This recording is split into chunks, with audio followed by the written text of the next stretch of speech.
Macs for a long, long time. I am going to take this Big Mac right here and I'm going to turn it into a Big Mac casserole.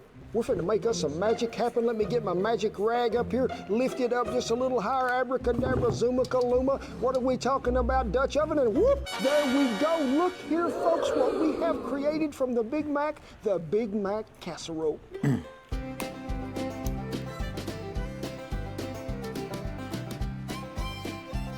Hey, thank y'all for stopping by camp. And what are we talking about today? The Big Mac casserole. Now, y'all remember when I made the Big Mac video? He's got the Big Mac casserole. This stuff looks good. This is a little thing that we may have to change. This is called a patty of meat. Y'all don't know who this is. If you like good old chuck wagon, good old Dutch oven style cooking. Mashing. This is Cowboy Kent Rollins. And you can see it just is pretty a little good. Clear liquid come back to the top. You'll see how it cooks. Can y'all see the difference here? I mean, even if you're standing away from the camera, can you see the difference here? Let me get down here. This is a Big Mac, McDonald's style. This is a Big Mac Cowboy style. You even got to have a muscle to hold this one up. But folks, I am making it easier than ever now, and it is going to be oh so good. Everybody knows when you get a Big Mac what is there. Not just the meat, the special sauce that goes on there with it, and everybody sings that song. I don't remember the words, 2 all beef patties, special sauce, something, something, something on a sesame seed bun.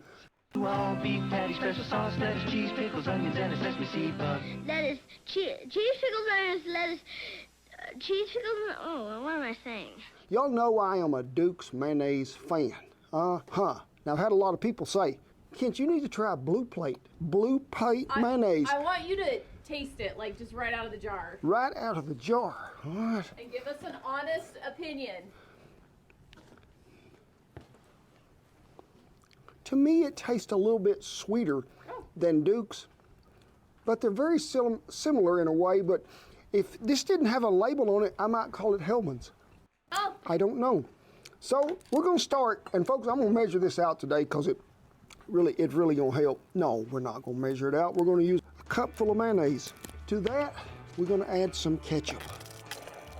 There is relish in there. Now, we're going to use about... Sweet or dill? Dill is today. We're going to use about 3.5 to 4 of them. We're going to call it about right there. I'm going to cowboy it up. We're going to go with the sweet and spicy green chili mustard, and it makes really good Big Mac sauce. So we're going to go about, that much right there. But folks, we need to add some garlic powder. So get you some down in there. See which way the wind's blowing. It is blowing that direction today. So we're going to put about that much in there. Smoked paprika, gotta have it. We need that color. Anybody in the crowd know what it's missing right now before we go any further? Somebody raise your paw up. Anybody got a paw up and know? Cletus, hey, do you know what we're missing? Mage, y'all come on up here and give me some help. Come on. And I think this would be a good time, Cletus. Hey, Big says I don't share Big Macs. This would be a good time, Cletus. Yeah. For you to introduce us to whoever you brought up here with you that we call Chloe. We don't know her real name, don't know where she belongs, but she has found out that this is bread and breakfast too. Folks, so what do you got now? How many 1, 2, 3, 4, 5, 6. 6 helpers in camp here today. That is a culinary crew, it is. I'll tell you what it's missing, onion. You got to have that onion. Now, I prefer to use a white onion in this. Just slice the top end off of it. Do not disturb the root end. We're gonna need that on there. We gotta get it peeled. I like to leave it pretty finely diced because I love that crunch. Finely chopped. Finely chopped. Me and Shannon have had this discussion many times, folks, about minced, chopped, and diced. Now, Cletus, I'm gonna put these right in here if you don't mind. Okay, thank you.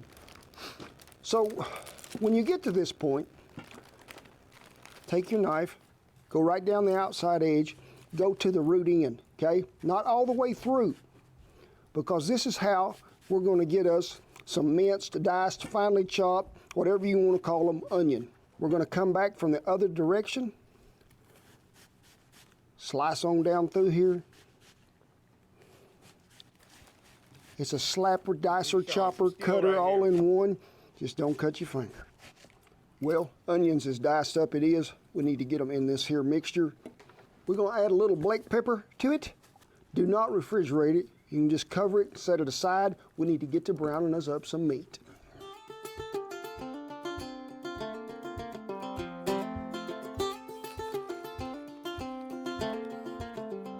Now I'm starting with 3 pounds of 80/20 ground chuck. Got my Stargazer skillet over here, and we're going to do this in 2 batches. Put it in there, make sure you season it well with that original seasoning. We're going to brown it up, and be sure when it's done now that if your meat looks a little greasy, drain that meat and go ahead and place it over in that Dutch oven, because this is a layered dish, so we're going to put the meat down first. And what comes next, you gotta have it on the Big Mac, that special sauce that we created.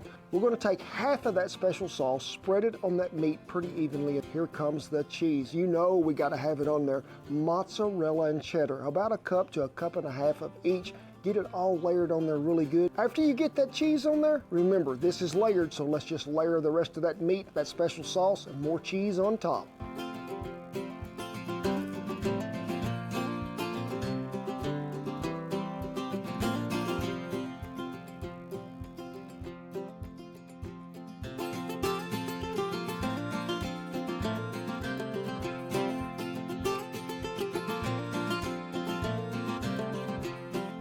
But let's move right on over to this Dutch oven and finish this off, this topping. This is what gives you the awe factor when you take the lid off this. This is what's happening, a canned biscuit, yeah. So when you get them biscuits, and don't buy the cheap ones, buy them grand biscuits. You need to flatten them out just a little, place them on there.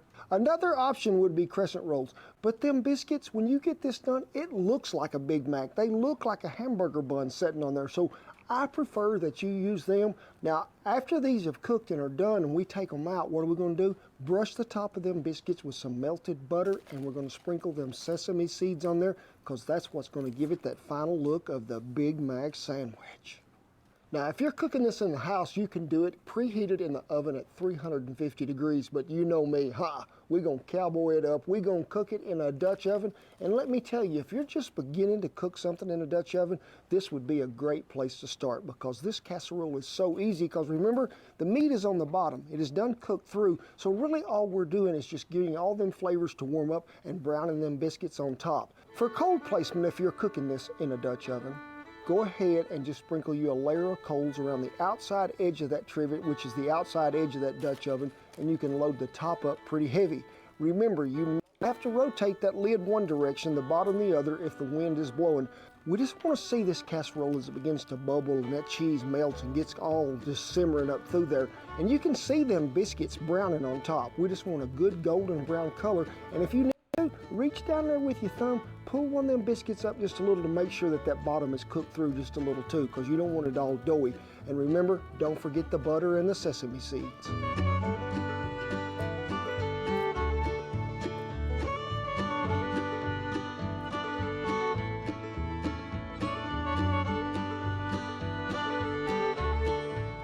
As we were cooking, I checked on the top of that, and guess what? Them biscuits were a little browner on one side than they were the other, so I take my lid lifter, push those hottest coals over there to the side that's not as brown, because you can target heat in a Dutch oven, top or bottom, by just moving the coal placement around. Speaking of lid lifters, we have teamed up with the folks up there at Hasty Bake again, and what manufactured the best lid lifter ever, folks. I always say when you get a lid lifter, you need to look, is there very much play in the bottom of this? These are stainless steel, they're not gonna rust, got our logo on them. When you grab a hold of a lid, you will not drop it with this. These are the best lid lifters I've ever seen. Be sure and check out the website, because they will be there.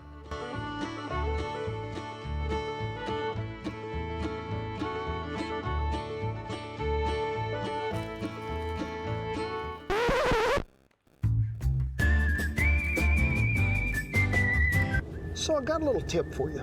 Me and the Mage is going to McDonald's, not just to get him some nuggets, but I heard from an employee that if you order a Big Mac, you know, they just get warmed up.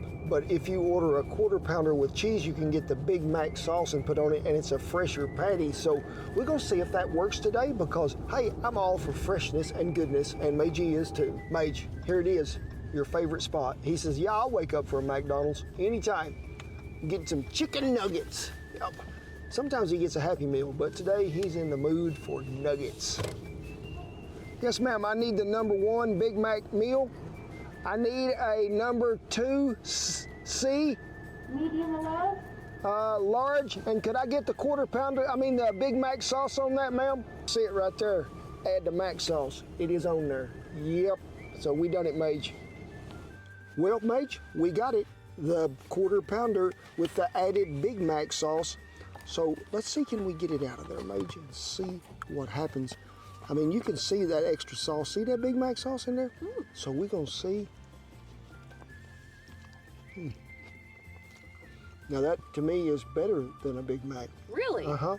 So I'm gonna go ahead and order this from now on like this way. So, hey, y'all try this tip. It works. Good eating.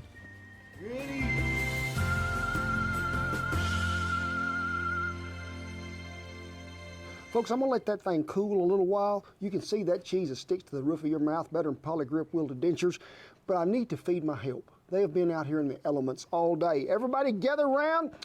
Hey, it is time to partake in a little snack. We have a Meiji bite, a Duker bite, Big, Cletus, Sadie, Chloe, hey, you're new to this, hey, it's not delivery, come here, hey, Mate says I'll get it. Look at this here, I mean, and if you wanted, Looks like a Big Mac. if you wanted to take this deal and completely turn it over, have you a sandwich, you could, but I'm just gonna take this right here, get this bite of bread with that good melted cheese, see how that, ooh,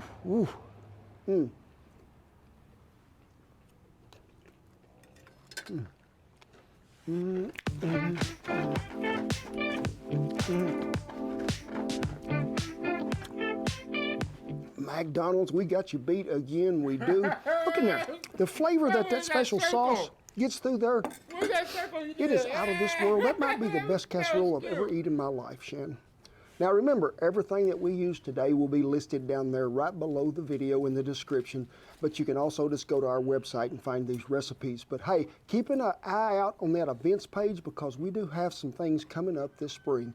But as always, with pride, great honor, and privilege, that I tip my hat to all our servicemen and women and all the veterans who have kept that old flag a-flying. We commend you, every one. We do. Rest of you, come on in here close. Come on now, because I'll tell you what I'm going to do. I'm going to lift this one up.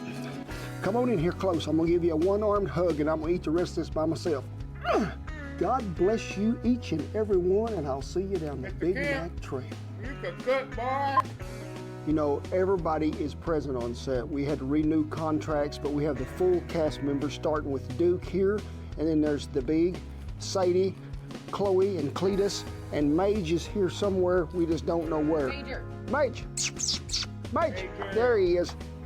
He's the one that's really in charge, him and the Bee, but we have a lot of help today. Pups aren't going to be able to eat the finished product, so we're going to make 6 little Big Macs here without all the topping for all the help that we've had today. That way everybody won't boycott, want to work for somebody else. Ooh, this is what you woke up for, ain't it? Nuggets for the Major. What's up? Now, we're going to save some of these for the Duke, Big, Sadie, Chloe, and Cletus, okay? Are y'all ready for this? I am. I have done this magic trick so many times for the pups. I have. Let me get my magical rag up here. Abracadabra, Zuma, Kaluma, Dutch oven is the best. What a biggest magic act you've ever seen in your life. Houdini could do no better, and the wind is, can't even get the rag out. We're gonna start over. Now we're watching more of Mr. Kemp. Let's see him make this pizza.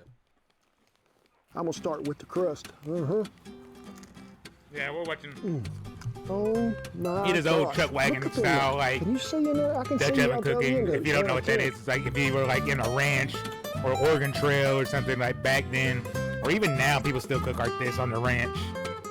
So it's like really, You know, this is by what I the grew time up it would in. take Grew you up to food. get in the car, This is the go to food that I store, grew up get eating one because of my them great frozen grandma and them pizzas were that's a from this stuffed crust era. and bring Like it back. You could have done made this they were 5-minute crust, put your they had topping to go to on like it, boarding put it in schools the like oven in the and already had it before they ever get 1920s back and from the 30s and store. or 1930s and stuff like That's that. how quick and easy this So, recipe really This is. is the kind of But before we recipes get to that they would and, make. oh, Not how like me and these Shannon, pizzas and all the stuff, but pups love some he pizza. like We makes have like a biscuits really and special thing gravy that come to us in and the stuff mail this into last like week, and I'm so cast iron honored to skillets have and stuff it. like that. So it's Julie really and good. Craig So we're gonna watch some of this and enjoy it. it. Oh my gosh! Oh, he's got Major. Don't it be looking good, Shan? I mean, so where is the Mage at? He's over.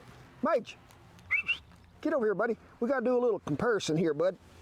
Now, don't y'all think that is a great picture of the little schnauzers here? We are so honored to have that. We are. Don't be growling. You know it's good.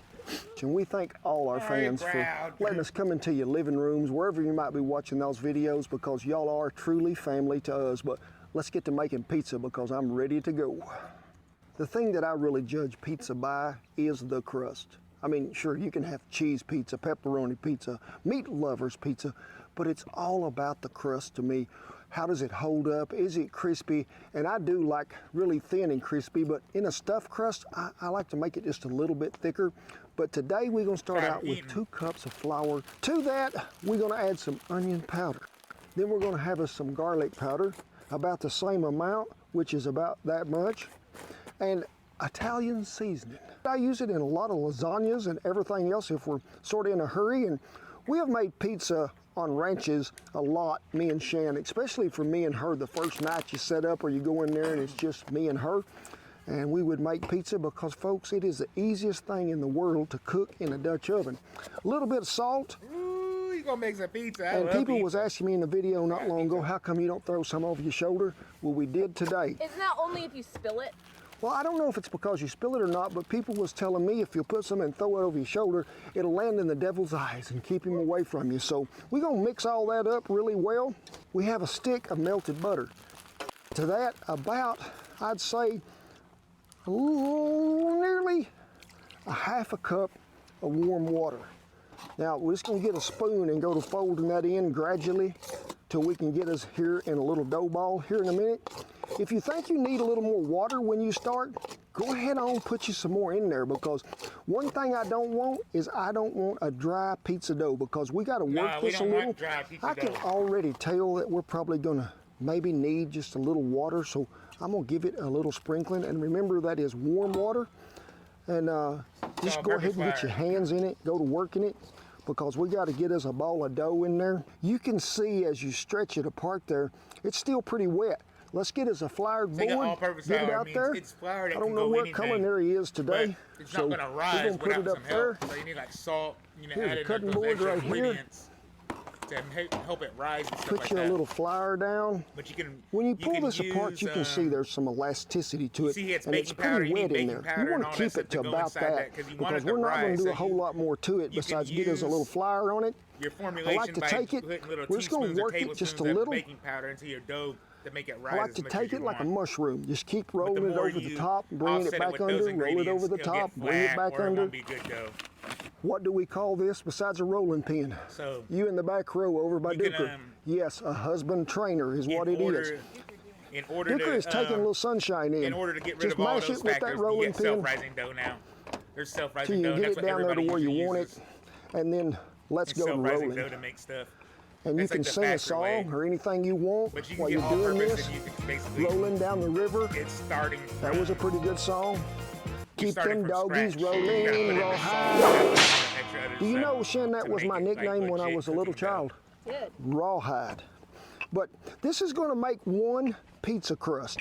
Now, today I'm I going don't to know cook if y'all this in know a about that much cooking, but 12-inch that's kind of Dutch a thing. oven. You could use a 12-inch skillet. You could cook this on one of them pizza stones in the oven. And if you're doing it in the house, go ahead and be right back. I gotta preheat go- that oven I to gotta go, 400 degrees, because heat some you food want up or that put some thing food hot in to the, where it don't got to cook long. And I'm going to roughly air fryer? roll out this pizza dough to about 14 inches. So You here's have to Kent have Rollins. string cheese, mozzarella string cheese. So to me, it looks like them deals you used to load in them little air guns, and then you pump them up and they shoot. What do you think, Big? They got child-proof labels on them, and it says peel here, but I don't know where that's at. So we're going to do it the old-fashioned way and just cut these open. I hope.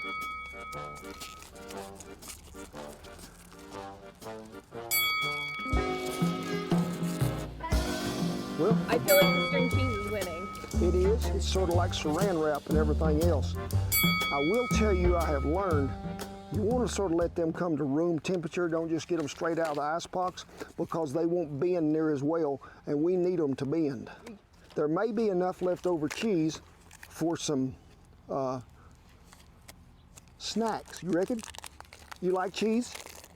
Well, it is time for the stuffing to commence. We have let this warm up a little to where it is sort of pliable because it needs to bend a little. So bring it in off the crust, I'd say a tad to where we can roll it over, and we'll try to line them up here and see where we're at. And if you need one to bend more than that, just score the back side of it to where it will come around the corner a little easier. This one's gonna have it too.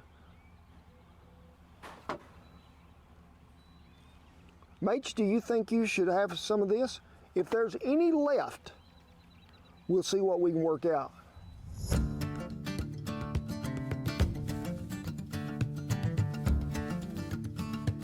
Now comes the part where you just do this right here. Just roll it over and try to crimp it. We want to try to seal it to where none of that cheese is leaking out.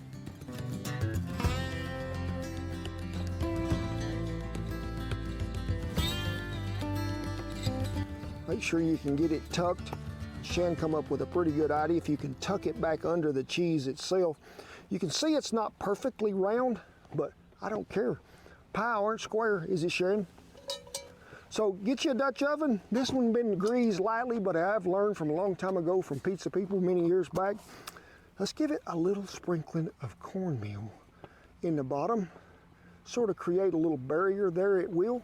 Well, when you get it in that Dutch oven, you've seen me give it a little more crimping on there to make sure that everything was sealed up just right. And now it really comes to your own creative magic. It does. What do you want to put in it? What do you want your toppings to be? Now, I have used a marinara sauce. I have used ranch dressing. And if you're looking for a really easy marinara sauce that's so good, go back and watch our meatball sub and use that. I've also used our cowboy chutney. It makes a great base to start that pizza out with. But today, what are we using? This fresh red chili roasted out there in the Hatch Valley. You can't get no more better flavor than that, folks, and it makes a great little starting point for good pizza. It don't take a whole lot, and this is your taste. Me, I don't like a whole lot, so we're probably gonna start with about 4 tablespoons and see where this gets us. When you get it to where you want it with the sauce, I'm gonna go back and put mozzarella cheese, cheddar cheese, and then I'm gonna add a lot of pepperoni on there. I'm gonna give it a little shake of black coarse ground pepper to it, and then I'm gonna bake it. But this is a wide open playing field right here. Make it how you want it, but this is a 5-minute easy stuffed pizza crust. It's gonna be the best pizza you ever eat.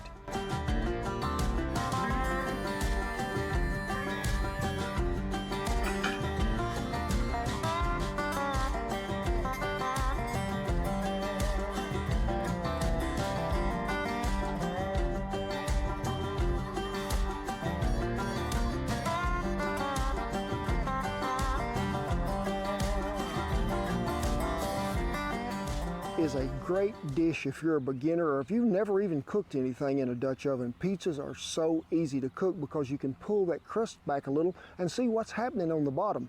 You see me get coals, shake the ash out of them, put them around the bottom side of that Dutch oven there, about the width of that trivet on the outside, and then cover that top up pretty heavy.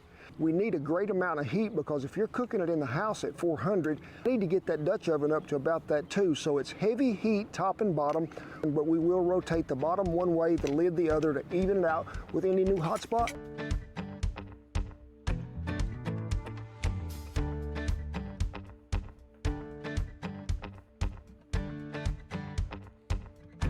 What I mean by rotating there, and you've seen me, and you're gonna need a lid lifter. You ain't gonna bare hand that. And we have teamed up with the good folks, Hasty Bake, made these lid lifters. They grab a hold well, they hold well. You're not gonna drop something. Probably the best lid lifter I ever used. You can find them there on the website. But when you get a hold of that bail and rotate the whole Dutch oven one way, then rotate the lid the opposite direction, you even out any hot spot in coals that you might have. It's really pretty basic, but just make sure you rotate more if the wind is blowing.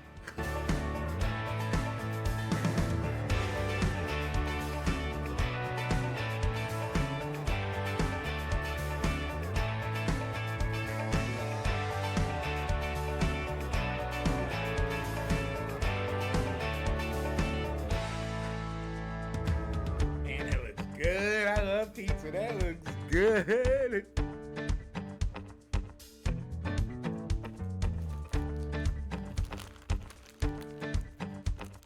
As it's getting closer to getting done, and you can put your finger on that dough and push down there on it and see how much set up it really is. But the best way ever, get you a fork, reach down in there, pull that crust up a little to where you can look under there and see where it's at. Is it brown enough? If it is, take it off that heat and just let it go. If it's not, leave it on there a little bit longer. Be sure and check it again. Get that crust as brown as you want it. Hey, I want to thank y'all for all the prayers you've been saying for the Big, because he is better. He is the old timer in the bunch. There you go, Big. Thank you so much. Duker is a cheese master. He loves some cheese. Mage, you look really good in that picture. I don't know where anybody else is at. They caught a rabbit. They must have caught a rabbit and been gone. But Shan, this is your favorite pizza. And I mean, look at that cheese that pulled out of that crust right there. I'm gonna start with the crust.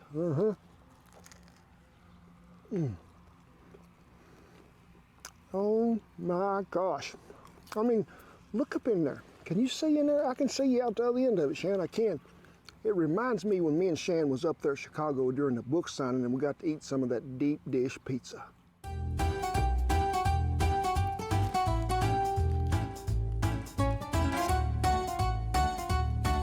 Oh my God, that was so good. Everybody was saying, you go to Chicago, you have to have deep dish pizza. So we're here to lose.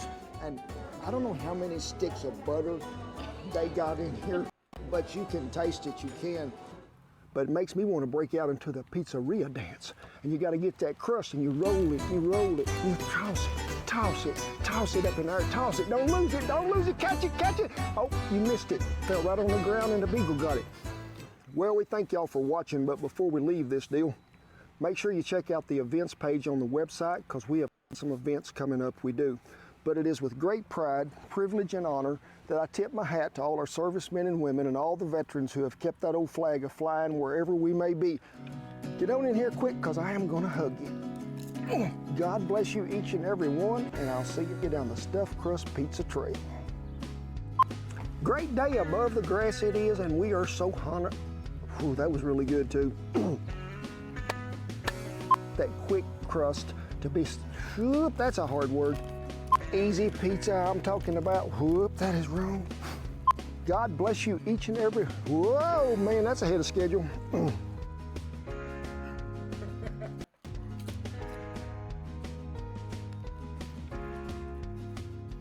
what else he got?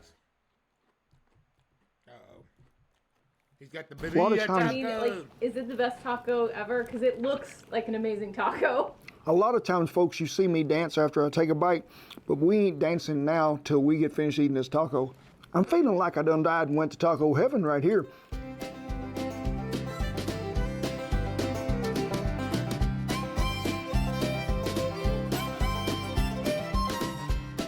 Hey, thank y'all for stopping by under the barn, and what are we talking about today? Birria tacos. I think that's how you say them. If I'm not, I'm sure somebody will correct me in the spelling and the pronunciation before we get through. Pronunciation. Pronunciation. Pronunciation. But let's forget about it. Let's talk about tacos. Y'all too. The first time I ever had these, y'all heard me say it many times, out there in Silver City, New Mexico, that little old place that was down the alley. I'd never seen them do this. I just call them red tacos after that. Y'all have seen me cook with what? The stars of the show here today, all these wonderful dried chilies. But that red sauce that these make, not only is this meat simmered in it, just bubbling. Toil and trouble, bubble double. I just like it on the trouble double. I just can't stand it. Taco Tuesday, Wednesday, Thursday, Friday, Saturday, Sunday, Monday. Whew. It's going to blend in with that meat, and that sauce is just going to make everything just fall apart. Now, so long ago, they might have been using some lamb or some goat, but folks, I'm going to be a beef man, and I'm going to start out with two kinds of beef. We're going to use some chuck roast that I have cut in half to really make chuck steak out of, because it's going to have a good fat content in it, but also I love to use short ribs in there. Now folks, you could put them short ribs in there just like that and try to brown them, then throw them in there and let them cook. But sure, you'll get a little flavor off that bone. That's my opinion. A lot of people will say, no, there's no flavor there. Well, I think there is, and I'm going to tell you what we're going to do here. We're just going to go ahead, trim this all off here. Get everything you can, because we need it. And I'm going to tell you something right now. To keep your people really busy while you're cooking in the kitchen, throw them a bone. That's all you got to do. This is really too big. We're going to sort of chop this up like stew meat so it'll cook quicker. So just go ahead and cut this down here to where we can get it in a skillet or a Dutch oven. I need another participant. Duggar, hi Sky. Nope, Mike Big says you ain't coming in my kitchen. Remember them chuck roasts I was telling you about? I done cubed one of them up, but I just had them cut them in half. That way they'll get done a little quicker too. I just need you to just go through here and just cut them any form and fashion. Because we're using, remember, chuck roast and some beef short ribs. So let's mix this up some seasoning that we can sprinkle all over this meat. And what we're going to start with first, some kosher salt. Yes, we are. Then we're going to start with some of our mesquite seasoning. And I can already tell you, I think this one has the child-proof label on it. Why do I like to put this really with good Mexican food? Because it has some ancho chili in it also. So, oh, the wind is blowing. Add a little more garlic powder and some smoked paprika. Give this a good mixing. Now let's generously season all this meat and give it a good rubbing in. You can see the wind is out of a direction that I would say is the west. So the fish will bite the best. If y'all get time to go fishing today, you might try that out. I'm going to tell you this, when you get it seasoned, you need to let it set at room temperature for, I'd say, 30 to 40 minutes. It's going to help that seasoning bond to it a little. But I'm going to tell you right now, here under the barn, room temperature is 37 degrees right now in the shade. So it ain't going to happen here too much. And the wind definitely picked up. Yes, it has. It is supposed to howl today. Set it right over here in the sunshine. That is the warmest place I've got. And I need you to what? Put some water on to boil. Yeah, because we got to boil all them peppers, all of that stuff to blend that flavor. So get you some water on the boil. I'll meet you at the stove. Let's talk about my favorite fruit here that we need to get to going. These cascabel chilies. I've took the stems out of them, shook the seeds out. Probably my most favorite chili in the world. What is it? It is the ancho chili. I really love them. They got a sort of a smoky, chocolatey flavor they bring to everything. Get some of them seeds out of there. Chunk them in there too. See all them? They need to come out. This way, you could go ahead and do this and just chunk them all in there, but then you'd have to blend all this back through a strainer. And this way we won't have to. Always to call them rattle chilies. And if y'all get to thinking about, I don't know what chilies I'd be using, we have a video on really my favorite chilies that I use all the time. So be sure and check that out. We talk about that dried chili and the flavor that it's going to bring out. So next come the guajillo chilies. And you can see they are a good rich red color too. The last chili we got is the chili de arbol. Now folks, these is where we're going to get a little of that heat at. I'm going to use 4 Roma tomatoes. Got to have 5. And a big honking white onion. Quarter it up, get it down in there. And we're going to add 8 garlic cloves. We're going to bring that to a good boil. Well, we're here on the good hasty bake. Done throwed us in some more mesquite to get that flame to licking around that 12-inch oven. I've got me some avocado oil in there. Hear that? That's called a sizzle. You want to make sure that oil's hot before you put it in there. And don't overcrowd the boat in here. We're just searing this meat really good to get it good and brown, get good color on the outside and sort of seal some of that in. Don't ever get the feeling you're being watched while you're cooking? Well, something's going on, you just feel it, just stirring plumb through you. Mike knows what I'm talking about. He sent us a picture. Y'all check this stir out. I mean, they are locked in. I mean, whew, you know you're being watched. You better do a good job, and Mike is doing it, I'm sure. But also, I'd like to give a shout out to my buddy Daryl down there in Australia. He be looking so good in his Kent Rollins apparel. Hey, do your Aussie accent. Daryl, I don't want to offend nobody down under because we got a lot of fans down there. But I'll be telling you, mate, I'll be really watching the way that y'all love to let us cook down there. And I know y'all don't. I don't know that that's good. I know y'all don't be having ranches, y'all be calling them stations. And someday I'm gonna come down there, mate, and we gonna cook us up some kangaroo or something because I heard it's pretty good.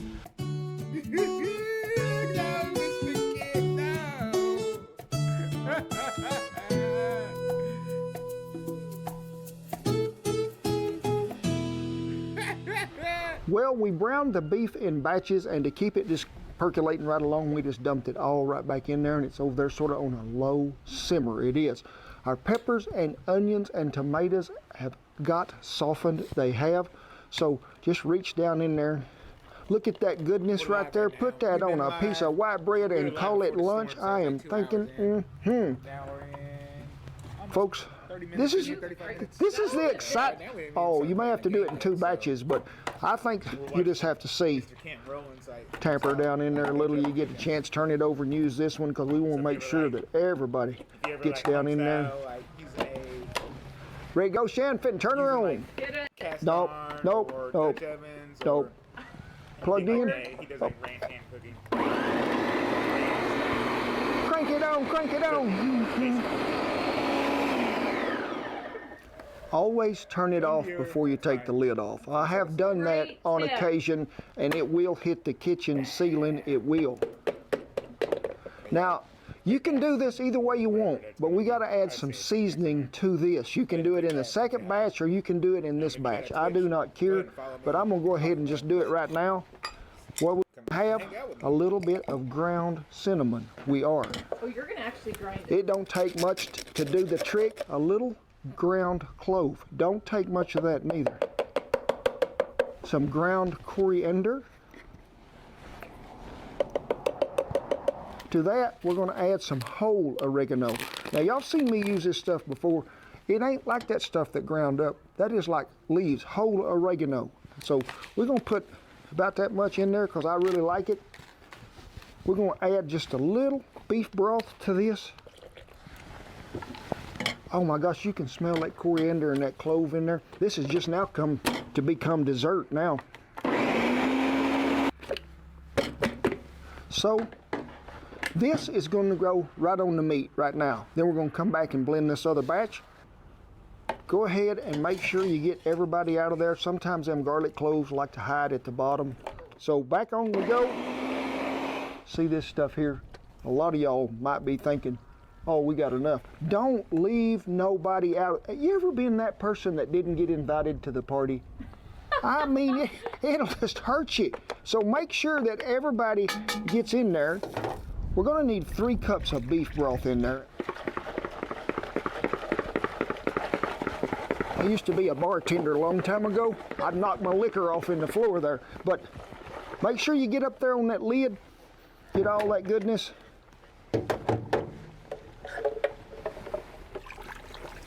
Oh my goodness, things just got happy in that pot. They did.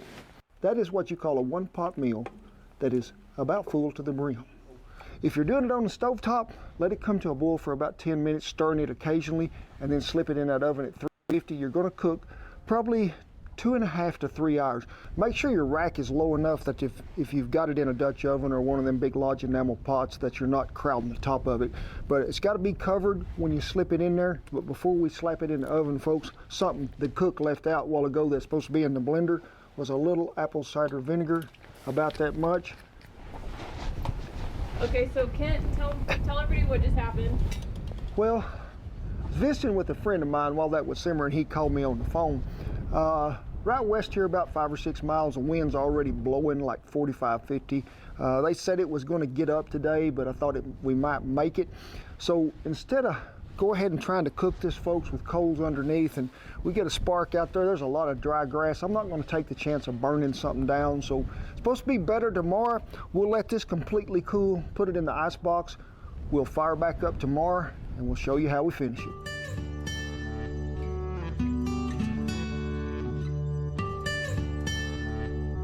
Well, it is a prettier day today. The wind has laid, it has. I remember yesterday when we had to quit because of that old Dutch oven was hot, so I just took it in the house, let it cool off to room temperature. Now, since I knew I was going to have to recook this again today, I'm not going to store it in that cast iron for that long. I just went ahead and poured it in a bean pot, let it cool completely off, slipped her in the ice box. This morning I took it out, I did, warmed it up gradually, then put it back in that Dutch oven, brought it out here on a tall trivet. Now we're using Fogo hardwood lump today and a little bit of mesquite mixed in, and I put me a pretty good line of coals around the outside edge, set that Dutch oven on there, pretty heavy on top till we got everything to simmer and boiling really good. And I just want to keep that at a low boil. Now, if you need to regulate the heat a little more and turn it down, since there ain't no knob on the Dutch oven, you can rake them coals away from it on the bottom because you're still going to get some heat, and you can rake the coals off the top if you need to, because we want that low simmering right there, just easing right along cooking.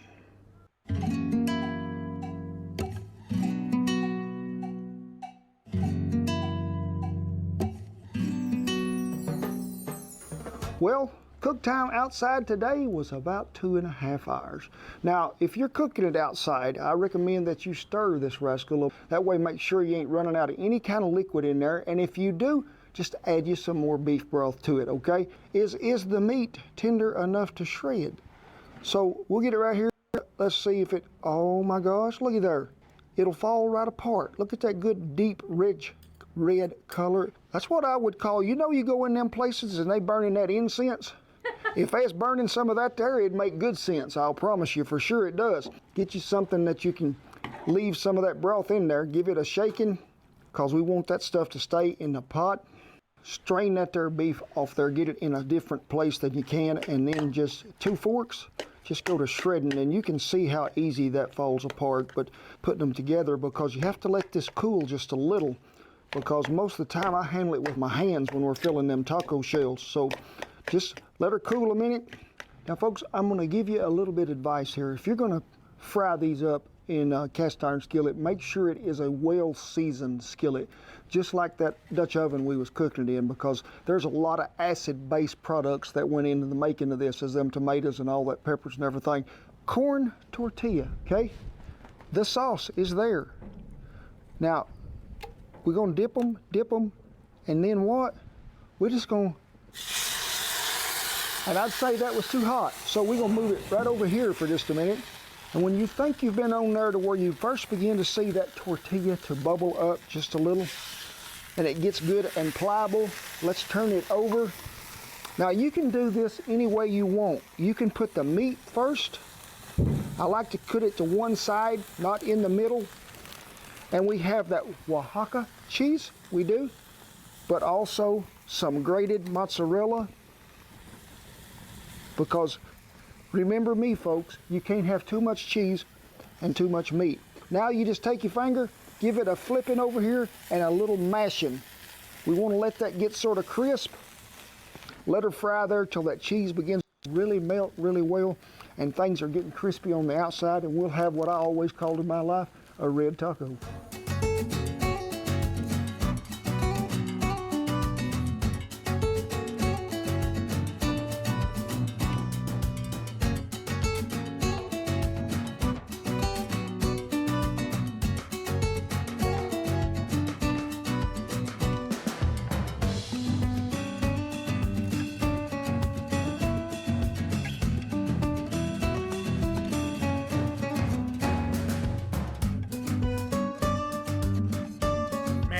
Really good.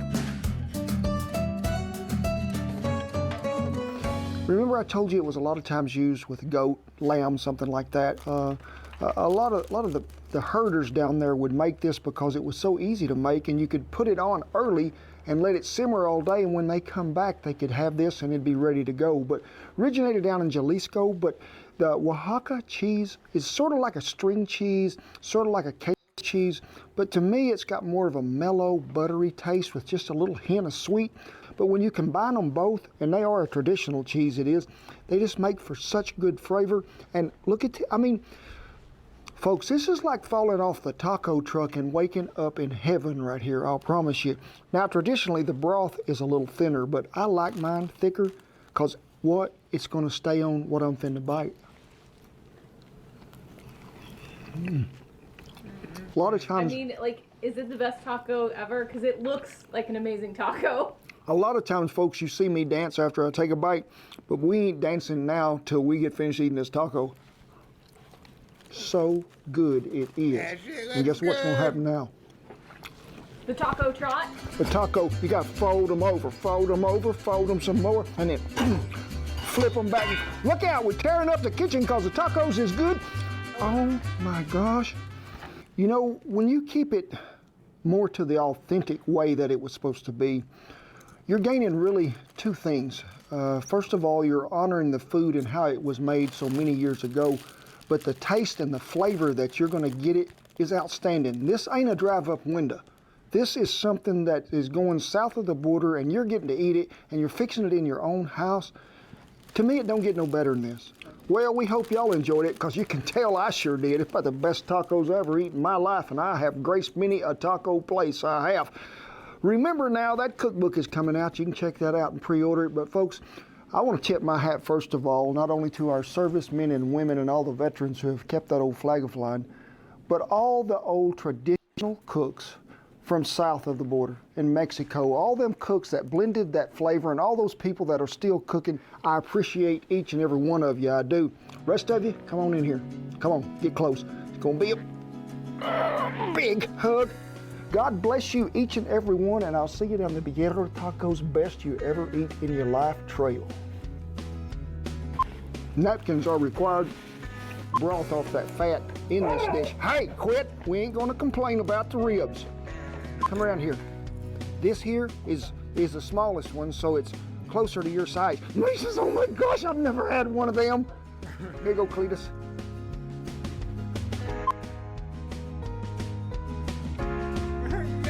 Who wants to be the first cheese subject? Here he comes, all the way from Wisconsin. Dooker loves cheese. Oh my gosh, Dooker says it's easy to chew when it's shredded. There's the beak. Where's the Lulu? And where is my little schnauzer? Okay.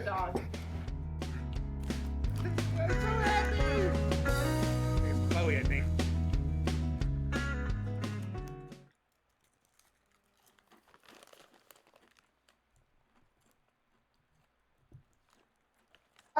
And in Technicolor, I need somebody who is out there to tell me, is the volume right? Can you hear everything? Can you see everything? Is the picture good? Shan is adjusting the camera. She is. This is tricky So it is. business. What? Uh-oh. Here we go. So I think that we got people saying everybody can hear all right, Shan. I don't want to leave nobody out. If somebody thinks the volume's right, give us a thumbs up or tell she's on the computer over.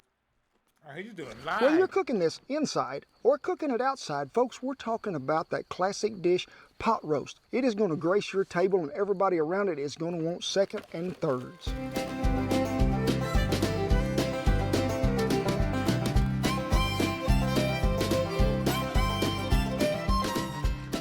It graced our table so many Sundays, it did. And people would come over and they'd think, my mother makes the best pot roast ever. Really, when you get to thinking about it, the price of beef, this 4.5 pound chuck roast cost me $24, all right? So you figure that in with the carrots, the potatoes, and the onions and the beef broth, and we're gonna serve 6 to 7 people. We're looking at maybe $4 a plate. That's pretty cheap eating, especially when you can gather the family around there and bless it and have a good time. Now, I'm going to show you how to cook this in a Dutch oven, because I've had a lot of people been asking me, hey, can you do a chuck roast or a pot roast in the oven? We're going to walk you through the method to show you how really simple it is. It's a low and slow cook, and we're going to figure that out for you. But for you folks that want to cook it in the house, hey, I'm going to have it broke down to where you can cook it in a crock pot or you can cook it in the oven. The star of the show. That chuck roast has got that good marbling in there, but it's got enough fat content to it too that it's going to be oh so tender and juicy. Like I say, this one's weighing about 4.7 pounds. And you can tell by the thickness of this is a pretty good size roast. That's why I'm thinking, folks, we're going to get 6 to 8 servings time we mix all them veggies in there with it. So I like to just bring it out about maybe 20-30 minutes ahead of time, but 45 minutes before that, guess what? If you're cooking this in a crock pot, go ahead and get that thing out, turn it on high, put in 2.5 cups of beef broth, and just let it go to warming. But like I told you, we didn't always have chuck roast. We had an arm roast, which is up here. We had a sirloin roast, which is back here. But we also, they used to make what was called a rolled roast.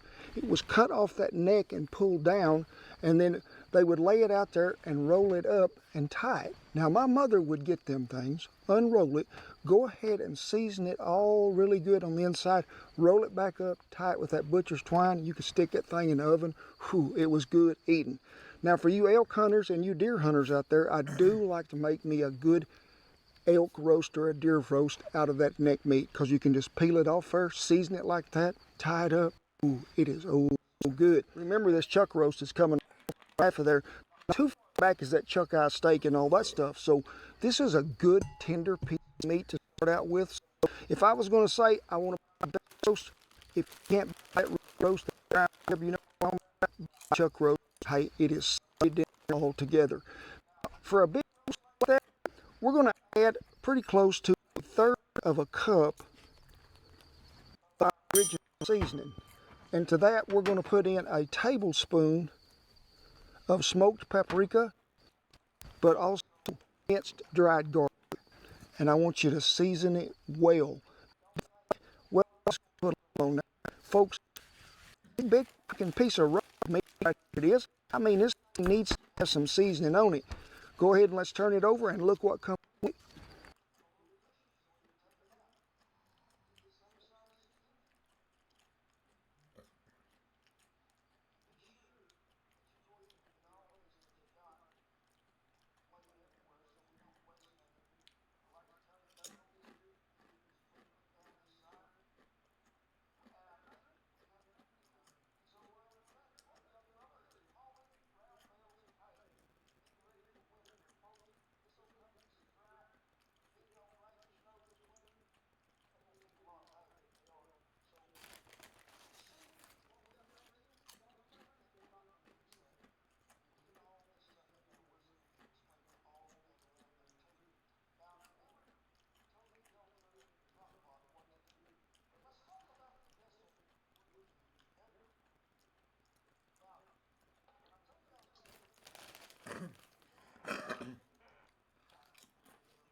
The bigs.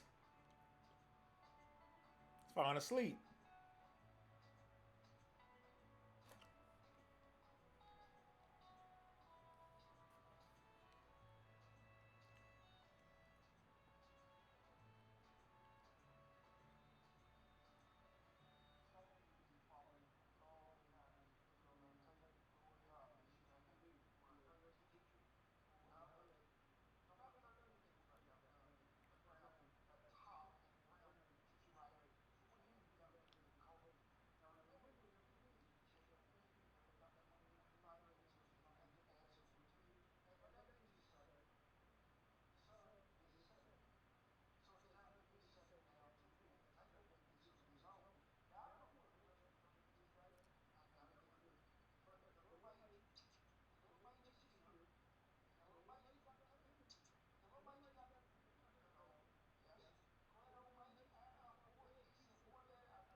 Oh, mage.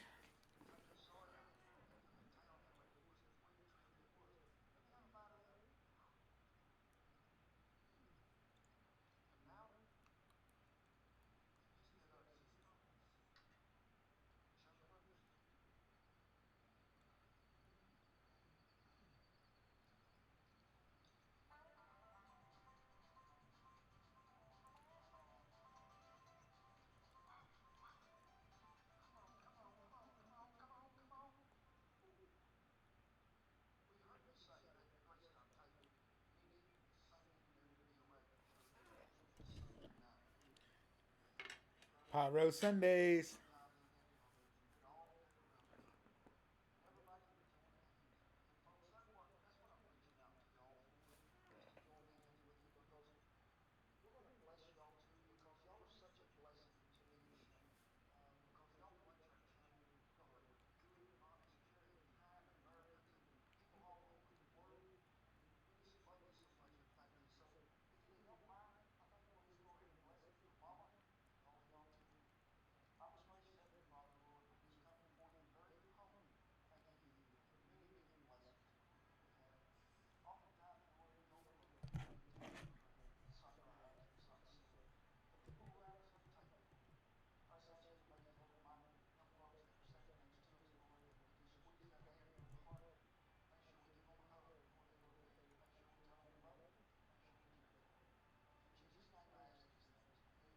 Amen, he says.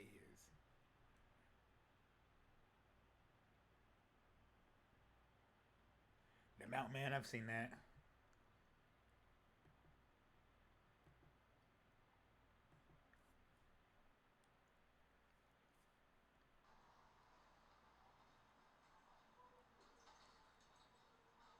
Sweet and sour chicken.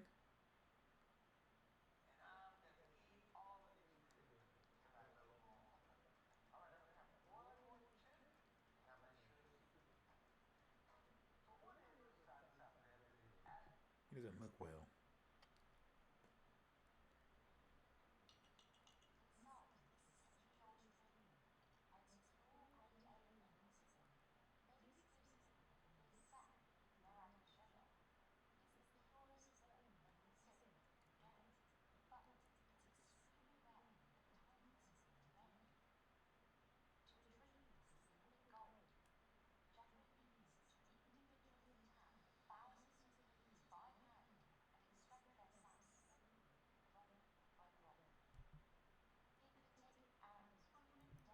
Let's see that. Let's watch this.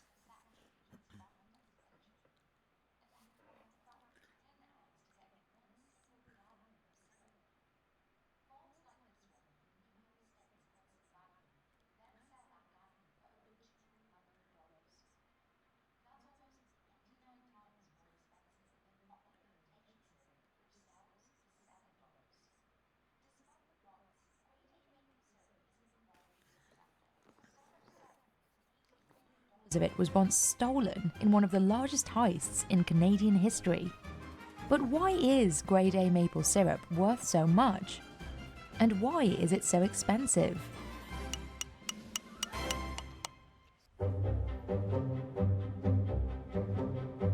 I love very dark maple syrup. It's got these beautiful notes of like toffee and caramel. It's a little buttery, and it's got that really strong maple flavor, which I really like. I love it on, obviously, on pancakes, on waffles, but it's really great too to slather on some ribs too. So adding that sweetness, that maple flavor.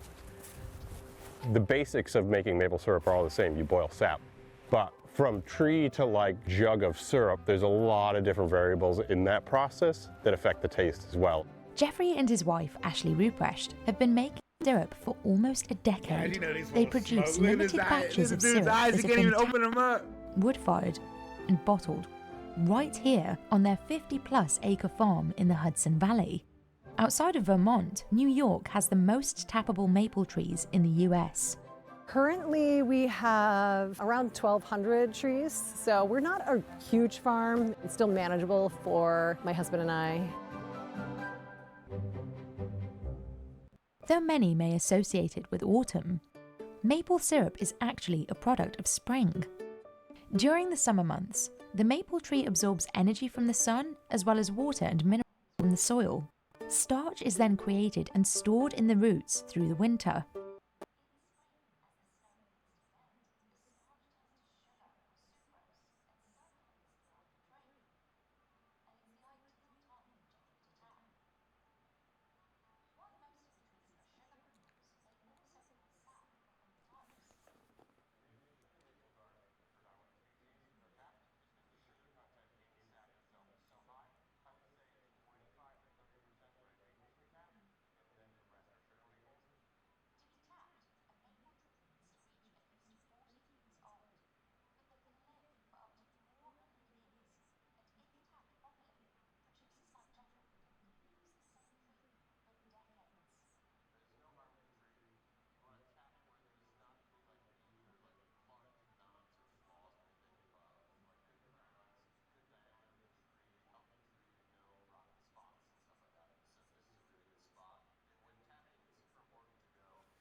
Sugar House.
Is it freezing?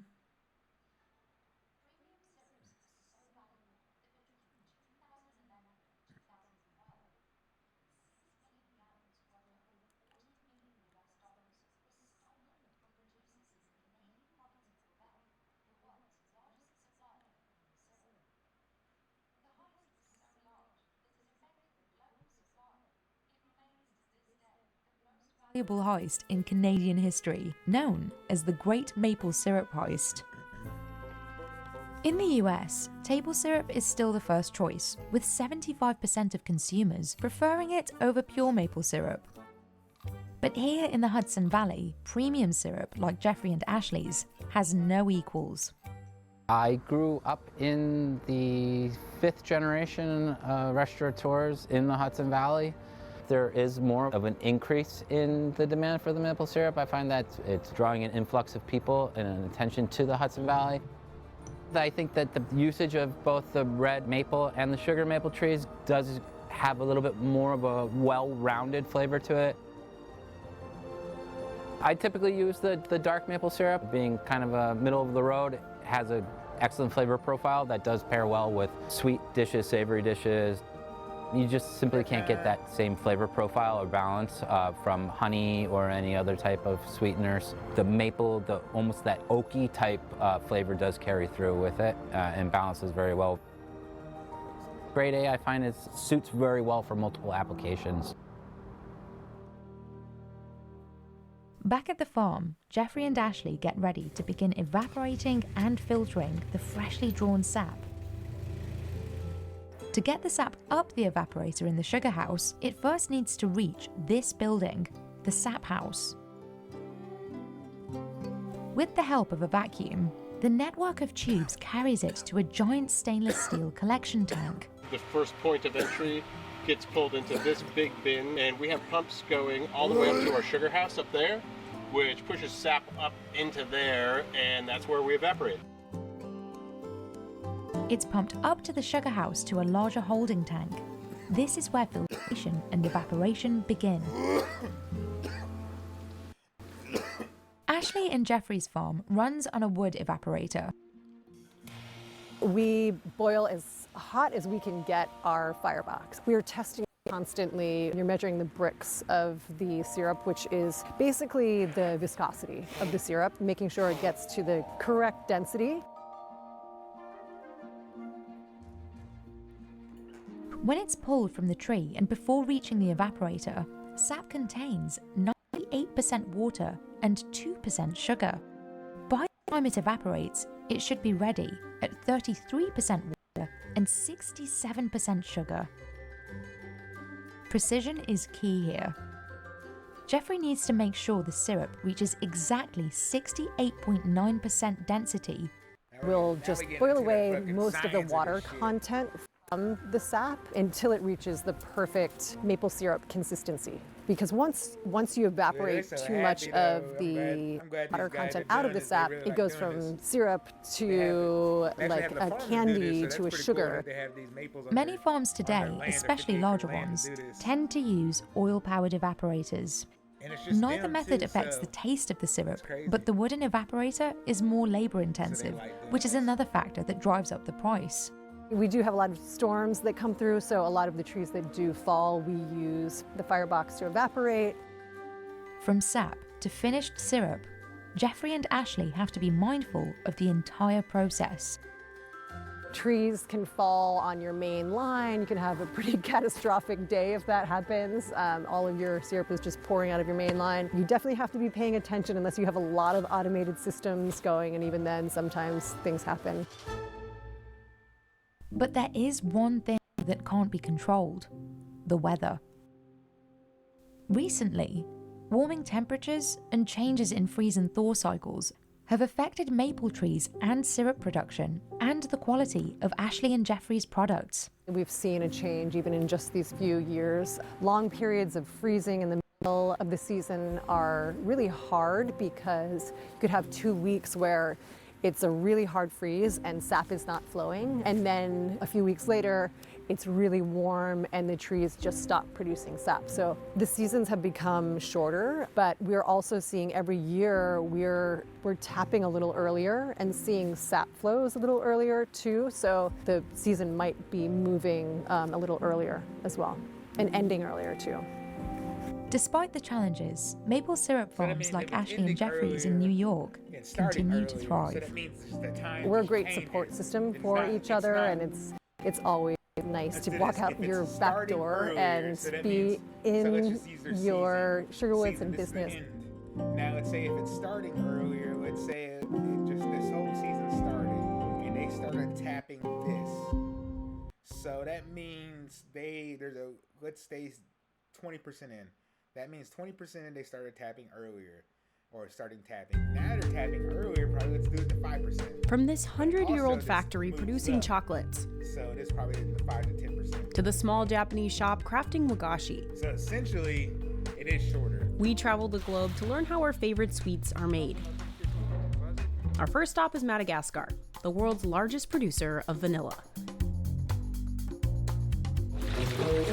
Vanilla is the world's second most expensive spice. Valeran'ny vanille izay hitantsika eto amin'ity toeran'ity androany dia manodidina ny 2 380 000 euro. And the East African island of Madagascar produces roughly 80% of the global supply.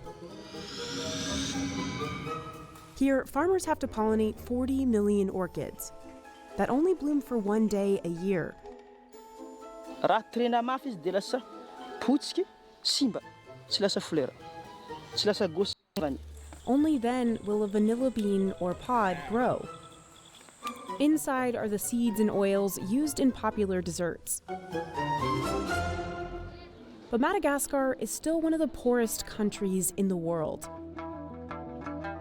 Volatility of the vanilla prices, this bust and boom, creates such a toxic environment there.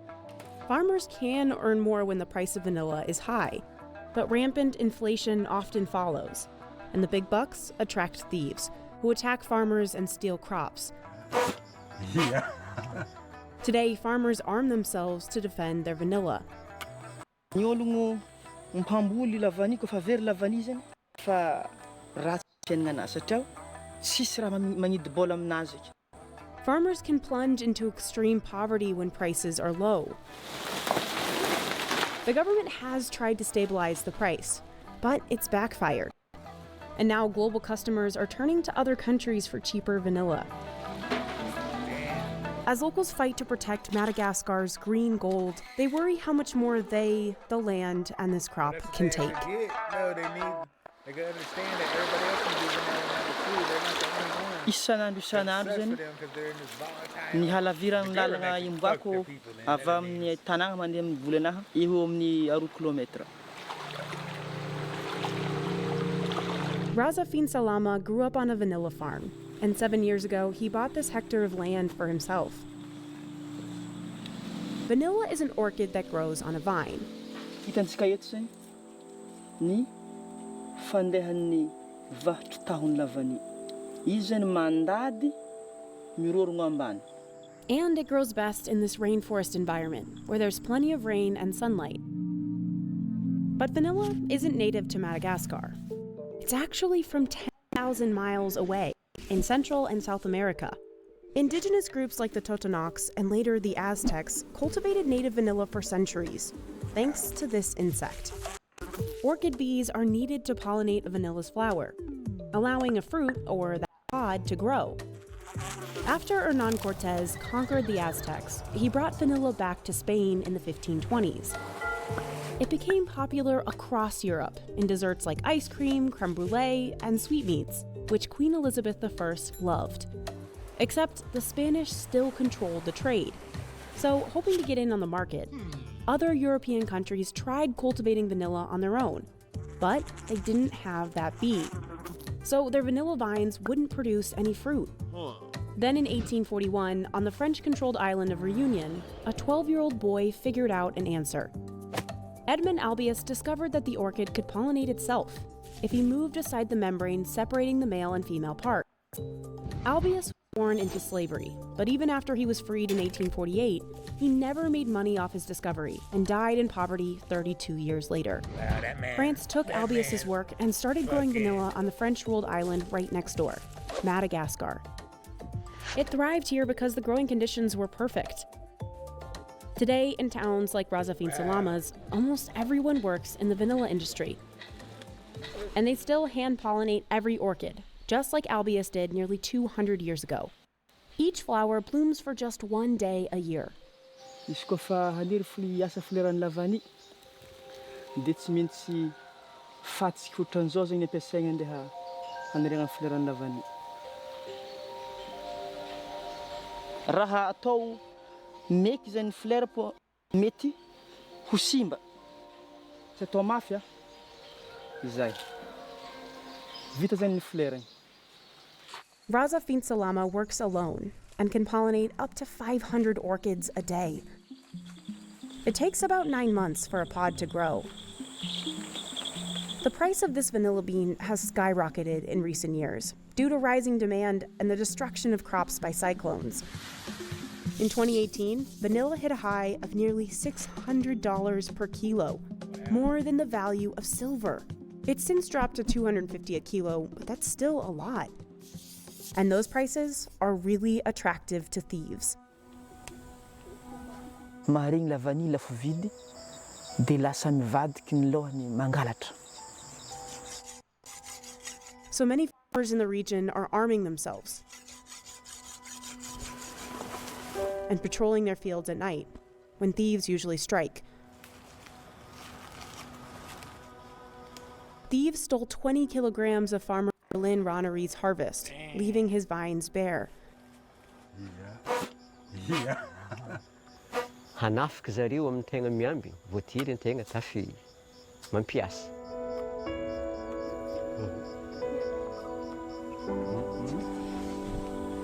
Nanomboka tantô ny zaho rito saboho sy ny baskily.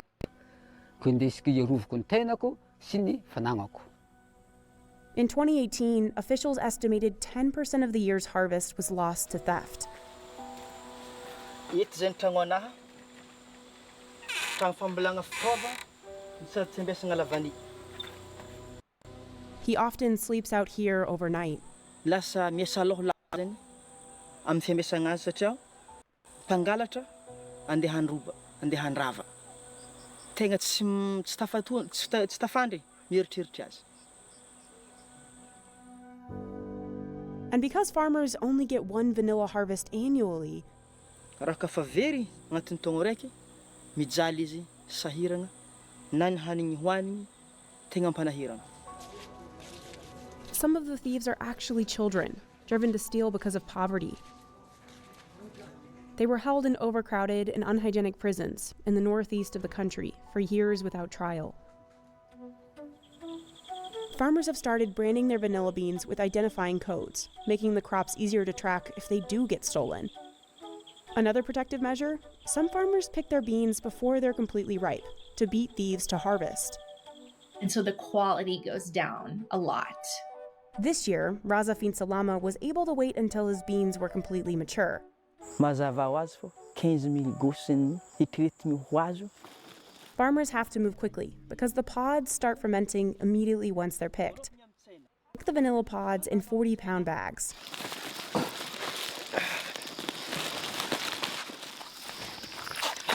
And haul the loads for miles along dirt roads to the market.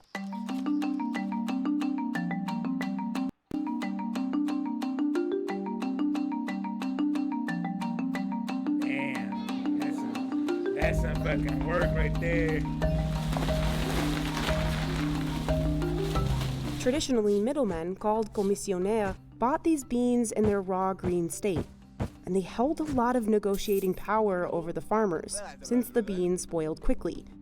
The middlemen are definitely making a lot more money. They can kind of tell people whatever price they want. So some years, farmers walk away happy. In other years, they can barely make ends meet. I have heard farmers say things like, you have to have courage to plant vanilla because it may not be worth it at the end. You may not get anything. Nowadays, Raza Fintsalama sells his pods directly to a cooperative called Sahanala. Manokagna fa orinasany mpambony lavany jiaby mikambagna atiny. Sahanala representatives check the bean quality and the brand on the bean and pay the farmers directly in cash, and promising a consistent price. Today, Raza Fintsalama earned about $17 for a kilo of raw green vanilla.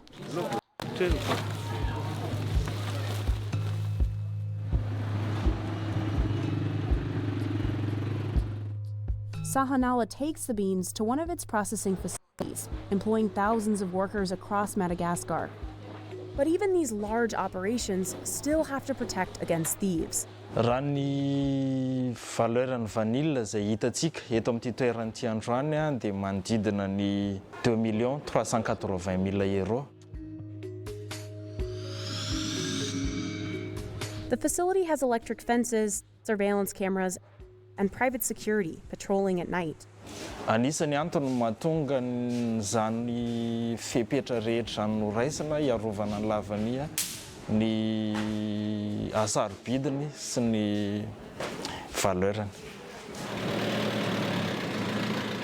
But it'll still be another 3 months of painstaking work before the vanilla is export ready.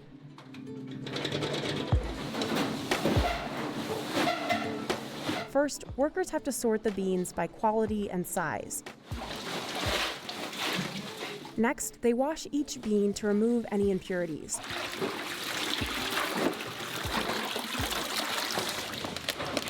It's really cool though. Then the beans get dunked in hot water to release the compound vanillin.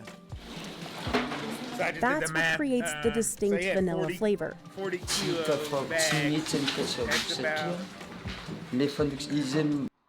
40-pound bag. 40-pound bag, get 3 of them, 120 pounds.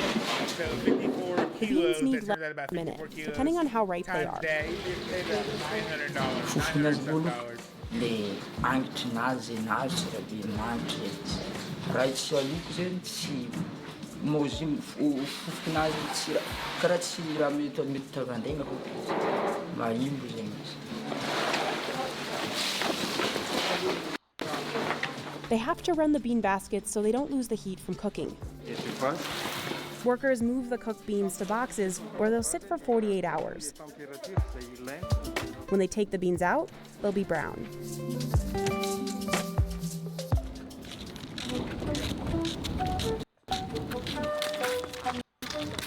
Eto aoriana aketo zany dia misy an'ireo ankizy zay mitatotra lavany zay handeha ho atapy amin'ny masoandro. Atapy ny vanille mba hahatonga ny humidité anazy mihena, hahatonga ny goût stable ary ihany koa mba hahatonga ny hanitra ny lavania hivoaka tsara. There, the beans will stay for 15 to 30 days, depending on the moisture inside.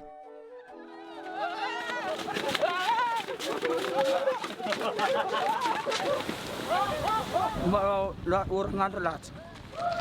Latsaka ny orang-andro kailangan niabayabang ang vanilla tamin'ny labas. Tsy manjary ka fa le tsy mety amin'ny manjary mosy ka le.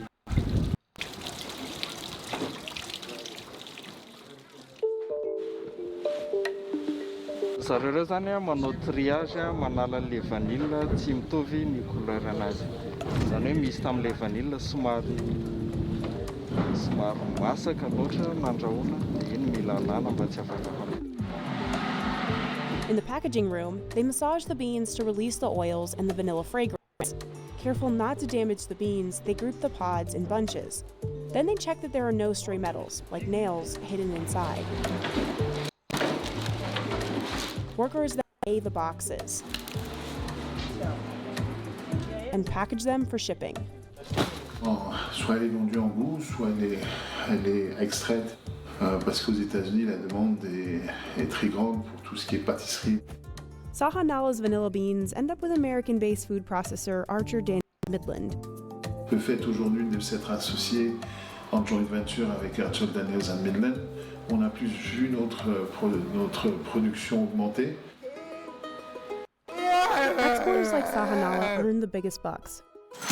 This cooperative has a turnover of $40 million annually.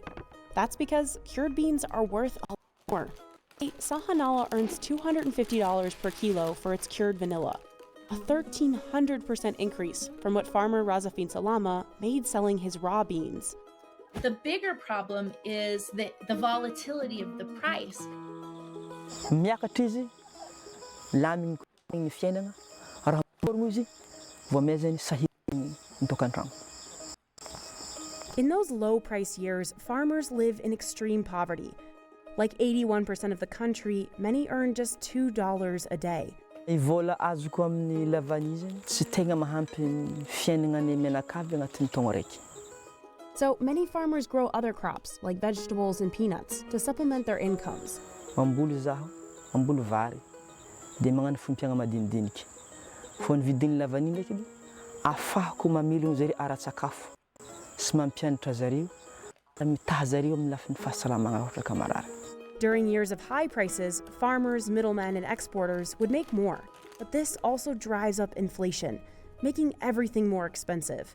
In the ideal world, vanilla would consistently get a good price. To balance out the ever-changing price, in 2020, Madagascar's government introduced a minimum-based price. Today, it's set at $250 a kilo for the exporter. They want to protect against this crazy up and down, right? But it hasn't gone to plan. Unfortunately, it appears that most people are not going along with paying that minimum price. Global companies are turning to other countries that sell at cheaper prices, or they're buying synthetic vanilla. A lot of this depends so much on the government of Madagascar and whether they will change tactics and go back to allowing their price to more accurately reflect the global price. Farmers are betting on cooperatives like Sahanala to alleviate the need the government can't fill. Sahanala can guarantee that its farmers make $17 a kilo, at least $2,600 a year. Zay ahafahany miasa, ahafahany magnano fampandrosoagna aty amin'ny tany misy zahay zany i vola io. But as they face theft, an unreliable government, and shifting demand, farmers at the center of the industry are unsure of what's next. Demand for vanilla is continuously increasing, and so if Madagascar could find some stability, and if these farmers could find some stability, that there's no reason for the outlook to not be really, really good for vanilla in Madagascar. But it's hard to say what the future brings. Ghana is the world's second biggest producer of cocoa, but the country only earns about 2% of the $100 billion industry. Cocoa growers here export most of their cocoa beans to Europe and North America, where they're turned into chocolate. We are shipping out the cocoa in its raw state. And if you look at the value chain of cocoa, money is made in the finished product. While big chocolate companies rake in billions a year, many cocoa farmers live in poverty, earning just $2 a day. And Ghanaian entrepreneurs like Michael have struggled to open chocolate factories in their home country. We are trying to decolonize chocolate. This time around, we are saying that it can be done right here in Ghana. Now, the government is funding efforts to grow a domestic chocolate industry. But can Ghana's entrepreneurs get a bigger share of the profits? We visit a cocoa farm and processing plant to find out. Ghana, together with Ivory Coast, grows over 60% of the world's cocoa. The countries sell to all the big chocolate companies, from Hershey's to Mars to Nestle, which process the beans abroad in mostly Europe and North America. Pacho, your friend Joseph Bacha, I'm cocoa farming for 18 years ago. Joseph grows 11 acres of cocoa, and it isn't easy. Farmers battle more extreme weather due to climate change, plant disease, and fatigued land. Every October, he and his family begin harvesting the yellow pods. It takes just 4 days.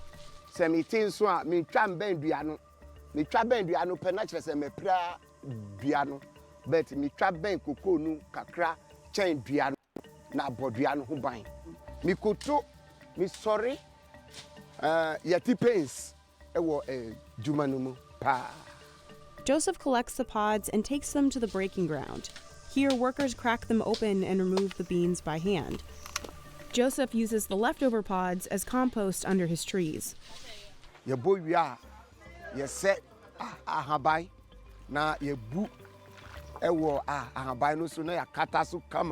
Joseph then dries the beans for another week. In total, he packs 75 bags of beans a year. His income is about $27 a day. It's a high wage for a Ghanaian farmer, because Joseph grows organic cocoa without pesticides. But many farmers in Ghana live at or below the poverty line, earning less than $2 a day. That's because the majority of farms are small and aren't certified organic, according to Christy, a cocoa scholar nicknamed the Doc of Chalk. We're talking about really small plots, and this is part of the reason why cocoa farmers are so poor. But that's not the only reason farmers make so little. Cocoa's been farmed in Ghana for over 100 years. There are many parts of the country where the land is really fatigued now, and the trees are old. In the 15th and 16th centuries, Portugal and Spain monopolized cocoa, controlling production and trade from their colonies in Latin America and the Gulf of Guinea. Europe's elite were the biggest customers. The crop arrived in what's now Ghana in 1876. At the same time, the British declared the southern region a colony and began invading north. Locals own and ran all the small farms, but the raw product was exclusively exported to Europe. A lot of what we know today as like contemporary chocolate really grew out of this trading relationship between Ghana and Britain, including the flavor of chocolate itself. Although Ghana gained its independence in 1957, its one-way cocoa trade with Europe still exists today. And it's kept farmers at the beginning of the supply chain in poverty for generations.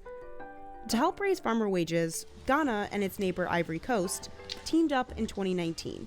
The two largest cocoa producing countries in the world, and so when they get together on something, everyone has to pay attention. They introduced the fixed price system, which set a price floor for cocoa.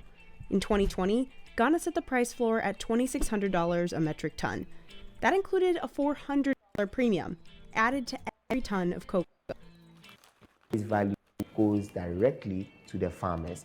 The premium is called the Living Income Differential, or LID. It was the first of its kind in the chocolate industry. It meant farmers took home nearly 30% more money than the year before. At first, big chocolate companies agreed to pay the LID. You can't really not buy Ghanaian and Ivorian cocoa, so the big buyers really had no choice. The LID's markup may seem like a lot, but the millions it's raised to combat farmer poverty is a fraction of big chocolate makers' sales. But soon after it launched, reports surfaced accusing Hershey's of buying cocoa without paying the premium. It's sad to note that these companies who have the resources may not want to abide by this simple appeal. In an email to Business Insider, the company said Hershey supports and is fully participating in the living income differential. When the corporations do pay, LID has helped farmers. It's pushing farmers to even increase their yield. That's how come last year we're able to hit a record 1.2 million tons of beans. After farmers dry the beans, they're bagged up. About 70% of these beans will be sent overseas. Ghana processes only 30% of its cocoa beans domestically. But in 2020, at a press conference in Switzerland, the president announced he wanted to change that. We intend to process more and more of our cocoa in our country with the aim of producing more chocolate ourselves. And he said it right in front of the top commerce ministers of Switzerland, one of Ghana's biggest customers. That statement in Switzerland caused a lot of controversy, I must say. He clearly mentioned our intentions to put in efforts to also add value within Ghana. To support cocoa processing inside Ghana, the government created a free zone outside Accra. Any factory operating inside gets a tax break. Lloyd Ashley runs niche cocoa industry in the free zone. In the free zone enclave, you are getting 10 years free duty on your imported parts for equipment. So it gives you the opportunity to also increase capacity. Niche has become Ghana's largest cocoa manufacturer. The company says it processes 10% of the country's cocoa, and Niche processes 2 tons of it an hour. The cocoa beans arrive here from farms all over rural Ghana. Workers stack the bags high, then cut them open one by one. The beans funnel into this grate on the floor. And the rest of the process is controlled digitally, from roasting the beans to grinding them into cocoa. It definitely should be a problem that's for then sent to get like mixed these companies with milk that pay and that LID. And from there, it comes for this chocolate, because everybody loves chocolate. A cooling process, Like, and then a and I don't packaging think process. Niche has from been what pretty I'm getting, successful. But for small companies I don't think you outside can the do free zone, synthetic chocolate it hasn't like been you as can easy do like to the get up and vanilla, running. like a flavoring. Chocolate's like a process. Like you can see, this is the end product. What you're getting Michael is runs like Farrah Freak, chocolate, a cocoa maker that opened in like a Amanasi raw, to be like closer to a cocoa sub, farmers. like a But since product it's that you outside the could free eat. zone, it didn't get the Not tax versus breaks. vanilla, it's more Farrah like Freak the also beans had for trouble buying flavoring. You cocoa can beans. flavor like As vanilla, shocking as chocolate that may vanilla, sound, stuff you like know, that. it's So really hard in Ghana to I think procure the chocolate cocoa they beans. could definitely set a Another price. hurdle keeping Ghana's chocolate industry from taking off. Well, it's very hard to make chocolate in Ghana. For one, there's no dairy industry. Anybody producing chocolate in Ghana is definitely importing large volumes of milk from either Europe or other continents. Chocolate makers also have to import sugar, mostly from Brazil. And finally, it's hot in Ghana. Chocolate, by its nature, is very sensitive to temperature. Any rise in temperature may cause the chocolate to melt. There's not the kind of cold chain that you need to distribute chocolate effectively within Ghana or, you know, much of West Africa. And building out that cold chain has been expensive. We have used insulated building materials for some sections of our building. Some sections of the building is completely insulated roofing sheet. Also, Ghana's power grid is sometimes unreliable. Electricity, for example, is another issue here. Although there's power, it's never stable. Farrah Freak's top sellers are finished chocolate bars. Inside temperature-controlled rooms, this machine pumps the chocolate into molds. So our installation capacity is 10,000 bars of chocolate every hour. That's a fraction of what a Hershey's or Mars factory can do.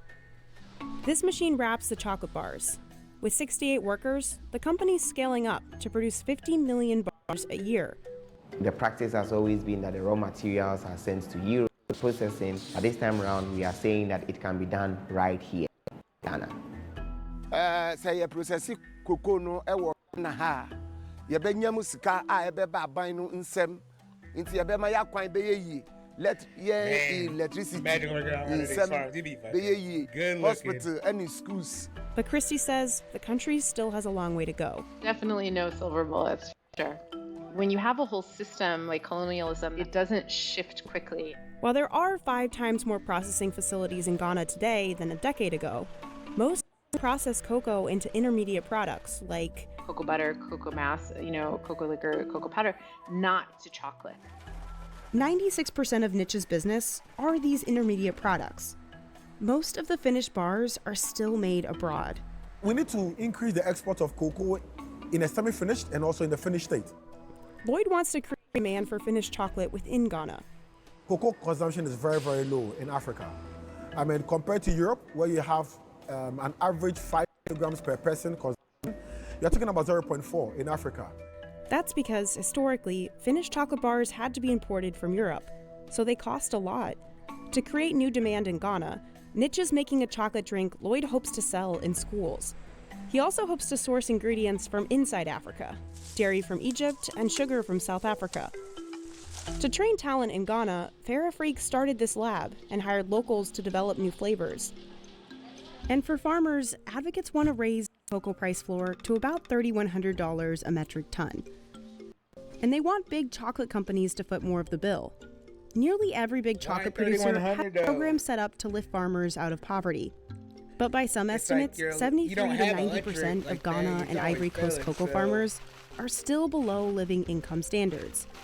If you're the CEO of these big companies, it's time to come down and look at these yourself. As the industry is set to grow about 5% in the next 6 years, Ghanaian cocoa farmers and processors are vying for a larger stake in the big business of chocolate. Yeah, Ghana hano anka cocoa companies and now chocolate chocolate no do pampo emra country hana wombe processing cocoa no na cocoa na ye dua ye di ya ho ye ho adwuma no dodo no ye ho adwuma wo Ghana ha ebe bua oman no.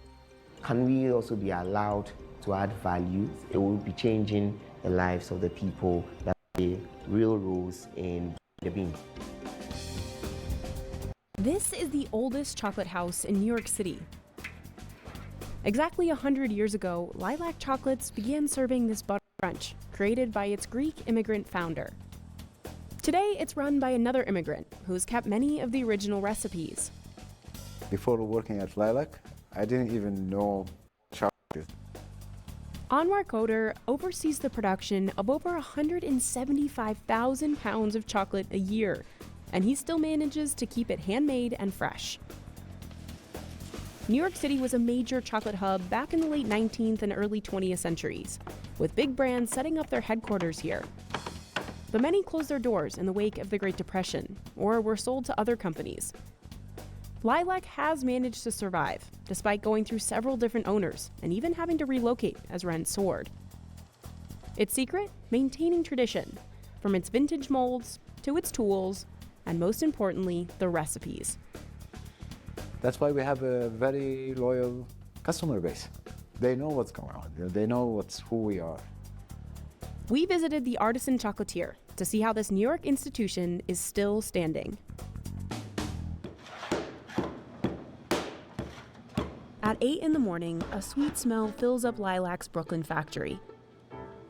In different corners, you'll see mesmerizing waterfalls of milk, dark, and white chocolate. The company prides itself on making its confections largely by hand and in small batches. That includes the founder's famous butter crunch, made the same way it was a century ago. It starts with sugar. Anwar still uses a scale that's been with the factory since day one. The scale itself is over 120 years old. I know even the numbers are gone, faded, but I know where exactly, put it. I'm still using it. After working here for 34 years, he knows most of these measurements by heart. And this is what cooking is. It doesn't have to be like really precise. It's just the experience. He hand scoops tapioca syrup into the mixer. This is one ingredient Anwar updated over the years. Originally, the recipe included corn syrup, but Anwar says he's now opting for healthier alternatives. He heats it all up so it turns brittle, then adds roughly 15 pounds of butter. The cooked butter is just, it just penetrates you, it's in your head. To give it a crunchy bite, he adds 3.5 pounds of chopped almonds. This layer of butter creates a non-stick surface on the marble table, the same one the founder worked with a century ago. Well, the marble tables are a part of the heritage in this company. They are been here since 1923. The marble cools down the sticky mixture while keeping it soft enough to shape. One of the very old tools we still use it to score all the candy. Anwar and his team only have about 15 minutes to spread and cut the candy before it hardens.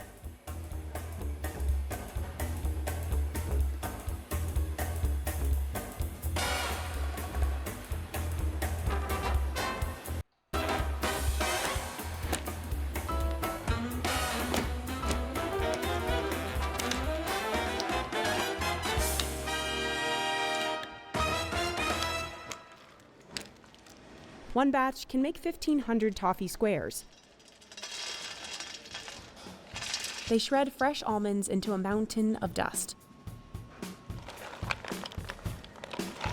and coat the candy in milk chocolate before mixing it into the almond powder. Throughout the day, Anwar moves around the factory, overseeing the chocolate production line. Champagne? Okay, finish champagne. Okay, doing that. He says he's memorized most of the company's 120 plus recipes, and about 65 of them made it into a recipe book that Anwar keeps in a safe. The recipes was passed, through employees, basically, and that's how it's survived. We always talk about the original recipe. All of it in here. It's in pieces. They're not all together, Now I have them all on the computer. Anwar also added a few of his own recipes, like for peanut butter cups and salted caramels. But 34 years ago, he didn't even imagine he would be running a chocolate factory. I wasn't like a chocolate fan, basically, to be honest. Of course, like a little bit of a chocolate fan. He moved to the United States from Lebanon to study computer programming when he was just 24 years old. But he had to drop out after his first year because his family back home couldn't afford the tuition fees. I started looking for a job, part-time job, for pocket money. He eventually landed one at Lilac just before Christmas of 1989. I fell in love with the work itself from day one. I just loved it and picked it up right away. Anwar looked for opportunities to make things more efficient at the factory. In 2 years, he was promoted to master chocolatier and has been doing the job ever since. I was running the company, it's like my own company, even though I was just an employee there. As technology advanced, the company had to adopt to some modern machinery to help ease production. Before, chocolatiers would hand dip every piece. But today, Lilac uses an enrobing machine that can coat 1,000 truffles with chocolate in 1 hour. If any piece required some designs on it, if the design is made right here and it goes through a cooling tunnel and it comes out the other side ready to pack. One of the factory's rules is to never freeze its products. That's when you lose your quality. I mean, we are very well known for freshness. We make small batches. These tempering machines heat, cool, and mix the chocolate. Without them, the chocolate may look dull and feel crumbly. Employees fill up Lilac's specialty molds. And there are about 1,000 of them, including ones shaped like Easter bunnies, pizza, and soccer balls. Anwar has some that are older than the factory itself. These metal molds were made in the late 1800s. This is actually an antique mold. As you see, it's a metal mold. The images on it, that no one makes them anymore. I mean, they are very rare to find. And his collection just keeps growing. Lamborghini, a Mercedes, a Porsche, the one like from the 60s, maybe worse. Favorite, I like the Bentley, the old one, the Bentley. This comes like this, you see, comes like this. Even the tires, it's a lot of work, you could do it. Anwar never says no to a custom order, no matter how challenging it may be. Even if I don't have the mold, I would purchase it. So we're just adding to our existing molds. This giant turkey mold is almost 30 years old. Anwar bought it to use as a window display on Thanksgiving week. A customer saw it and ordered 15 chocolate turkeys a day before the holiday. Anwar said yes, knowing what it would mean. I didn't go home that night.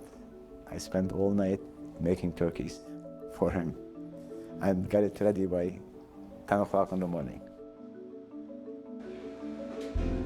Chocolate took off in the United States in the 19th century, when it became faster to make it using machines.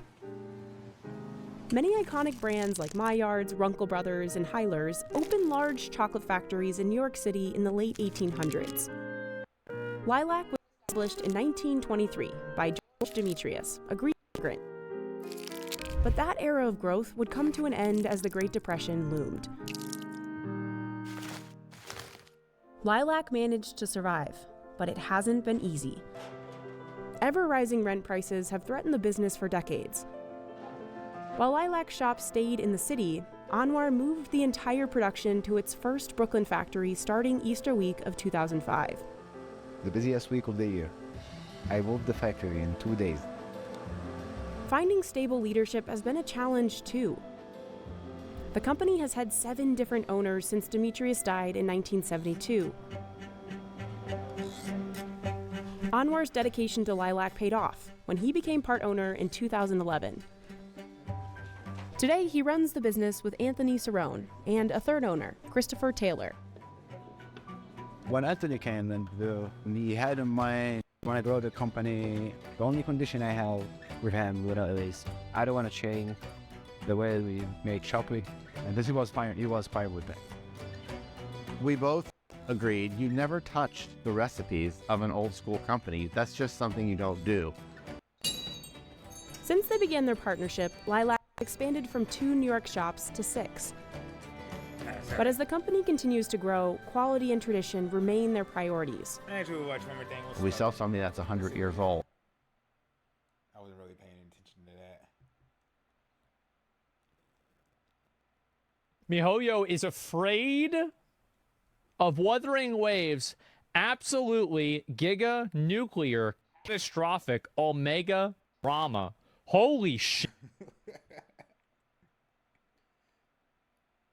Bone-chilling Snapchats, horrible videos, and a real-life sting operation where he'd try to meet a minor. This is the incredibly creepy story of Buddy Haynes, aka TikTok's dirtiest predator. His account, going by the name of The Buddy, was first registered back in 2018,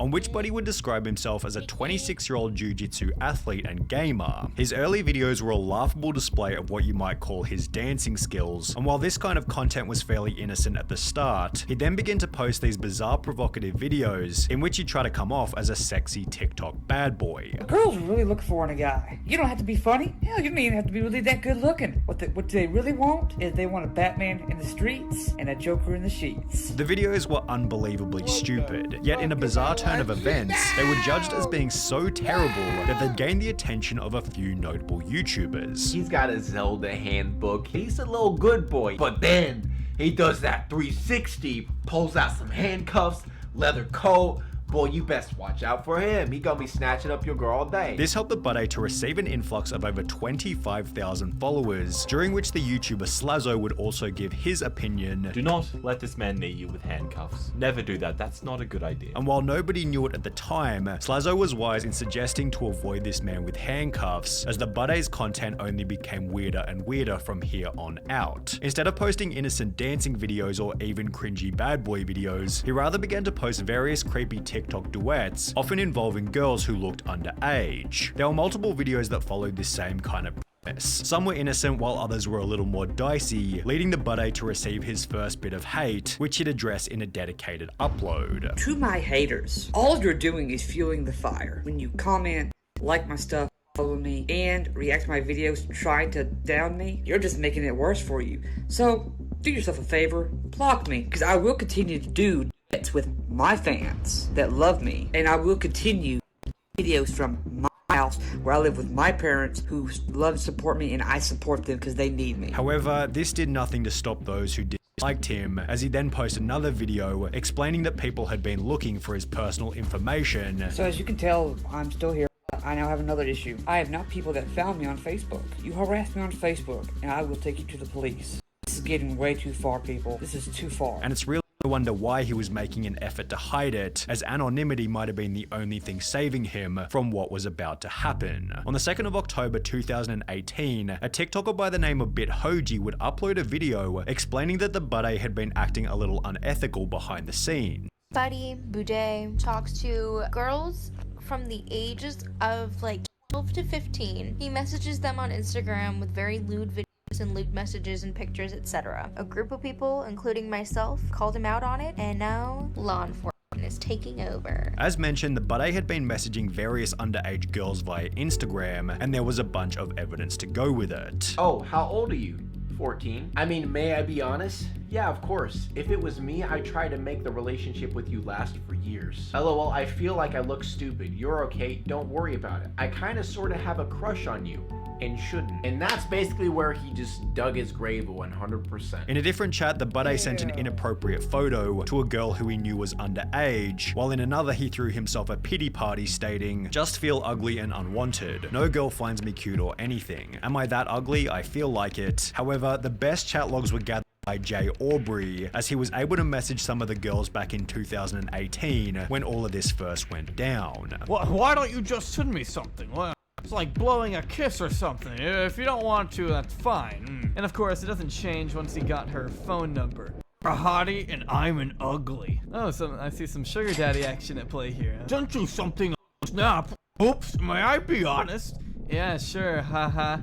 I sent those videos because I'm sorta turned on and wanted to tease you. The videos in question were abundant and took the story to a whole new level of creepy. You're the cute one here, not me, so not fair. Like, I can even make you so things like make me crush on you even more. However, apparently this whole thing was nothing more than a big misunderstanding, as the buddy would take to his TikTok to state that he'd been hacked, and it was rather Bithoji, the girl who originally exposed him, who'd been trying to frame him by sending these messages. She'd respond to these claims in the days that followed. I'm flattered that he thinks I'm smart enough to hack into someone's iCloud, and I'm honored that he thinks I'm smart enough to know how to hack into someone's Instagram and send DMs. I would not make something up to this extent just to make someone look bad. And it's safe to say that nobody else was buying the buddy's excuses. He'd go ahead and turn off his TikTok comments before vacating the account altogether. TikTokers such as Bithoji began to celebrate, stating that the Buddy case has come to a beautiful close, with the common sentiment being that he'd been arrested. From everything I've seen, it's most likely that he's been arrested, and thank God. Yet, unbeknownst to everybody at the time, this was only the tip of the iceberg, as Buddy would return shortly thereafter by posting the following video.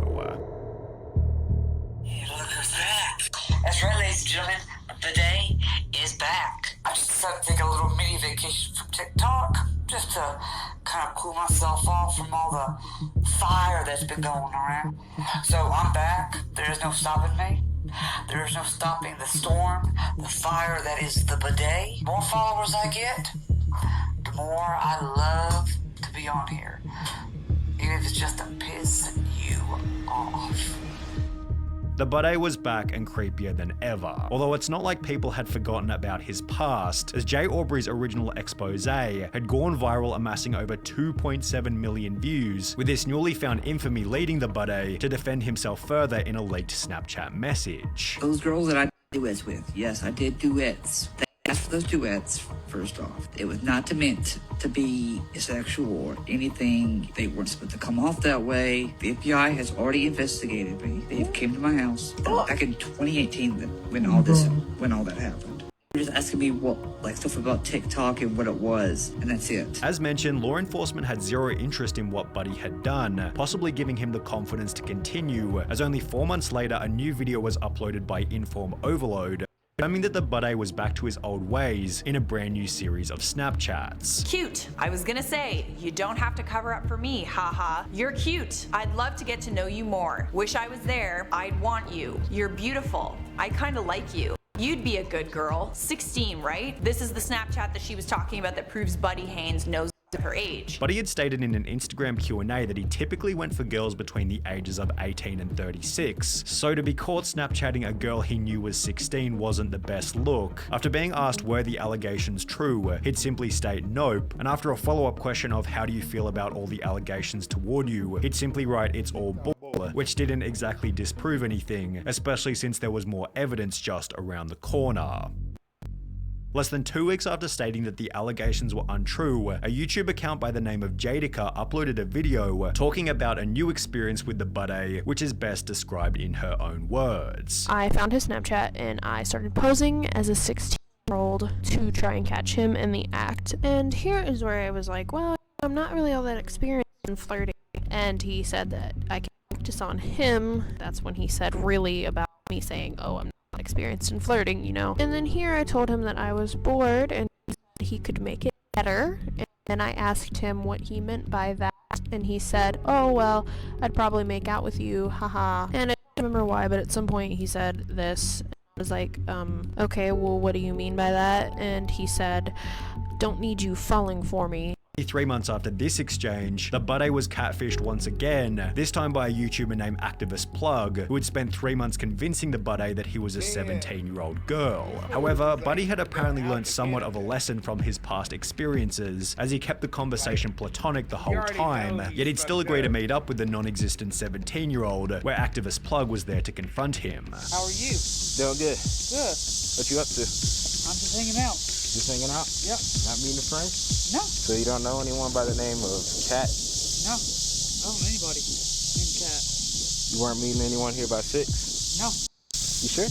Yeah, I'm pretty sure. Buddy been busted once again, this time in the most embarrassing setting to date, after which it seemed as though the Budday shenanigans might have finally been coming to an end. He'd retire his presence on TikTok and instead become a streamer on Twitch. However, with his most impressive Twitch clip being him getting 5 kills on Fortnite, it's not difficult to see how his account, going by the name of Papa Freak, was unable to gain more than 300 followers. But he would also try to launch a SoundCloud music career under the name Freak Alpha. However, to put it lightly, the music wasn't very good. Who would have thought that falling in reverse would be the claim to fame, and after all these months still king of the game, everyone knows my name. It seemed as though the Budday had run out of ways to express on the internet, so he deleted Instagram, Twitter and Facebook before going silent. Rumors began to circulate that he'd been arrested for driving slowly in a school zone, although he wasn't even on the internet to give his side of the story. That would be until January 2021, approximately 18 months after anybody had heard from him, when the Budday would create a new YouTube channel called Papa Freak, before uploading a video titled Campfire Chat Clearing the Air, in which Buddy would finally give his full side of the story. He began by talking about why he joined TikTok in the first place. Back in 2018, I started TikTok and started enjoying it. I wanted to find an outlet to entertain people. You know, me being the butt of the joke, you know, making cringy videos and me just not really caring what people think. Before giving a possible motive for his own poor decisions. I dealt with a lot of depression, anxiety, schizophrenia, alcohol abuse. There's a lot of those videos that I was not necessarily in my correct state of mind. But he would then explain that he was making an effort to fix his life. I'm staying away from TikTok. As much as you people ask me to go back, I've stopped drinking completely. I'm back on my medicine. I'm in therapy. The Budday's last real offense seemed to have been his park meetup in 2019, so perhaps after everything, the Budday has finally learned his lesson.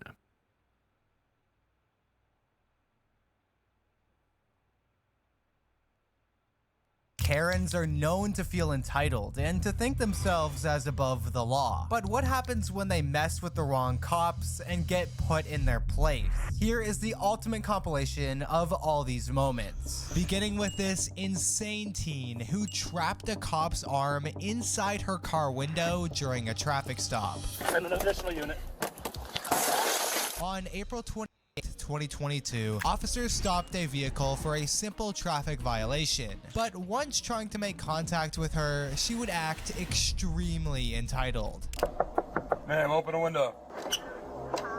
How are you, man? Officer Balzer, Scotch Plains Police. Your license, registration, insurance?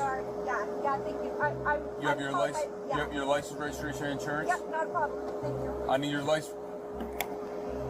Open the window, or I'm gonna break the window and you'll be placed under arrest. Upon first trying to speak with her, she would ignore the officer's simple requests and would soon make the biggest mistake of her life. If you don't comply, I will break the window and you will be placed under arrest. You understand that? Open the window. Although it was clear that this woman had no intentions of playing easy, officers were in no way prepared for what she was going to do next. Ma'am, step out of the vehicle. Sorry, I'm trying to call someone to make sure that I'm safe. Step out of the vehicle. You are safe. Stop. I don't feel safe. I do not feel safe. Don't trap my arm. Don't trap my arm. Whoa, what are you doing? Hey, ma'am, lower the window. You're going to hurt this officer. Lower your window. Ma'am, lower your window with your other arm. Ma'am, lower your window with your other arm. Lower your window with your other arm. Is that a punch on this? No.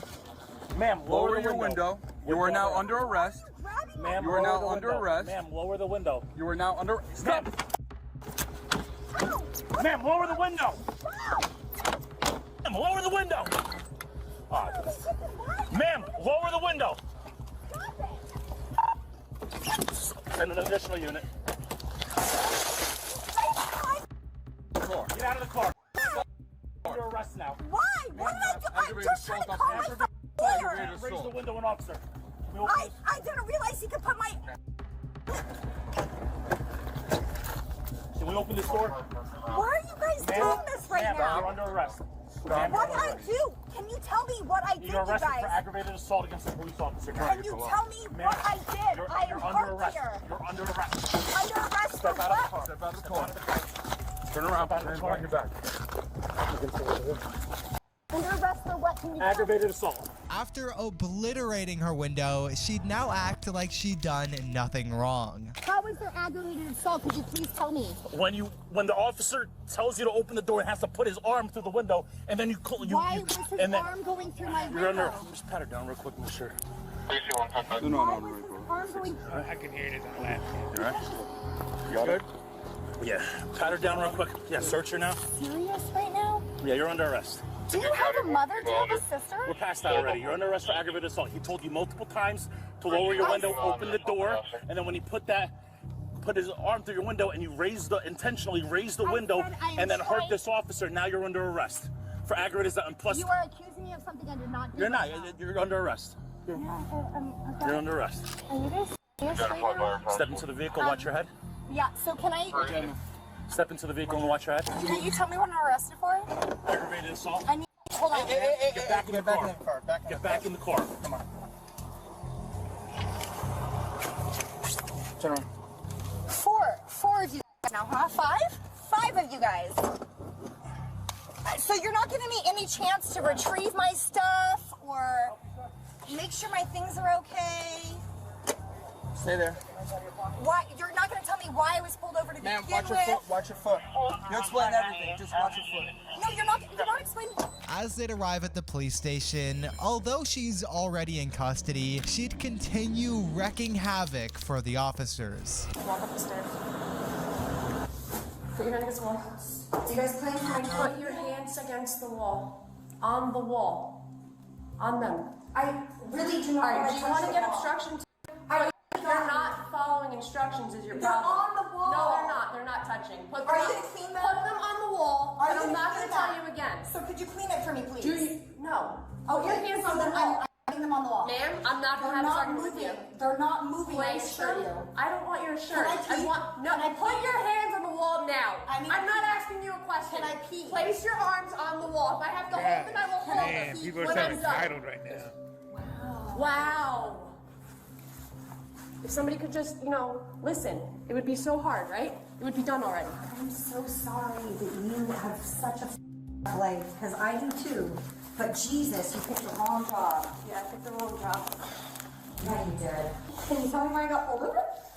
I already explained that to you. You said You plate down there and you have a warrant. It's that simple. It was only well after her ridiculous shenanigans were over that she realized the consequences for her actions and would pretend to have no idea what she's in jail for. my socks off. Correct. Is this your first time being arrested? No, it's not. Okay, so you should be familiar with this. Let me sit down on your feet, please. Put your socks back on. You can put your shoes back on. What were you arrested for before? Probably the reason you got the warrant, right? You know what the warrant's for? I think it's what I have court for in a couple weeks. I think for So why? because I got it in December. I don't know. I don't know. It's for failing to appear. So why not? So why not just? It's for something I have court for. It already set in a couple weeks. Failure to appear, which means you didn't go Because to you court. didn't go to court. Yeah, but they have a new court date set. Understood. Until then, because you didn't go the first time, you did a warrant. And all it would have been was you getting out of here in 2 hours, some paperwork, and that's it. I'm gonna pee on your chair right now, you guys. You need to urinate right now. I told you I don't poop. I mean. Right, well, you also said a lot of things, so I didn't know if it was just a ploy or if you wanted to just argue, or I was speaking to you calmly and kindly, and you just escalated everything, so excuse me for not believing it in the beginning. I've been trying Stand to up, speak please. to you calmly and Put your as hands behind well, your back. and that's why I'm just confused as to what's going on here, guys. I figured you guys. This completely avoidable incident resulted in charges of aggravated assault on a police officer, resisting arrest, obstruction, and she was also charged for 2 active warrants. But if you thought that was bad, wait until you meet this Karen. I'm finna go! Oh, you're out here complaining. No, I'm finna go! We waiting on my sister! Officers with the Palm Beach County Sheriff's Office responded to reports of a female stealing from a grocery store. But once they'd arrive, the suspect would immediately be uncooperative. I'm paying myself. I got 3 different transactions, and that's all I was doing. 3 different transactions. I'm paying for myself. Why the I got a mother 8 man to a bitch? Why I gotta do that? And I'm paying for my shit. What do you mean, amen? Him. Okay. I'm paying for my stuff. 3 different transactions. Bitch, I got money. Bitch, I ain't worrying about that. But I'm just saying I'm paying for my stuff. different transactions, so I'm paying for my stuff, and that's all I was doing. Where's the stuff at? While she claimed to have, quote, only been paying for her stuff, officers would now speak to management, who would recount a very different story. Say she paid for it. The whole bug is already backed up. Nothing's paid for. This is all that's paid from the bug. She's attempting to leave with the bucket. So they told her she has to pay for everything. She's making a big scene out of it. So for the record, she only paid for one item. It's not even paid. This is a suspended receipt. A suspended transaction? Yes. But she's saying that she paid. Yes. She's trying to scam. Yes. So she's I'm gonna pay for each transaction individually one by one. No, you don't. No. So like I said, she's been making a big scene. That's trespassing. This is not the first time we had an incident. Once officers learned of her elaborate scheme, they'd head back out to speak with her, to where her belligerent attitude will only get worse. And they suspended my transaction, and I'm paying for it. Alright, what's your name? You got your ID with you? Don't worry about my ID. I just want my shit. No way. That can keep that shit. Okay, listen to me. Don't worry about my ID. Don't worry about the motherfucking thing. What the fuck? These people just think they're so entitled to shit.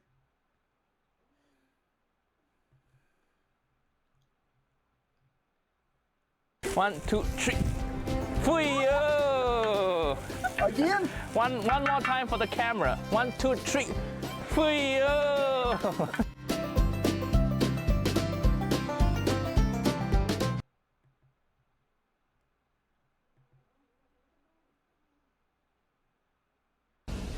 I ate his liver with some fava beans and a knife.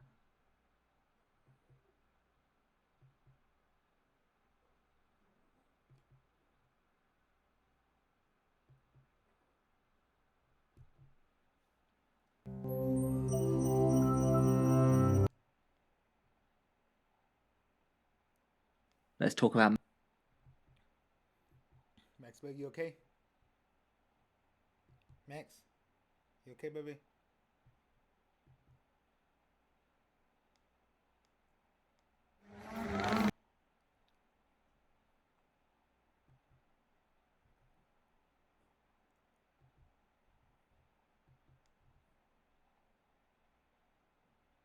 I know we...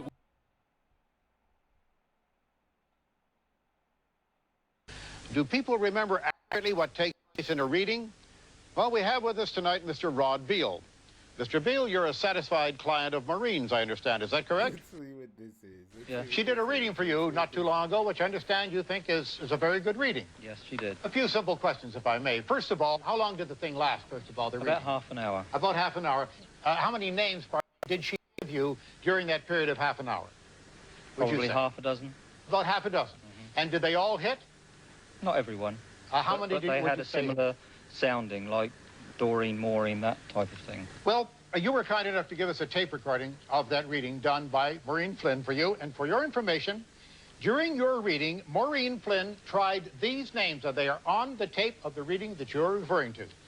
Alan, Alfred, Alice, Anne, Bill, Charlie, Colin, Connie, David, Derek, Eileen, Ellen, Flory, Frank, Fred, George, Jim, Joe, John, Karen, Catherine, Kevin, Lillian, Lisa, Liz, Lynn, Mark, Mary, May, Michael, Rob, Ron, Shirley, Sydney, Stanley, Sid, and Steve. That's 37 names, and she also asked you if you could connect with any name beginning with an N or an L, and you could not do so. Now, in the ones that were accepted, and you did accept 9 of the 37 that were given, these were some of the categories: a son, a lodger, a brother, a nephew, an adopted nephew, a grandfather, a fellow worker, a cousin, and the neighbor's dog. Now, That's right out of context.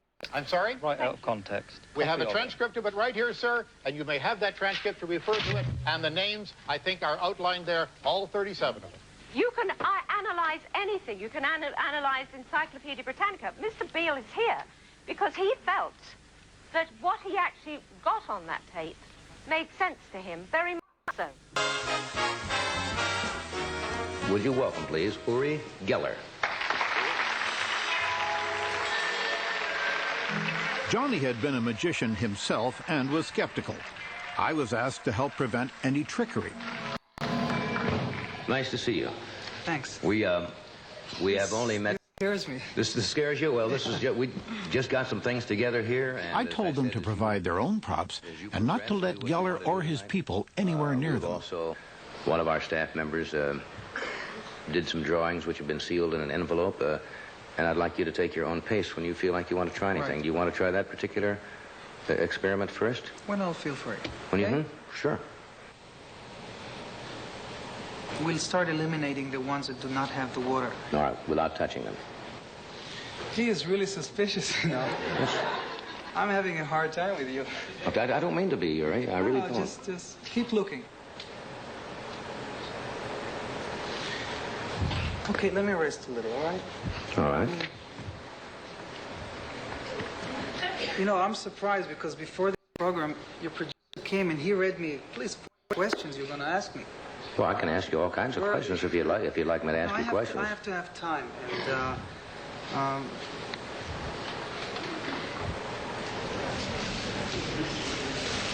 he's a phony. He's a big phony. Uri was telling me you don't feel strong tonight. I don't Is that? feel strong.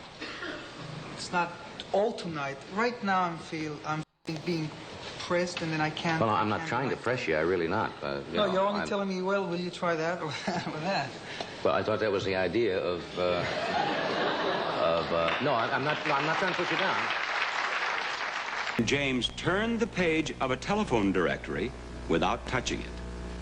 And you claim to have done that with psychic powers. Now, you're prepared to demonstrate your psychic powers, and you've warmed up. You ready to play, James? Very well, James. You are prepared to pay him $10,000 if he can turn the page of the telephone directory with certain controls. That's Is that right. You have the $10,000, do you, Randy? I do indeed. Now what I have here is particles of a white plastic, which when given a good heavy puff of air, will, I think, rather conclusively show whether or not blowing is the method accomplished. Now it will not perhaps in some way differentiate between genuine psychic power and actual blowing, but it certainly should be very interesting indeed to see what now occurs. James? Ready.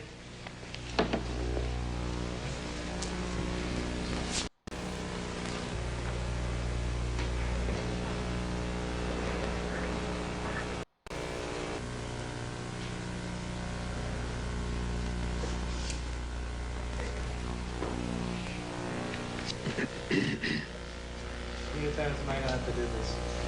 Once? This time. How many pages? Just one page, once. Like okay. that. The styrofoam and the lights form electricity which pulls the page. Look.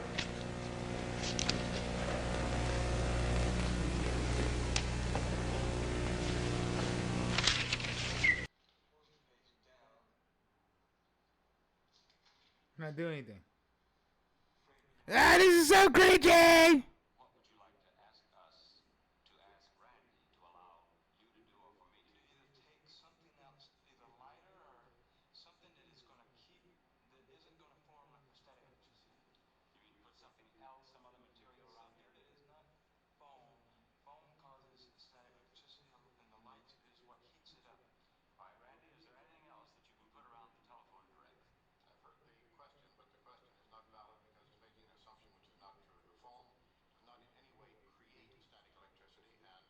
Guys, get out of here. Get out of here.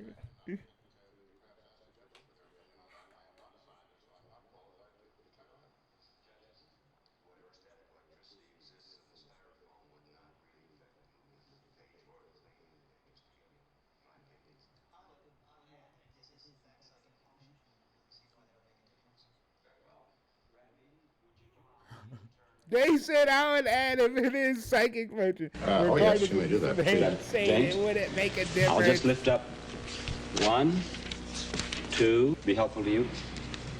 The static is going to still be here because of the foam. See, that's Well, what I'm it is saying. the opinion of the judges that there is not enough static formed by the foam to be a problem. So, under the conditions agreed upon, it would seem that now you should at least try with psychic power to turn the page of the telephone directory, James. Okay.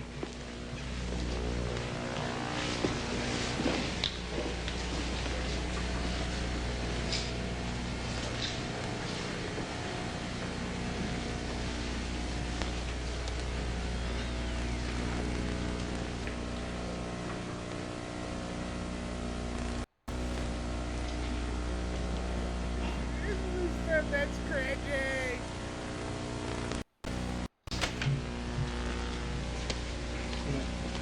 A turn for you? No, it isn't. Well, have you reached the point then when we can declare the demonstration terminated?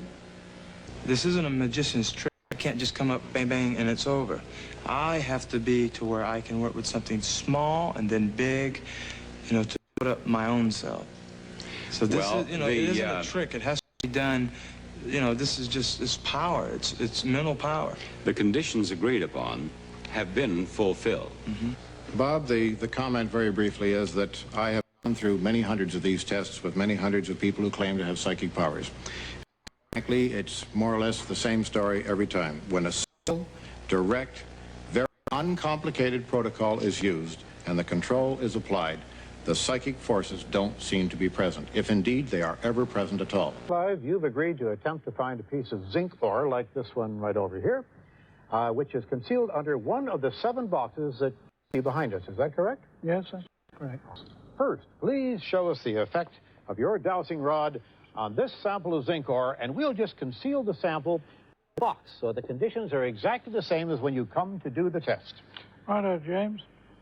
Now, to explain how the rod works, when you're facing the ore, I don't know if you can see this, but I'm trying to, we put a white-ended tip there.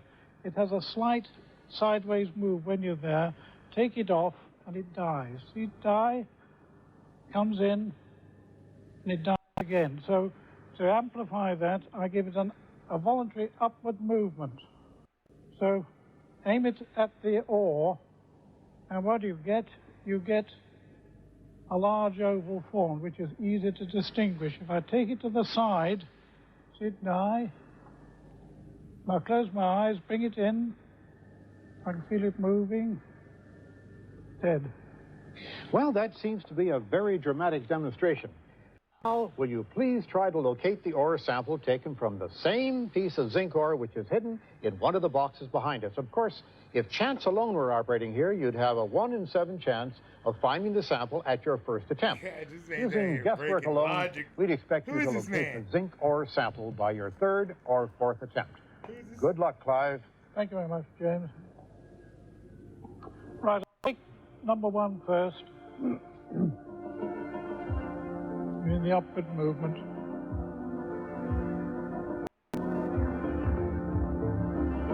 There's no there.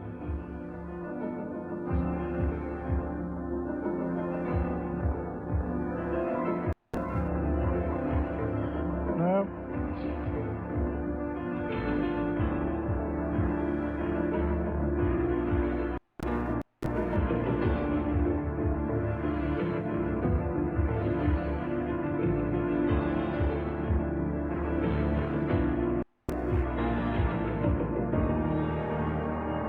Back to that.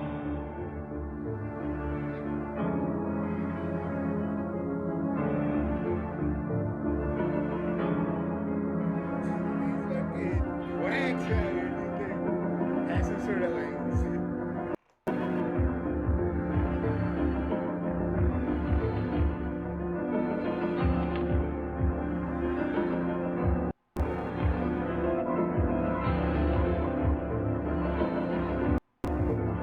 Try 4 again just to see.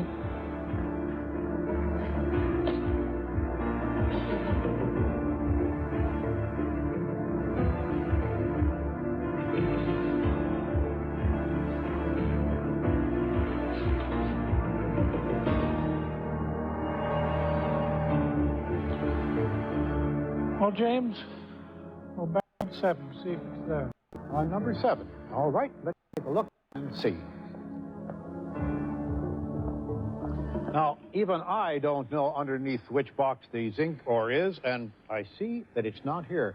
Well, Clive, would you like to have a second try at it? Let's try number 4 again. Number 4.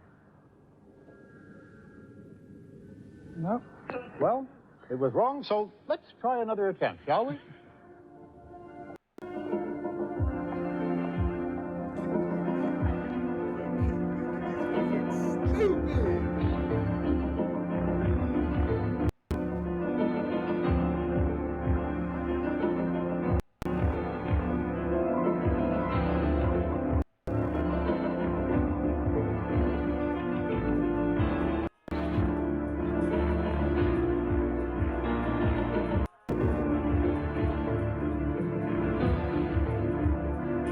Well, we'll try 2.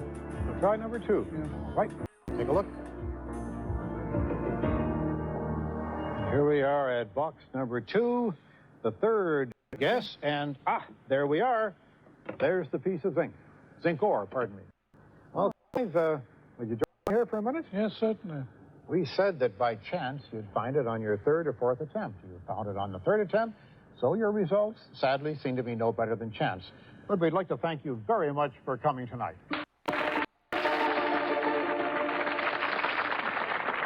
What we're concerned with tonight is whether or not it's possible for James to perceive an aura through obstacles. And to determine that, we've agreed upon the following experiment. Would you step over here with me, James, please? Certainly.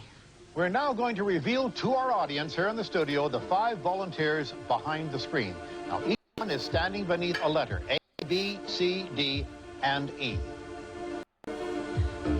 Now, James, can you see all the auras through this screen here? Yes. You can. I'm now going to ask someone at random to step from behind the screen. I have the names here in my pocket. First of all, will John step around from behind the screen? James, can you still see his aura around his body? Yes. And which position did John come from, do you believe? C. From C? John, would you step into the position C, please? James, if, as you claim, you can see auras through the screen, John should now be standing in the same position as he was when he was behind the screen. Is that correct? Yes. Now, will Helen please come forward? Helen will step out from behind the screen. Now, James, from what position did Helen come? D. From D. Helen, will you step into position D, please? Can I now ask Andrew to come forward, please? Andrew is the 3rd person from behind the screen. There he is, and there are only 3 spaces left. Which one do you think he belongs in? A. In A. Andrew, would you take position A, please? Now, would Bob please step forward? Only 2 spaces left. Which letter, B or E? E. E. Would you step into position E? And finally, would Danny step forward, please? Of course, there's no choice about which letter James thinks you are, so Danny, you'll step position B, am I correct? Okay, fine. Just a moment ago, these 5 persons were standing behind the screen.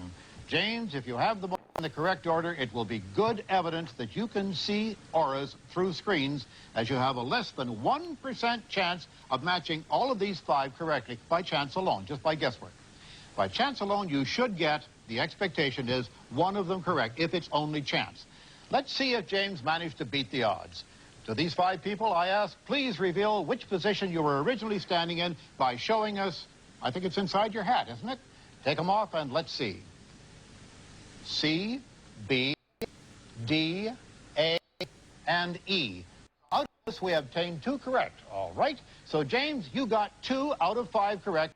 Take my hat off to you for trying. Would your volunteers please go back to the correct positions in which they actually belong? Take your correct positions.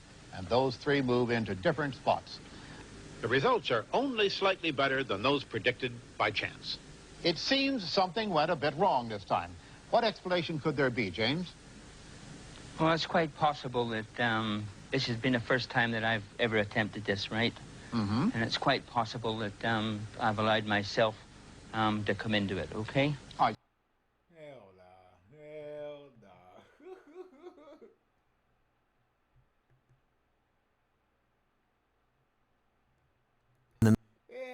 In the 1970s, thousands of chicken heads rained from the sky in Europe, making foxes and other wildlife confused and very happy. Why?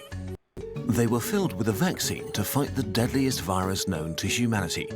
Since the 1970s, 1930s, a rabies epidemic had been sweeping across wildlife populations in Europe, and humans wanted to finally get rid of the virus once and for all. Rabies is named after Lyssa, the ancient Greek spirit of mad rage, and has been haunting us for at least 4,000 years. It can turn animals into angry beasts and humans into zombies that fear water. But what makes Lyssa fascinating is not just how bizarre and deadly its infection is, but also how incredibly good it is at avoiding our defenses.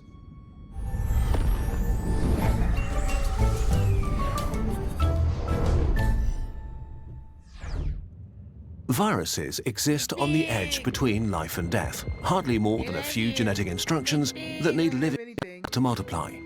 The Lyssa virus is simple even for a virus. It has only 5 genes, that is, the instructions for 5 proteins that let it solve complex problems: infect a mammal, avoid its immune system, travel to its brain, make more of itself, and infect new hosts. Let's see what happens if you get infected. It all starts with a bite, most likely by a dog carrying millions of viruses in its saliva, pushing them deep into the tissue. The goal is your nerve cells, your neurons. They are living electrochemical wires transferring signals throughout your body and can stretch for up to 1.5 meters with their cellular machinery on one end and a terminal on the other. The terminal is where cells talk to each other by passing chemicals that convey information. Lyssa probably binds to the receptors that are crucial for this process and slips inside the unsuspecting nerve cells. Inside, the virus has to solve a big problem. It needs to get to the cellular machinery to take over the cell and make more viruses, and because neurons are pretty long, this can be far away. There is a solution at hand, though. Cells have microtubules spanning their insides that give them structural integrity, but they also provide a track system for a specialized delivery system. Dynein motors are actual motors that use energy and deliver packages. They're made from 50 different proteins, 10 times more than the virus, and look like a little pair of shoes. Lyssa uses one of its 5 proteins to hijack this amazing system and order it to head for the nucleus. What's the immune system doing to prevent all of that? Well, unfortunately, not much. Usually, when a virus attacks, your civilian cells are crucial in activating your immune response. They notice that they've been infected and release hundreds of thousands of a special family of proteins, the interferons that, well, interfere with viruses. We'll have to simplify a lot, but in a nutshell, interferons alert your immune system to make antivirus weapons. But they do much more. They tell civilian cells to turn down their protein factories for a while, which means that viruses can't replicate efficiently anymore. And interferons tell your cells to become super transparent, which is important because how can your immune cells notice that your civilian cells are infected when viruses hide inside them? Your body solves this by creating display windows into their insides called MHC class I molecules. Cells constantly produce stuff to stay alive, and to showcase to your immune cells what's going on inside them, they take random samples of their products and put them into these tiny display windows to give a peek inside. Interferons tell your cells to make way more display windows and become super transparent. If a cell is infected and forced to make virus parts, your immune cells will see these parts in a window and order the infected cell to kill itself and all the viruses trapped within. This is one of the most powerful methods of wiping out a viral infection. Unfortunately, Lyssa blocks your neurons from making interferons and stays basically invisible to your immune system. In contrast to many other viruses, when it replicates, it doesn't kill its host, which would also trigger alarm systems. Instead, it stealthily jumps from neuron to neuron, very slowly making its way to your brain. This phase can take weeks to months and very rarely even years, and depends on a bunch of things, like if the bite was in your face or foot, or how many viruses got into your muscles. Lyssa is a patient monster, until it reaches its goal, your brainstem. Finally, the immune system catches on that something isn't right and reacts. It dispatches some of your most powerful antivirus as killer T cells to seek and kill infected cells and wipe out the enemy. In other viral infections, this would be a turning point, but in rabies, the T cells are rushing towards their doom. Simple Lyssa, with its 5 proteins, plays a reverse card, using the immune system's ingenuity against itself. Your central nervous system is a very fragile part of your body, and so the immune system has to be very careful. A few haywire immune cells in your brain is a quick way to die. So they aren't free to enter your nervous system, they have to be invited in and can be kicked out. To protect themselves, your nerve cells can order T cells to self-destruct if they think they're overreacting. And Lissa figured out a way to make infected neurons express this order. So as your powerful defense cells arrive, they are ordered to commit suicide. Now the virus infiltrates the brainstem. Once this stage is reached, you are going to die. How Lissa kills. One of the most irritating things about the Lissa virus is that we still don't know exactly how and why an infected person dies. Our usual idea of viruses causing damage is by multiplying rapidly, killing their host cells once they've made enough copies, triggering a massive immune reaction that also does a lot of damage. But this doesn't seem to be what happens here. Brain tissue of rabies patients shows minimal, sometimes non-existent damage. Instead of murdering everything in sight, it's currently thought that Lissa wreaks havoc by messing up the neural communication inside your brain, so much so that it can't function anymore. This leads to symptoms like confusion, aggression, and paralysis. Now the virus begins to leave. Still traveling through neurons, it migrates away from the brain and heads for the salivary glands. It is remarkable because after traveling in one direction, the virus reverses its course. After decades of study, we don't know how this works. Lissa ends up saturating your saliva, ready for the irate mammal to bite another and repeat the cycle. While this seems like the beginning of a zombie outbreak, luckily there are no known cases of a human biting another and spreading rabies this way. Now, the end is near. You are rapidly developing encephalitis, a swelling brain with many unpleasant neurological symptoms from lethargy to paralysis. Slowly at first, and then suddenly, organ after organ fails as you slip into a coma. There is no known effective therapy. Barely anyone has ever survived Lissa once symptoms begin to show. It is by far the deadliest virus we know. Except there is actually something that could save you, a vaccine. Rabies was one of the first diseases humans developed a vaccine for. As vaccines do, it prepares your immune system for a future attack so it has the right weapons ready in high numbers. The horrific tricks of simple Lissa don't work once you are vaccinated. And the vaccine is special for another reason. Because Lissa is so slow in the first few weeks, it can be given to you after you've been exposed. So you can still be vaccinated after you've been bitten by an animal. Which is super important if you've had contact with a sick wild animal, say a bat, because you often don't even notice a bite from tiny teeth. Rabies is a monster, one that has followed our species around for thousands of years, that our ancestors were terrified. Pretty scary.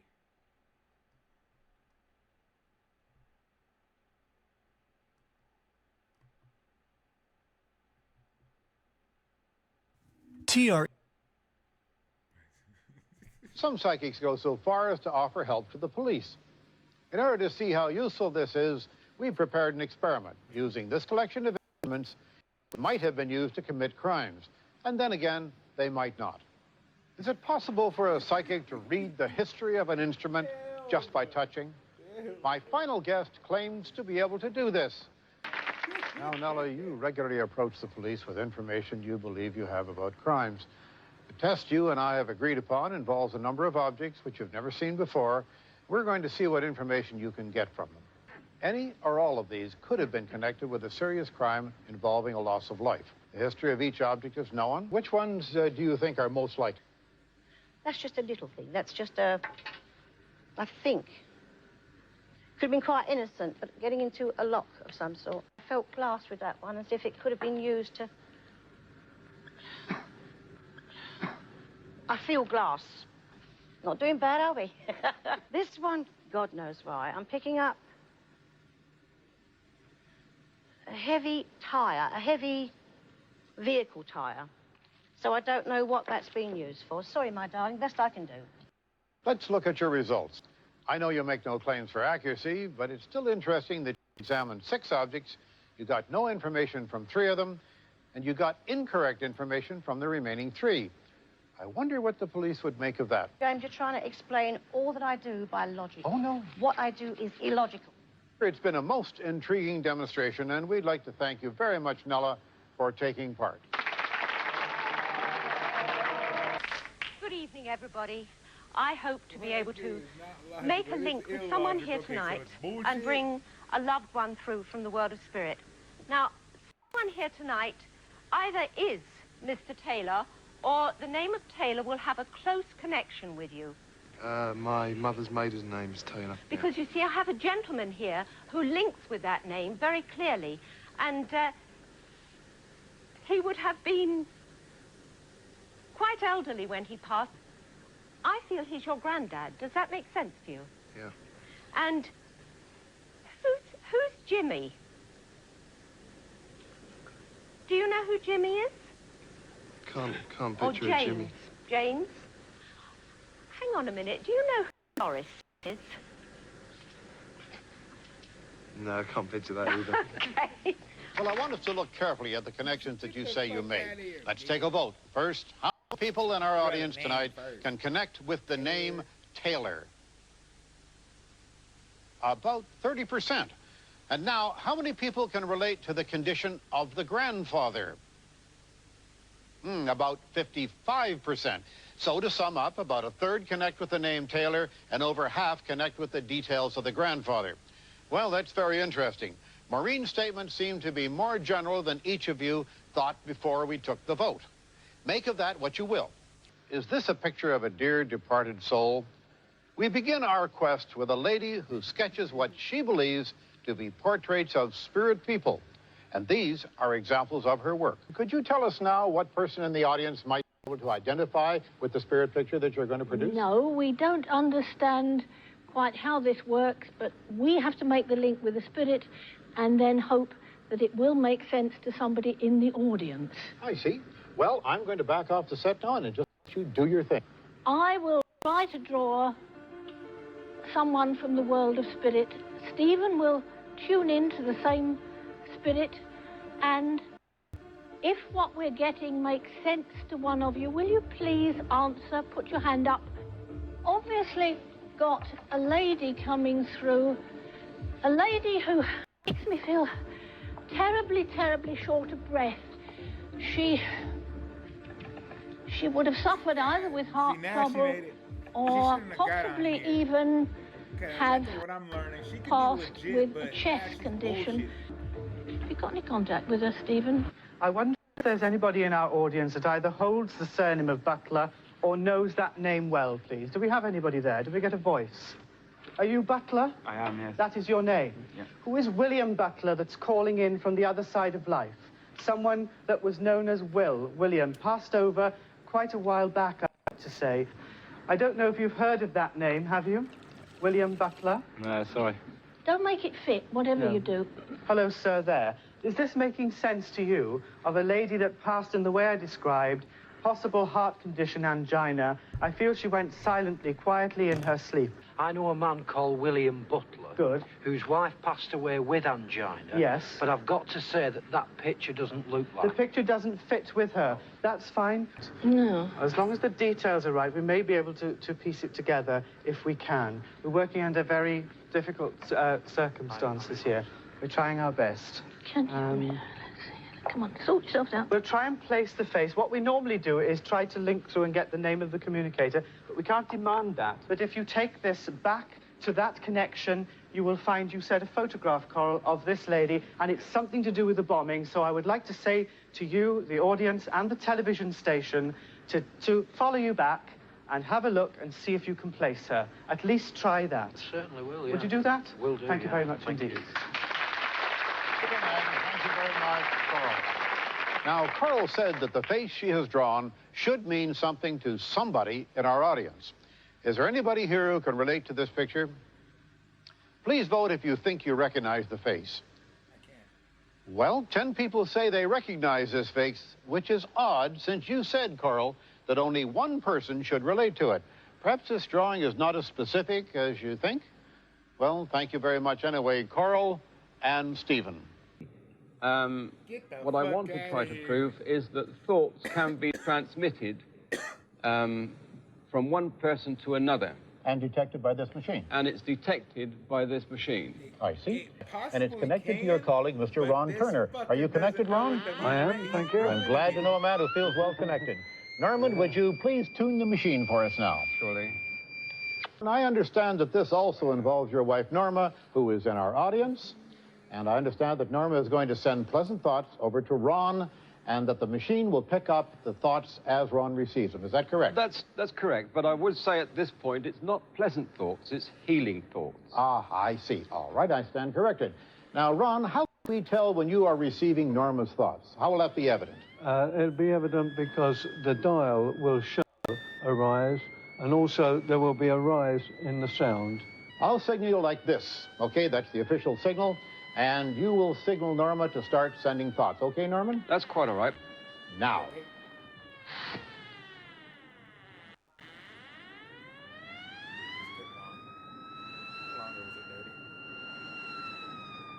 Stop. Very good.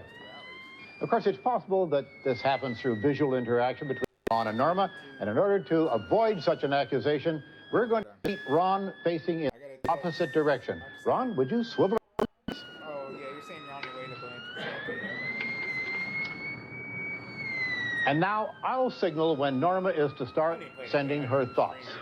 I will give the same signal sometime within the next few seconds or so. And under these conditions, we'll see what happens, all right? Okay, people would... I get some of these stuff could be legit, but they shouldn't have came on here. Because maybe, like, there was a psychic drawing. She was like, oh, I can see the dead people, but I can draw who they are, portraits. But all right, stop. Now, let's give it a second try, if you will. Sometime in the next few seconds or so, I will give the signal by holding my thumb up. Drawing them out, and I was like, but then he does like, logical tests, like, all right, anybody in the audience, like, recognize this picture? She's already started. I can't stop it. It's like logical, like, legit stuff. I guess we're having a hard time stopping it, Norman, or can you readjust? No. He's received it, you see, and it's in his energy form now. Norma, will you stop? All right, sometime in the next little while, I'm going to give another signal. It's beginning to... And the judges, all the judges be like, there should be no, they'll give their opinion, and they're like, I'm not signing.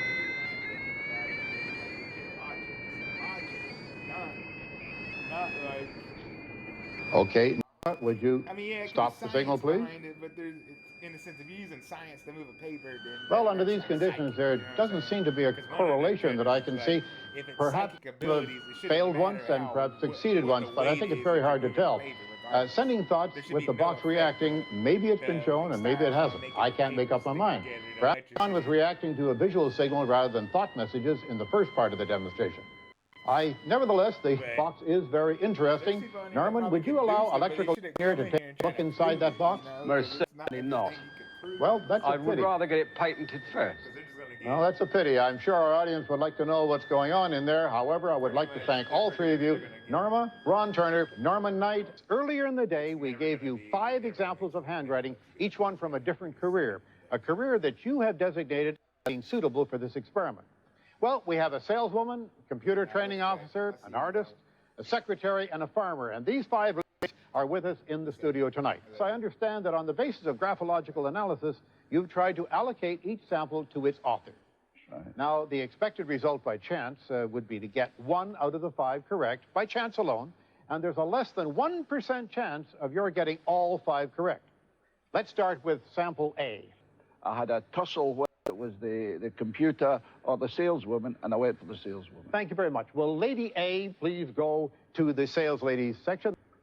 Now, what about number B here? And I put her as computers. So you placed Lady B in the computer profession? I did. I'm going to ask Lady B to step over behind the computer. All right, and what about C? She is up in the clouds a bit. She does a lot of thinking. And I'm going to say something particularly definite here, and she can tell me what's right or whether it's wrong. Do you have a scar in your abdomen?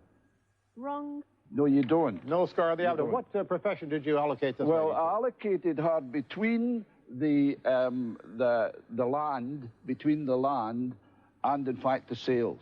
You chose this sorry, lady? I chose the land, that's right. All right, this lady will step around to where we find the tractor down in the end there, please. And what about sample D? There is a lightness and delicacy to the handwriting. So this lady is the artist in That's your right. estimation. That's Very well. right. Would you step over behind the palette and the brushes, please? And finally, I think I can guess which one this is. Would you step over behind the typewriter, please? Because you apparently are supposed to be the secretary. Well, I'm going to ask each one of these ladies in turn. First of all, number one, are you indeed a salesman? Vote with yes or no.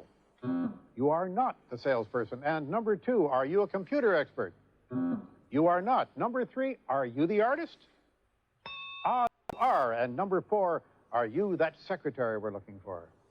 Apparently not. And number five, are you a farmer? I see. Well, would you please move to the correct positions that you belong in, the four ladies that were not correct? Would you move to the correct positions? How we know is really in that profession. We expected that according to chance, Duncan, you would get one correct, and you got exactly one correct. My first guest is an astrologer whose work is read by millions of people in Britain every day. Jonathan has kindly agreed to put his talents to the test this evening. And before the show, we gave you the details of one person selected from that audience. So please give us your reading for that person. Okay, well, I don't know who I'm addressing here, but I know that the person who owns the horoscope that I've been looking at has a very unusual horoscope.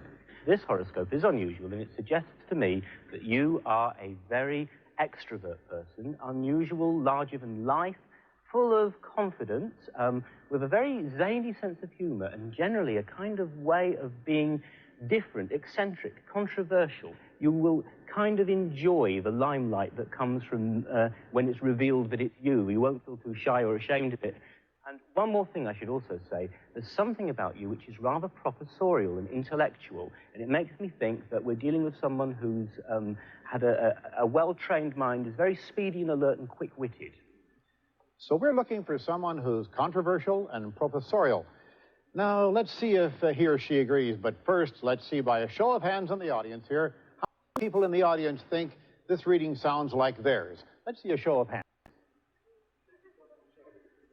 Well, we've got, what, 4, 5, 6, 7, 8, 9, 10, 12, about 15, maybe a few more. Quite a few, actually. Now, let's meet our real subject of that reading. Please welcome Hugh Laurie.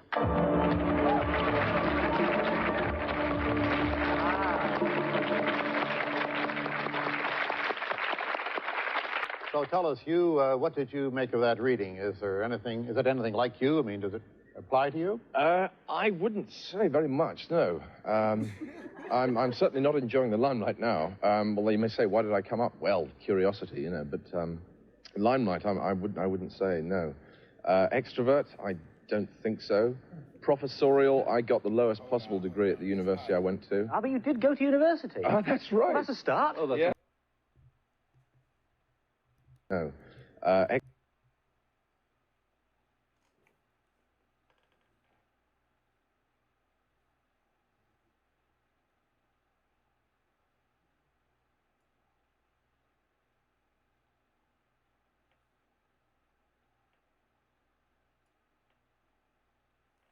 Okay, that's him, right?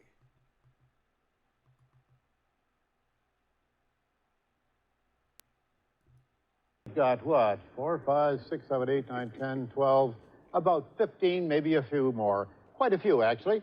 Now let's meet our real subject of that reading. Please welcome Hugh Laurie.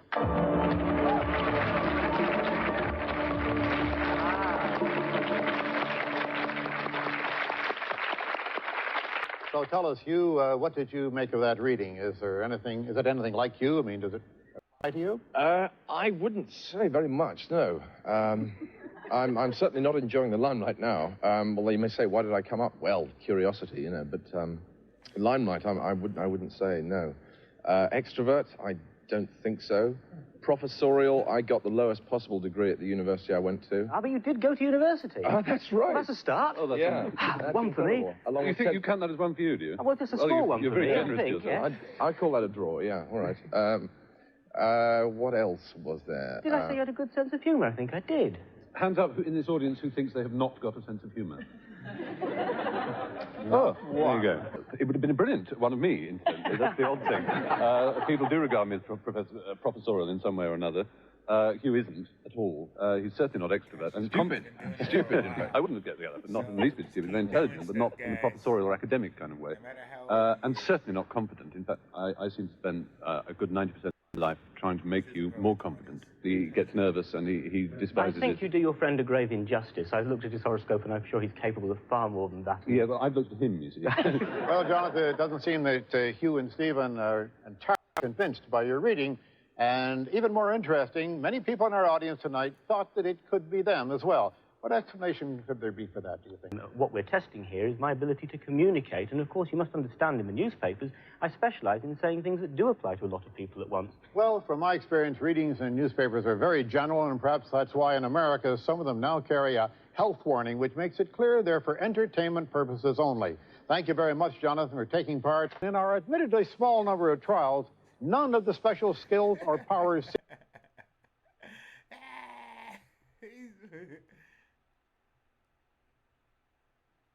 This is the largest map I've ever made. So in this video, what we're gonna do is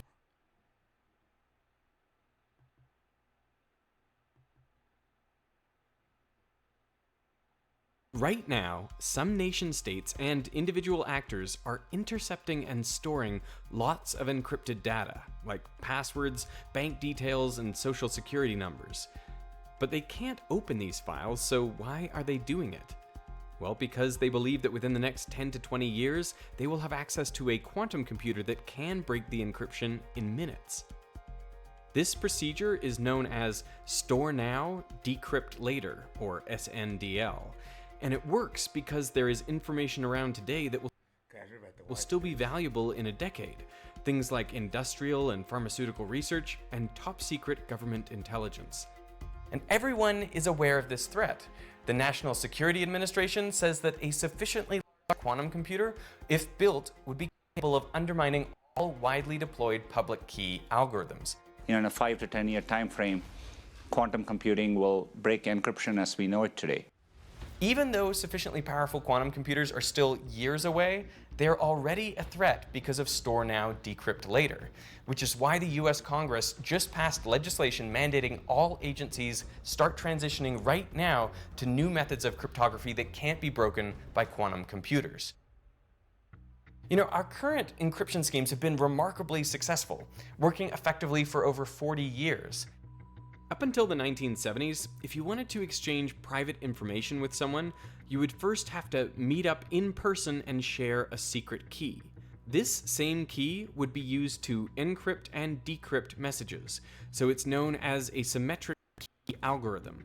As long as no one else gets the key, your messages are safe. Now, what if you want to send information to someone you've never met, and it's too hard to arrange an in-person meeting? You can't share a key over an unsecure channel like a phone line or the mail because it could be intercepted. And this is what in 1977 led 3 scientists, Revest, Shamir, and Adelman, up with an encryption breakthrough. Today it's known by their initials, RSA, and it works something like this. Every person has 2 really big prime numbers, all their own, which they keep secret. They multiply these numbers together to get an even bigger number, which they make public for everyone to see. Now, if I want to send someone a private message, I use their big public number to garble my message. And I garble it in such a way that it is impossible to ungarble without knowing the 2 prime factors that made that number. This is an asymmetric key system, since different keys are used to encrypt and decrypt the message. So it's easy for my intended recipient to decode, but impossible for everyone else unless they can factor that large public number. Now, someone could try to factor it using a supercomputer in the best-known factoring algorithm, the general number field sieve, but modern cryptography uses prime numbers that are around 313 digits long. Factoring a product of primes this big, even with a supercomputer, would take around 16 million years. But not on a quantum computer. See, in normal computers, it can only be in one state at a time, either a 0 or a 1. So if you had 2 bits, it'd be in one of 4 possible states: 0, 0, 0, 1, 1, 0, or 1, 1. Let's say each of these states represents a number: 0, 1, 2, or 3. You want to do a calculation, for example, raising 7 to the power of one of these numbers, we can only do it for one state at a time. In this case, 7 squared, and so we get the answer 49. Quantum computers consist of qubits, which also have 2 states, 0 or 1. But unlike a classical bit, a qubit doesn't have to be in just one state at a time. It can be in an arbitrary combination of those states, a superposition, if you will, of 0 and 1. So if you have 2 qubits, they can exist simultaneously in a superposition of 0, 1, 2, and 3. Now when we repeat the same calculation, it will actually perform the calculation for all of those numbers at the same time. And what we're left with is a superposition of the different answers: 1, 7, 49, and 343.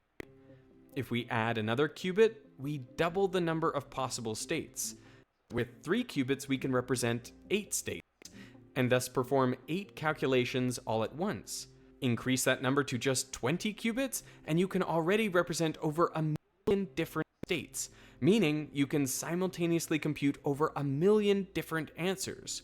With 300 qubits, you can represent more states than there are particles in the observable universe.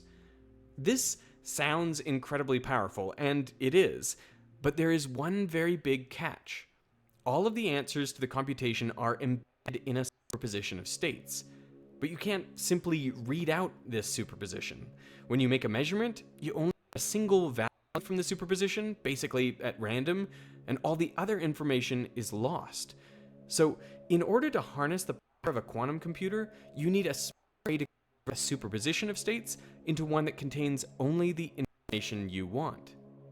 This is an incredibly difficult task, which is why for most applications, quantum computers are useless. So far, we've only identified a few problems where we can actually do this. But as luck would have it, these are precisely the problems that form the foundation of nearly all the public key cryptography we use today. In 1994, Peter Shor and Don Coppersmith figured out how to take a quantum Fourier transform. It works just like a normal Fourier transform. Apply it to some periodic signal and it returns the frequencies that are in that signal. Now this may not seem particularly interesting, but consider this.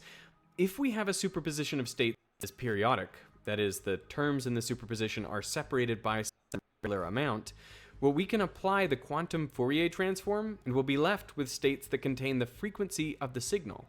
So this we can measure. The quantum Fourier transform allows us to extract frequency information from a periodic superposition, and that is going to come in handy. So how does a quantum computer factor the product of 2 primes much faster than a conventional computer? I want to explain this by first walking through a simple example with no quantum computer required, and then I'll show how a quantum computer could execute this method even for a very large number in a short period of time. So let's say we have a number n, which is the product of 2 primes, p and q. For the sake of this example, let's set n equal to 77. Now, I bet you can guess the prime factors. Let's pretend for the moment that we don't know them, because with a product of really big primes, we wouldn't. Now I want to use a factor of numbers that feels like magic. A number g that doesn't share any factors with n. If you multiply g by itself over and over and over, you will always, eventually, reach a multiple of n plus 1. In other words, you can always find some exponent r, such that g to the power of r is a multiple of n plus 1. Let's see how this works. Pick a number that is 77. I'll pick the number 8. This number doesn't share factors with 77, and if you were doing this with big primes, it would also be extremely unlikely that you just happen to pick a number that shares factors with n. Now, multiply 8 by itself once, twice, 3 times, 4 times, and so on, raising 8 to ever higher powers, and then divide each of these numbers by 77. We're not really interested in how many times 77 goes into the number, just the remainder, what's left over. Because at some point, 77 should divide one of these numbers with a remainder of exactly 1. So 8 divided by 77 is 0 with a remainder of 8. 64 divided by 77 is 0, remainder 64. 512 divided by 77 is 6, remainder 50.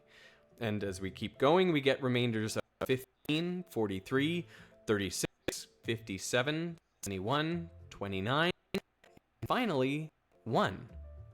So there we have it. 8 to the power of 10 is one more than the multiple of 77. So we've found the exponent r that satisfies this equation. But how does this help find the factors of n? Well, we rearrange the equation to bring 1 over to the left-hand side, and then we split it into 2 terms, like so. And now, as long as r is even, we have one integer times another integer is equal to a multiple of n. This looks remarkably similar to p times q equals n. I mean, since we know that p and q are on the right-hand side of this equation, they must also be on the left-hand side, just multiplied by some additional factors. So one way to think about what we've done is we've taken a bad guess for one of the factors, g, and by finding the exponent r, we've turned it into 2 much better guesses that probably do share factors with n. Since r was 10, the 2 terms on the left-hand side are 8 to the power of 5 plus 1, 32,769, and 8 to the power of 5 minus 1, 32,767. These 2 numbers probably share factors with n. So how do we find them? We use Euclid's algorithm.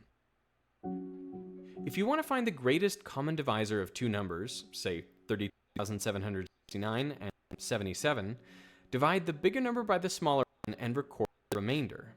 In this case, 32,769 divided by 77 gives a remainder of 44. Then shift the numbers 1 position left and repeat. So now we divide 77 by 44. Alright, this is getting mad. My brain's hurting.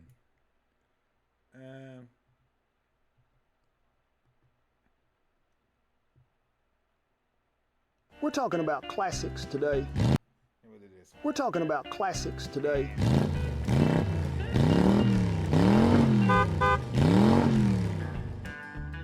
And yeah, them are classics, but this is one you can eat. Hamburger steak and gravy don't get no better than that.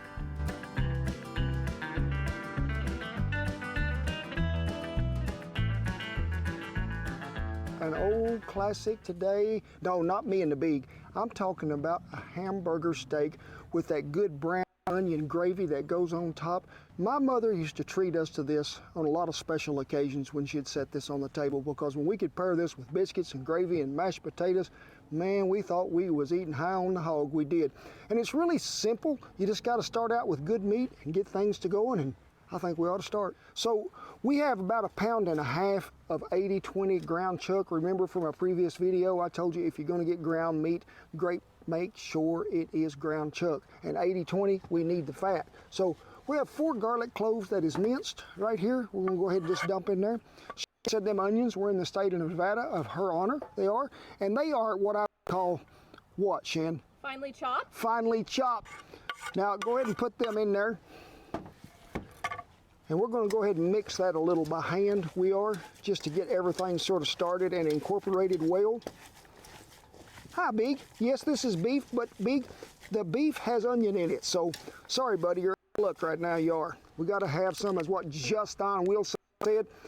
Leon Perrin's W sauce makes everything better. We're going to go about that much on it. Now, my mother, bless her heart, I loved her so, and she was a great cook.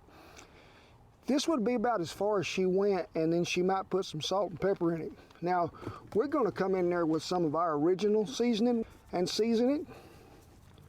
But then we're going to add just a little bit more black pepper to it.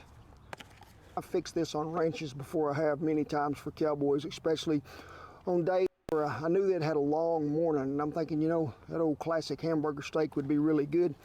And to me, this just makes it better, folks, and that is some of that there, oh my gosh, Parmesan cheese, grated in the little plastic bottle, if we can get in it.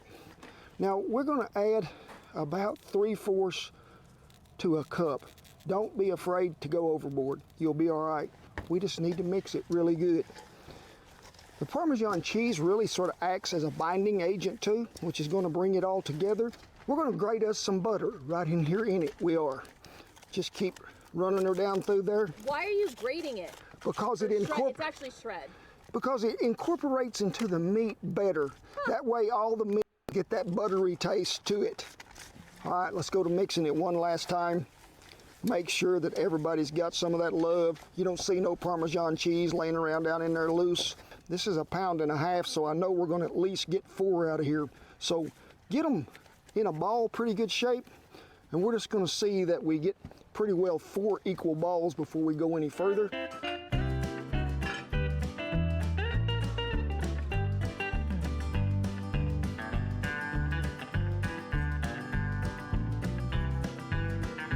So get in a shape that you want.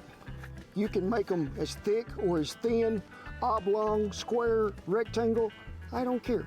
But you can see the butter and the Parmesan in each one of them. It's that time. I'll meet you over at Bertha and we'll get them to going. Hot it is over here by Bertha. In goes the rest of that butter that was 3 a stick. We're going to use the rest of it right in here. Let it get hot. I would say you'd be about a medium heat. While that butter is melting right along, let's go ahead and put these in there. This is what you call a one-pot meal too, so there's not a whole lot of dishwashing, which sometimes I like, but the Beagle and Major ain't too much for. We're gonna brown these and get nearly plumb done before we ever take them out of there. So ground beef temperature is about 140 when you're pan frying something like this. And we're gonna cook them a little under that because when they go back in the gravy and everything that goes with it, they'll be done just right. One of the first ranches that I was cooking on was the Silverbrook Ranch down there south of Abilene. And they used their wagon and their team, which was probably the worst team I ever drove in my life. But also, them boys that each out of house and home. Usually a crew for me was something like maybe 10, 12 people, 13. Down there it was like 17 to 25. It was sort of one of them surprises most days. And the first meal in at noon, you know, I like to have a chicken fried steak, gravy, mashed potatoes, all that stuff. And there was a bunch of old timers in the crew, and they was talking about classics and about old classic horses and classic movies that they've seen through the years. And I'm thinking, tomorrow we're gonna break out a classic just for them old men. And I remember because they furnished the beef, and that day they told me there'd be about 5 extra for lunch, so we was cooking for about 26. Well, I cooked about 10 pounds of meat, and I made some of the biggest hamburger steaks I believe I ever made in my life. That's probably this big around, about that thick. Put them in that old 20-inch skillet and cook them down to where they're just right. And then when them boys come in there, and I just poured that gravy over the top of that meat and just let it go to bubbling in there. You never seen any old timer in your life that would come under the fly of the wagon and ask you what was going on or what was happening. But I remember old Ed was just sort of like an old gooseneck, just reaching way over as far as he could. And I hear him tell one of them others, "That looks like hamburger steak and gravy right there. I hope he's got some mashed taters to go with it." Well, I filled them boys up so much that day when they got through eating. They were going to go back as soon as they did after lunch. But I remember old Ed telling them, "Hang on, we're going to sit here and wait till that settles." Got to camp at 12, they left at 2:30. That's what you call filling them up and making them do it right.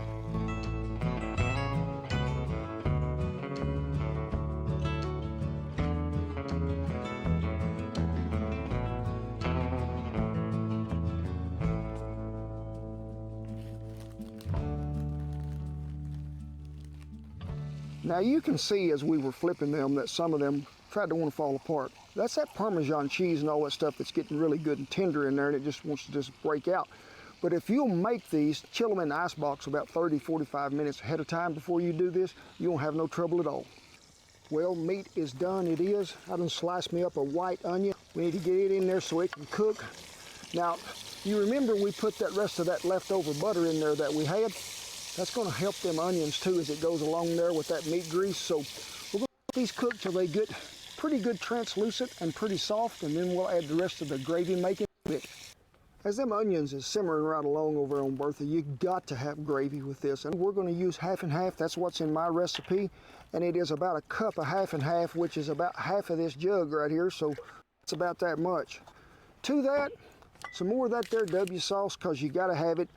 Justin Wilson would be proud, he would. We're gonna add a little garlic powder and a little onion powder And to that, a cup of beef broth. Gonna add that gravy to that onion mixture over there, stir it up and let it come to a really good simmer to where it's boiling a little bit. And then we're gonna add some cornstarch, which is just cold water and cornstarch, because we need a thickening agent, and we're gonna let that cook till it gets thick. Then we're gonna add our hamburger steaks back to it, and we're gonna try to just let them come to a low simmer. That was not a word. Nope. We're gonna let it come to a low simmer and just sit there and just sort of all them flavors blended together for about 10 to 15 minutes, and then we're gonna eat it.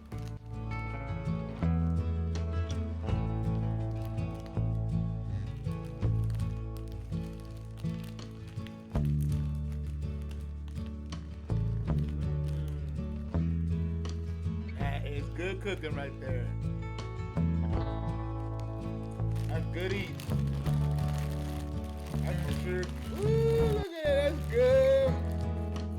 That's making me hungry. The beads.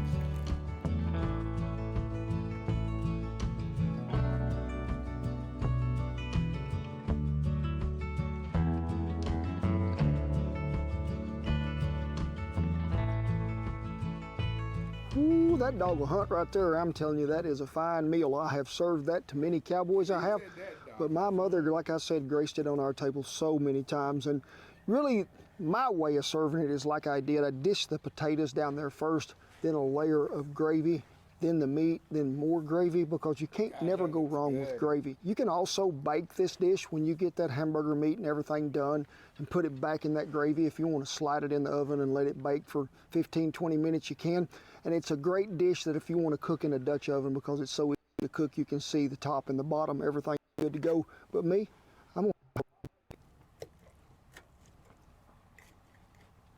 it's gonna be good, Big.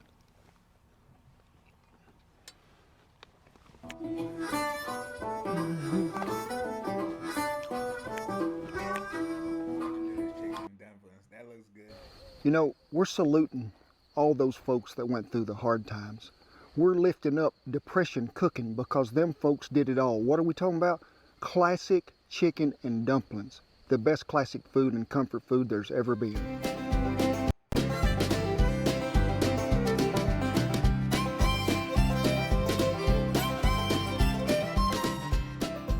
I'm talking about classic comfort food, chicken and dumplings. Really, my dad said it was more like a depression meal, because there really wasn't a whole lot of chicken in there, but they could put a whole lot of dumplings in there, make a big pot of that, it would feed the whole family. And hey, it's still a classic today. It's something that I really think is probably one of the most traditional comfort foods that ever survived the Dust Bowl.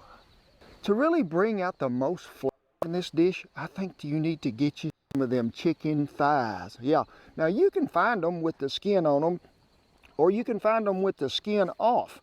Now, I probably, if I'm gonna boil these, and that's what we're gonna do, we need to skin these chickens right quick. You can see that comes off there pretty quick. Now, also, look here, this is a bone. Now, I'm gonna tell you right now, we're gonna leave that bone in there, because we're gonna cook that down too. It's gonna bring out more flavor. Well, as you can see, the water is boiling. Now, some of them are already going to say, I can hear you out there, why didn't you just leave that skin on them? You'd have got more flavor.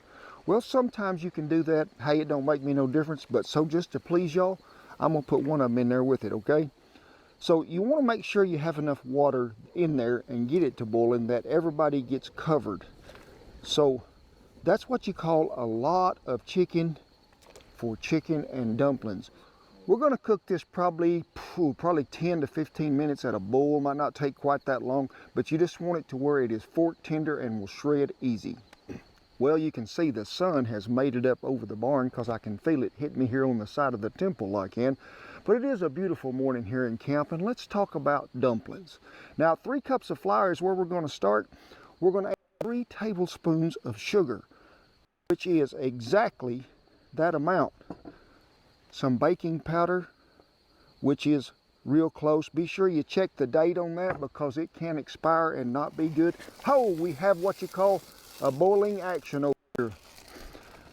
Some salt, which is about that much. Let's go ahead and mix that really well.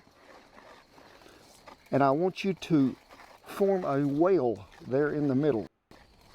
for this here cackleberry to set. So go ahead and crack him in there, and you'll see him laying in there oh so pretty. Yes, he is doing his job. It is. Get you a whisk, and I just need you just to whisk him lightly. See, there is no need in ruining another, I'm not saying ruin, but make another dish dirty. So you can whisk that egg right here in the middle. I once seen an old man on a ranch where I was staying one time set a 50-pound sack of flour there beside him and make 2 biscuits in it with eggs and milk and buttermilk, and you'd never know he was in there till he got through. So to that, I need you to add, and we need to measure this, folks, about a cup of buttermilk, 1 1/4 cups. So we're going to start with a cup. We're going to pour it right there where that egg was. White vinegar, if you can get the lid off. How much? Exactly 1 cupful. Right there in the middle it goes. Everything has found its home. So now I need you to gently fold till we can get it all mixed in here. And this is going to make really a pretty shaggy dough. But I know we have made one mistake already, Shan. We have. Folks, we were supposed to have cut the butter into this before we put the liquid, but it will still work. So we're going to have to change this method up a little. Be right back.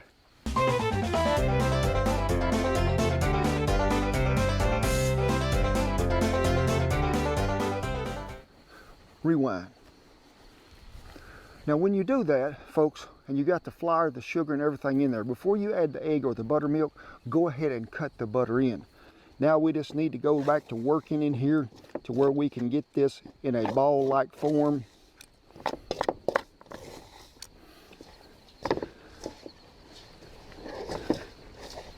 It don't take long for this to come into shape.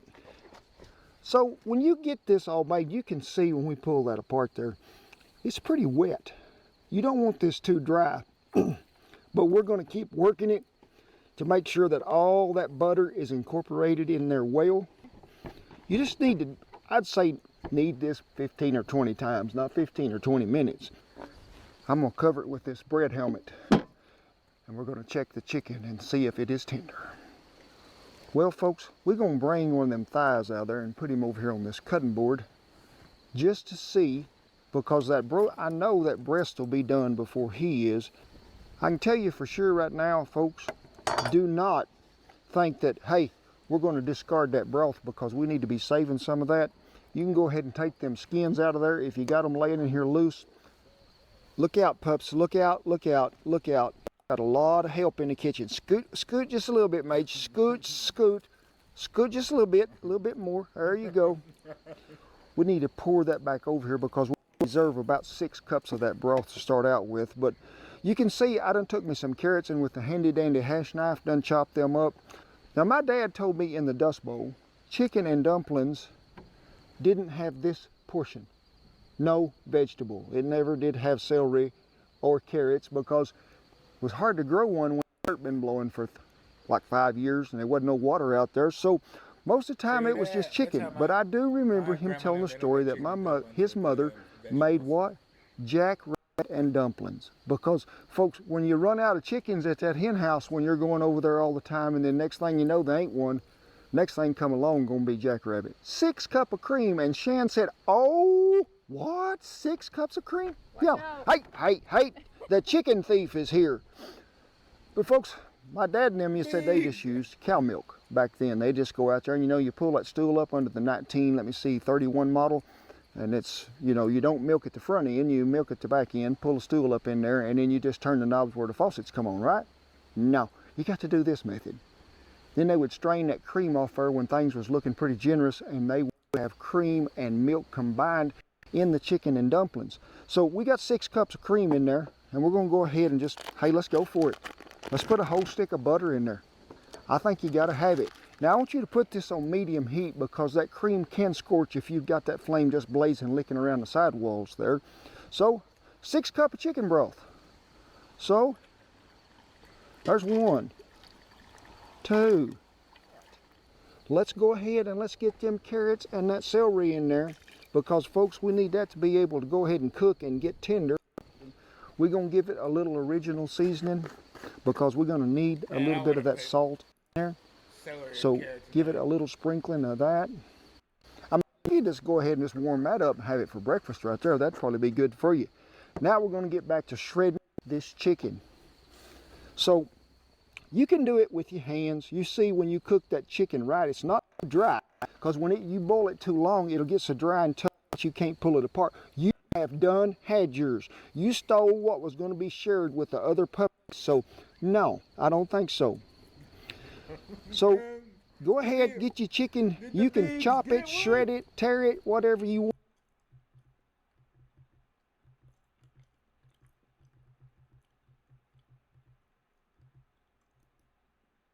Now my dad told me in the Dust Bowl, chicken up in the kitchen. Scoot just a little bit, Mage. Scoot just a little bit more. There you go. I've done chopped them up. Now it's because it was hard to grow one.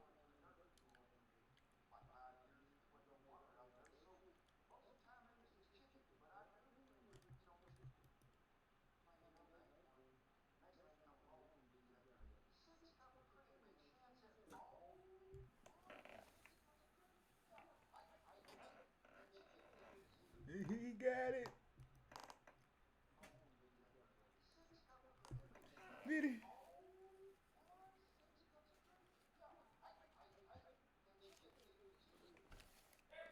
I gotta watch that again.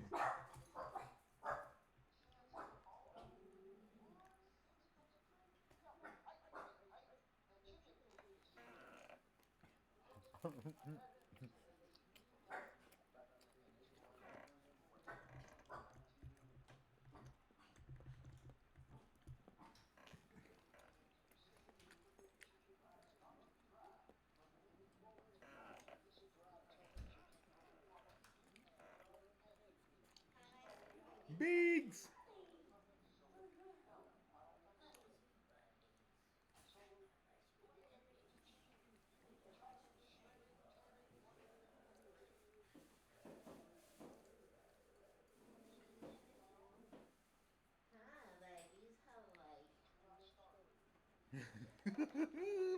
Biggs.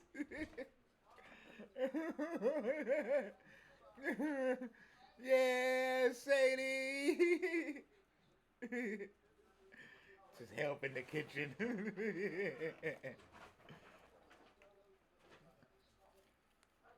Oh, Duker got in a skunk.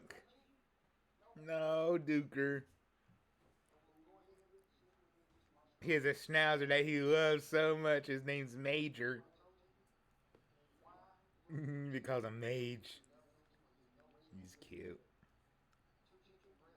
Max, you happy mama's home? You were Talking, we finna have a whole bunch of goodness right here in camp. Y'all didn't get the invitation, did you? Well, I wish you had it, but we'd sure feed you. Make sure you don't leave nobody out. We need all the flavor we can get. You take that to your mama. We're going to slide him back over here. And a lot of you might be asking that question, why wouldn't you do that in all them Dutch ovens you got? Well, folks, I don't like to boil a milk-based substance in a Dutch oven because it can really scorch easy in there because that cast iron gets quite a bit hotter than this little thin-walled pot, and it keeps that heat. So it'll scorch in there and it'll burn, and ain't nothing worse than a burnt bean unless it's burnt milk. We're going to keep an eye on it, stir it occasionally, and probably going to cook it probably pretty close to about 15 minutes. We want that celery and them carrots to get good and tender, but that chicken to spread that love all the way throughout. And then we're going to go to dropping them dumplings in there. Home time. So let's get our biscuit dough back out here. You can see, hey, everything is just right. Now you can use a rolling pin, or you can just flatten it with your hands, whatever you choose to do. Me, I'm just going to use the Major method today. You want to walk on it, Mage? Huh? You look bad. Your mustache is wet. Whose looks the best? I think mine might look better than yours, Mage. I don't know. When we're pulling off a piece, it's going to sort of be about like that. And this thing is going to pull up a little. It's what we're going to call a dumpling. I would say that's probably a 1/2 inch thick and maybe like I don't know, tablespoon size. You can form them into a ball. I've seen people make them every way. My dad, when they said going through the Dust Bowl, when they would have dumplings, a lot of times they'd be red in color, some of them. You know why? Because all that dirt done drifted in that flour sack, settled. You could sift it, but you still ain't gonna get all that out of it. Now, for our Patreon folks there, we have done a whole deal about really the conditions in which the country that I cooked in and what the old timers went through to get through it. So be sure and check that out. It's a great story. It's about the Dust Bowl and the integrity that them people had. And I guarantee you, if they had this dish today, they'd be thinking, I can make it another 5 years. Biscuit dumplings, look at them right there. You can smell that butter in there. And folks, you got that there where it's just simmering along, bubbling right up. Shan said, you think you can get all them in there? I said, I don't know. We're going to get it till we can't get the lid on it no more. Because one thing that I always remembered when I used to make chicken and dumplings a lot of time, you had a lot of broth, but you always run out of chicken and you always run out of dumplings. So don't just dump them in there. I need you to scatter them out. That way they don't cling together. And then about every 10th or 11th one, let's go ahead and give it a stir. Then we're going to put a lid on there. We're going to let them simmer about 5 minutes. Then we're going to thicken it with some cornstarch and water. And then what we're going to do? We're going to eat it. I mean, it's going to be good. So let's do the dumpling dive in. What do you say?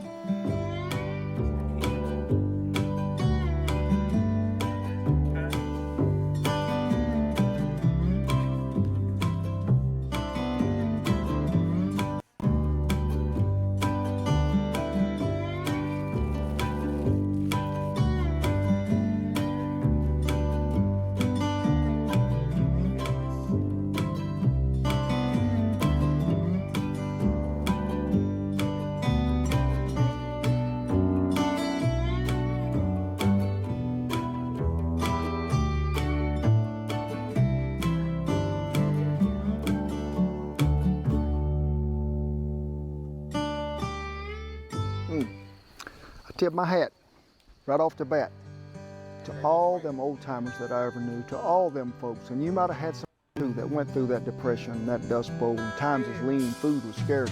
Hey, y'all give me grit, you did, and I appreciate each one of you. But folks, have you seen this creation? I mean, have you seen the size of them dumplings?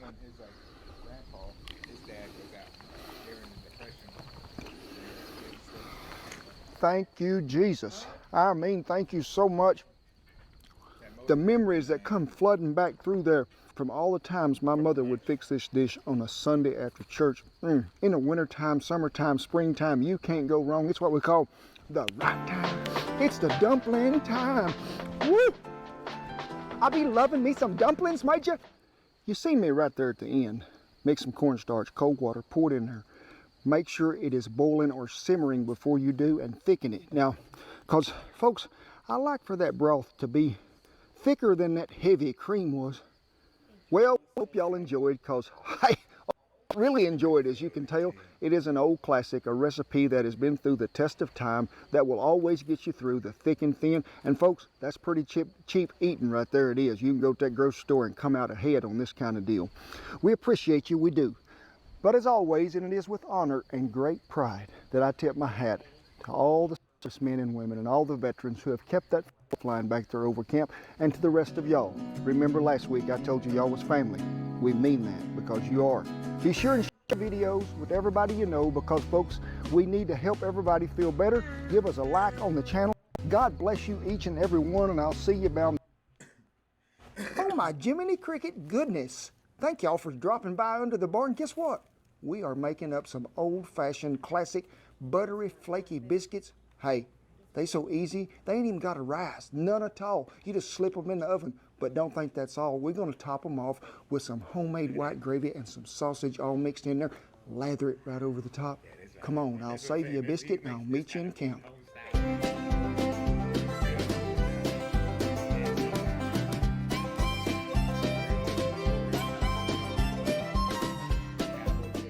Hey, welcome to another episode of Cowboy Cooking. And what are we talking about today?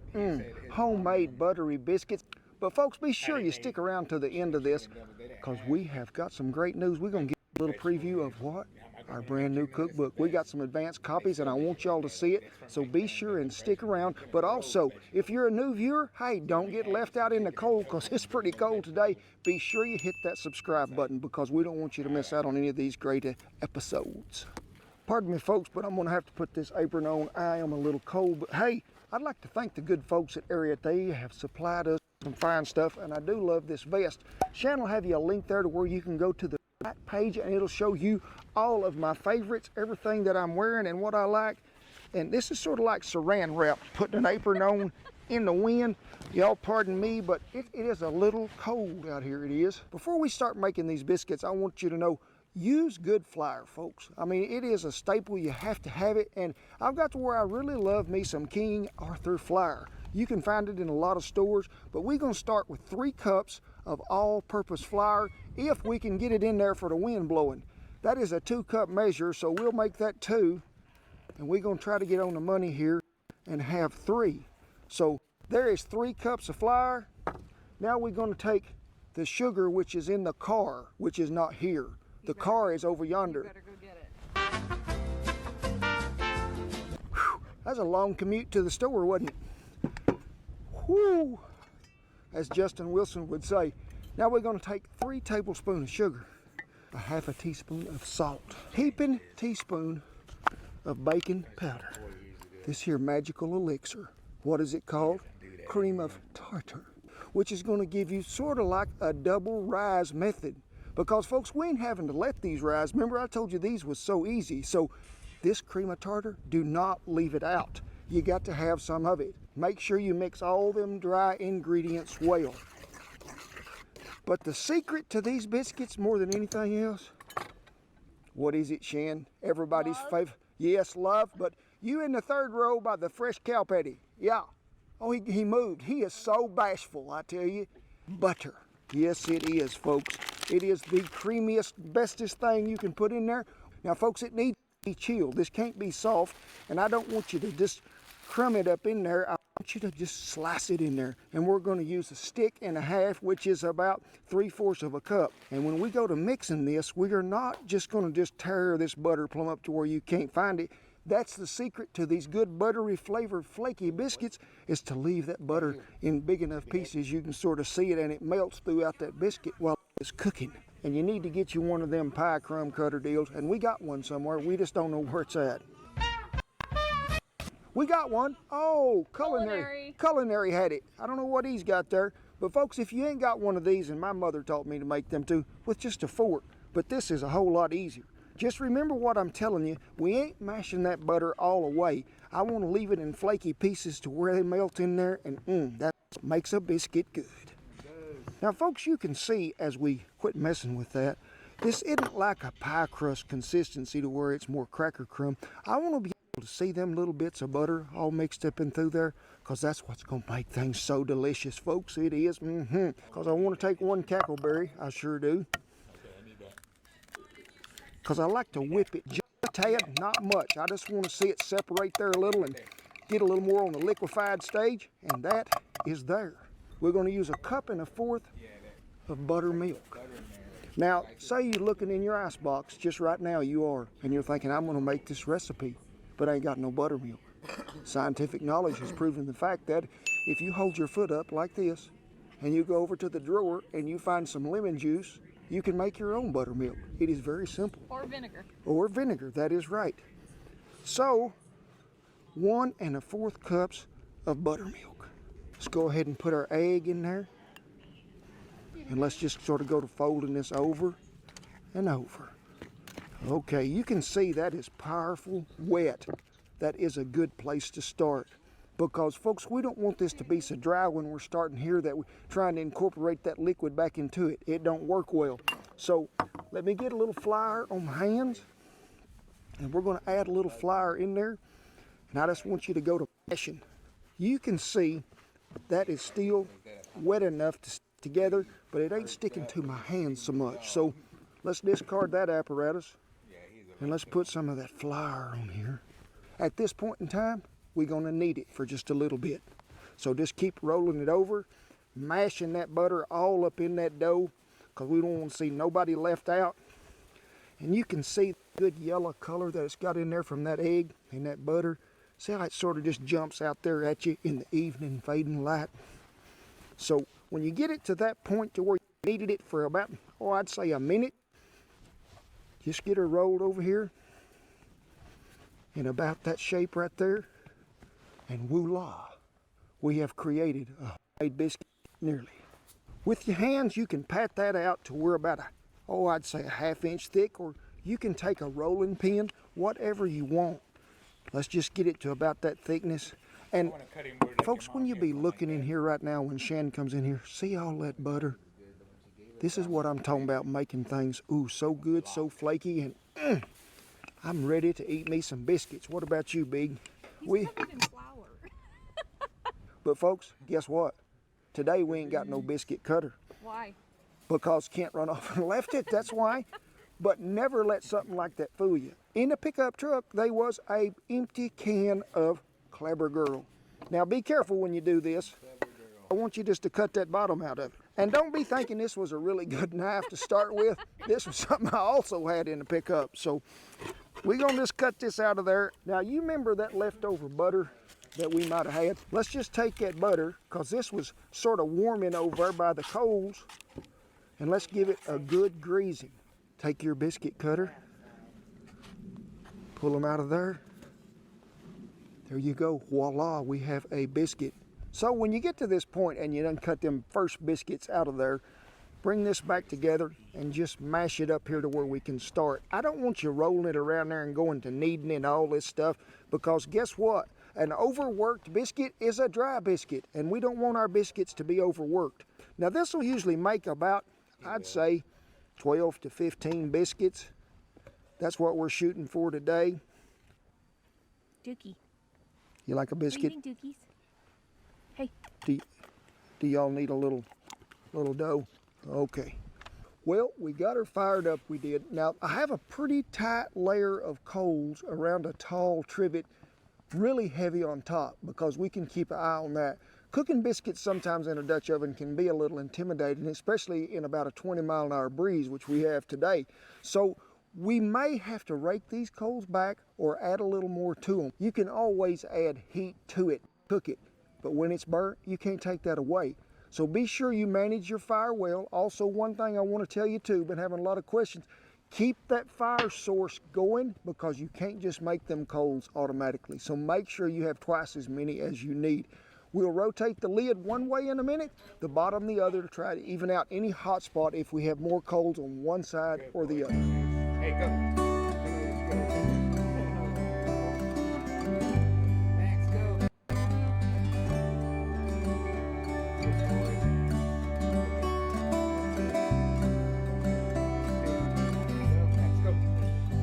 Oh, hell. Hey, Shan. Thank you for coming on in here. If y'all didn't know, this was the shipping warehouse headquarters for what? Red River Ranch it is. And guess what? There's a lot of orders go out of here, and we're so glad that y'all are ordering them, because I need to make some room in here, I do. But guess what? It's a surprise. Have you seen it? Look here. Advanced copies of what? Faith, Family, and the Feast. I want y'all to look in here at these pictures. Look at this. Shan is a great photographer, and look at Old Glory waving there in the breeze as we pray for our little blessings to bless that meal. But guess who? Guess who made the next page? Look, it is the bee. The bee. You know what I like about this is if you guys have seen our first cookbook, they changed the pages, and so they're glossier, and so the pictures, I think, stand out more. I don't know if you can tell from they jump out. This. Look at that. Out there on the Bale Ranch, and what does that say? My people will live in peaceful dwelling places, in secure homes, in undisturbed places of rest. Isaiah 32:18. Well, there's a lot of recipes, as y'all know, and a lot of great pictures and stories, but there's a lot of faith-based in Scripture that Shan has matched up with some glorious pictures, because, hey, this is all due to God's creation anyway, and she does a great job taking pictures. Let's just turn the page. Whoa, looky here. Looks yummy. Green onion and scalloped potatoes. Shan got real brave. This time she did. and she went all out, and she went to the holy grail of all desserts, nanner pudding. And look at the way she's got that layered in it. We photographed that on the front porch when it's actually just sitting on the concrete, and I put some burlap down. And it is good eating too. But folks, it's got so many great pictures in it, and we're so blessed to have it, and we can't wait till March 17th when the book Faith, Family, and the Feast comes to your living room. It'll be a great day, it will. Thank y'all, and hey, keep ordering, I'll keep a packaging. Well, you see me take that heat off the top. When I looked down there, all them biscuits was even brown all the way around. So we got rid of that heat, replaced the lid back on there. You see me take my hand and get pretty close to them coals, and I could hold it a long time. Wasn't a whole lot of heat left in them little oak coals. So we added some more right across there just to get them all the way around, to get that extra added heat to crisp up that bottom just a little bit more. And remember, folks, that little fork right here, it will save your life. You can take it, reach over, pull them sidewalls back a little. You can see if there's any browning up the side. So always a fork with you. Well, them old biscuits is done, sitting right there, staying warm by Christine. It is a done deal. But if you're gonna have biscuits, what do we got? We got to have us some gravy. We're gonna put some sausage in that today. You seen me cooking it, brown it up or crumble it up really good. Well, you know, folks, making gravy, I was never taught there was ever a recipe. It was just grease, it was flour, it was milk, cream, whatever you got, and you just make it till it's the right consistency. Gets too thick, thin it down with some milk or water again. But y'all are in luck today. We're gonna flash your little recipe up there to where you can make gravy just like I do every time. I have put me some bacon grease in here because I saved it. We're gonna let it get hot. I have some of that good King Arthur flour in here, and you can see as it starts to bubble along there with them sausage crumbs that might have been left in there, we're just gonna go sifting a little flour in there. A really important tool you need to have at this time is a spatula that's got seeing eye holes through it. Because, folks, this is the best way to keep them lumps out of that gravy. But I like to let that roux cook a little, so we're gonna add a little more flour. Make sure you stir it up again, and you can see the thickness now starting to take place a little as we run it back around through there. So we are getting close. When you get ready to add the milk, folks, have the stirring apparatus on hand. So I'm just gonna pour a little in here at a time. Go to stirring as soon as it hits it, because I do not want no lumps, clumps, or abrasions to come back in this gravy. But you can see it is beginning to thicken right there on its own. So when you get into this point, hey, let's add a little more milk, because I want enough gravy to go around for all them biscuits. And we're going to introduce it to some more hog meat, which is a ½ pound of good sausage. Dump her right in there. Give it a good stirring, and we can still thin it, folks, even though it's like this. So don't thinking you can't, because you can. So we're going to thin this a little more. Like I say, that pork has got some salt in it, so we probably won't have to salt any. If you want some black pepper in there, be sure and shake her on there, because it's what I'd call a done deal. Whew. Can you see all that goodness? I can. What I call a complete meal. Yeah, you got gravy, you got biscuits, and you got meat. This is such a simple pleasure that you can create, and these are old-timey, old-fashioned biscuits that have been so good. And the Big says, folks, y'all got time, because he has been an official biscuit checker for years. You can just smell that goodness of that. But can you try these for me? Is it pretty good? So you're going to see it. Can you wait? No, you got to wait for it. Don't even think you can have it, because you're going to wait for it. Okay, good boy. I've cooked this on ranches so many times for breakfast, and hey, I love to have breakfast at lunch or at supper time. Don't make me no difference, but I am fixing to reap the benefits of what I have sowed here.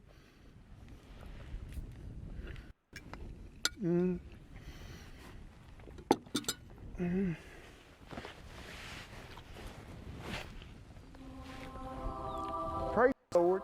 Pass the biscuits, and Lord, while you got them there, would you smooth some of that gravy over the top of mine, because they're so good. I run the table every day for some of that eating, folks. You just get that old-timey flavor of that biscuit. But folks, when you can tie that all up with some good gravy with that bacon grease, throw that sausage back in there, it's a happy meal. It didn't come in a sack, it come on a plate, and it is fine dining. As always, folks, we hope you enjoyed, because we sure did, and I tip my hat to all our servicemen and women and all the veterans who have kept that old flag flying above camp. God bless y'all. Now, folks, for the rest of you, book tours coming up. We're going to be at a lot of cities. It'll pop up there. You'll see it. We'd love to see you, each and every one there. But hey, have a special shout out this week. Y'all remember when we was looking for help to help Shan edit these videos so she didn't have to look at me quite as long as she wanted to? Well, we found him. Andy, we appreciate you, my friend. You have done such a great job by taking this up another level, and give him a shout out down there and one of them attaboy pat you on the back, see if you would, because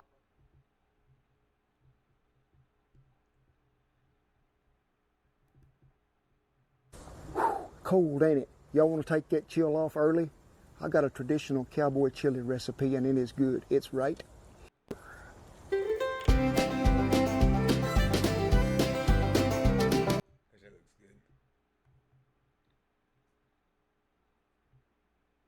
You have a question for Psychic Tita? Stand on up.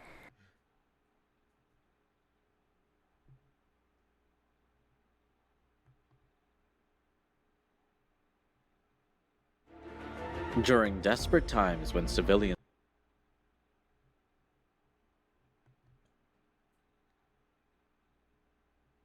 restaurant closures, rapidly declining reviews.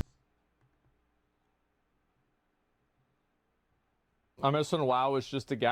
I'm missing. I'm Smokin' Ed Curry. I'm a professional hot sauce maker and pepper breeder, and today we're going to be trying. I'm Smokin' Ed Curry. I'm a professional hot sauce maker and pepper breeder, and today we're going to be trying the hottest peppers from different countries all around the world. We're going to find the world's mildest and the world's wildest. Let's eat some peppers. Peach Ghost. It originated in Sri Lanka. The pepper is part of the Jolokia family, which is where the ghost peppers come from. The heat range on it is very, very low. It's from about 300,000 to about 400,000. Even though I say it's not a very hot pepper, if you're comparing it to, say, a jalapeno at 3,000 to 5,000 Scoville heat units, 300,000 Scoville heat units is a big jump. When you see a ghost pepper, most of the heat is all inside. Up here where the pith is going to be the hottest part. Down here at the bottom is going to be the most flavorful part. So if you cut the bottom to give it a taste, it'll give you an idea of what you want to pair this with. Actually, that's a very good pepper. I like pairing it with curries so that you get the flavor of the pepper, but it doesn't overpower the other flavors of the curry. Even though it's hot, over a habanero hot, it's got a lot of flavor. And I'm gonna have to put it on the mild side and very flavorful. If we weren't filming all day, I'd be eating it the rest of it. But we have more peppers to try. Yellow scorpion. All scorpion peppers come from the Caribbean. However, they've been moved all over the world. This particular pepper was bred by a breeder in Italy. The scorpions are known for their little tail. There's 3 different particular lobes. I'm gonna cut the tail off of this one. The scorpions hit me on the side of the mouth, underneath my tongue too.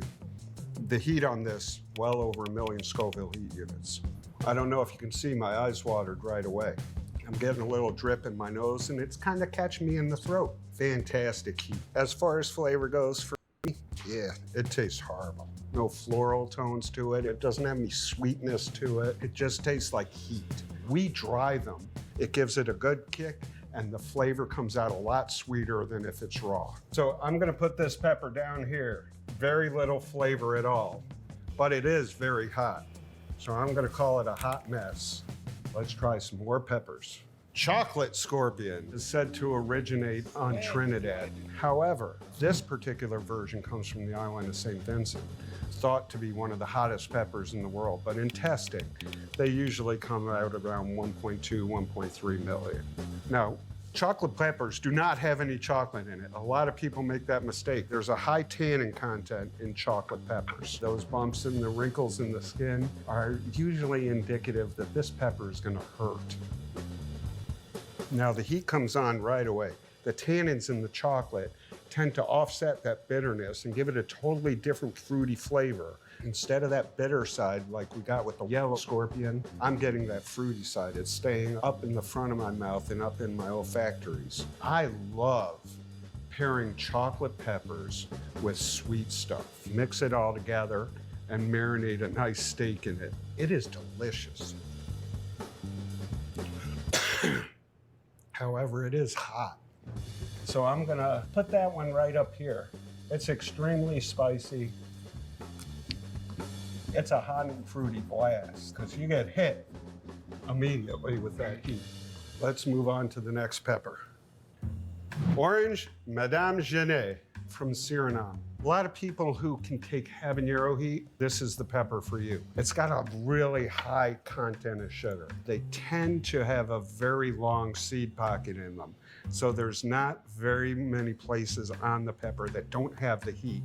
If you want that heat and you don't mind that bitterness, you can just drop the whole pepper in. When you cut this pepper, the smell that comes out is like, oh, it's almost like a bell pepper. This isn't hot at all, but when you eat it, you know, oh crap, I ate something hot. It's almost a citrusy tone. I tend to use this in Asian dishes because I don't like using the little red peppers. I like something that has a lot more heat to it, but kind of the same flavor profile. On a good lobster roll or a California roll, this is the perfect pepper to have. Not hot at all, but the flavor is amazing. I'm gonna put this up here as one of my favorite cooking peppers. I'm gonna just say this one's good eats. Yellow Naga from Pakistan.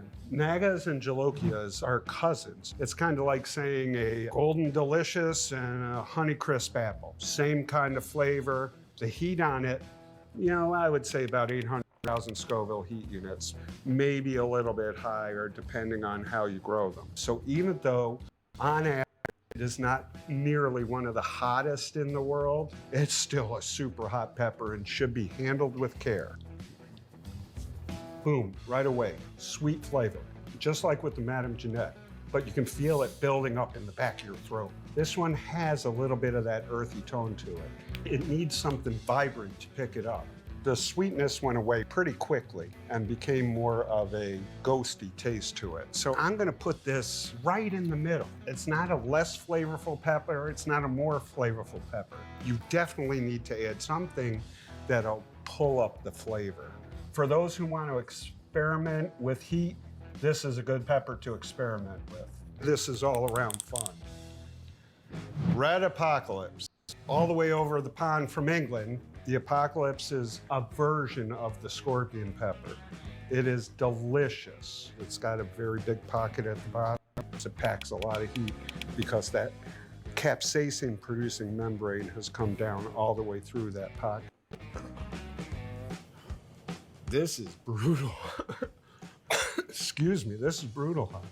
That might have been a mistake, and it's probably a mistake to cut some more, but it is one of my favorite tasting peppers. That sweetness that comes through is amazing. I use this sometimes in my own hot sauce at home when I'm making a small batch just for myself. So I love this on fish. A little more flavorful and a little less heat. It's probably one of the best all-around peppers. Yellow Congo. Everybody knows the brown Congo from Africa. This is the yellow Congo. Very rare to find in the USA. The heat on it is about 600,000 Scoville heat units. This yellow Congo is a lot hotter than the brown, and that's abnormal for peppers. It really doesn't matter where you cut a piece of this pepper, it's gonna be hot because that seed pocket goes from the top to the bottom. All that producing membrane is everywhere. So, instantly it explodes with heat. But that heat only lasts for a minute. You know, it just boom, boom, boom, and it's gone. Then you're left with the flavor of the pepper. I am having fun, and this is a good pepper. This is a little bit milder and a little less wilder. Wow, that one got caught right here. Let's do the next one. Chocolate X from Parts Unknown, USA. X is a pepper that I crossbred. Turned out to be a really, really hot pepper. It also turned out to be a really, really good pepper for cooking, especially in hot sauces. It's full of bumps, and those bumps, again, are indicative of the pepper being really hot. It almost looks green inside where all that capsaicin producing material is. My hands are gonna be hot just from touching this. I wouldn't recommend doing what I do and doing this without gloves. Because if you touch something higher, you touch something low, you're gonna be in a lot of pain. One of the things that happens with peppers is your brain perceives through a nerve receptor that only mammals have. I can feel in my body, literally everything going through my system with this pepper. My hands are tingling, my arms are tingling. I feel like I'm getting that rush from the dopamine because there's such a high concentration of capsaicin in this one, it's getting me high.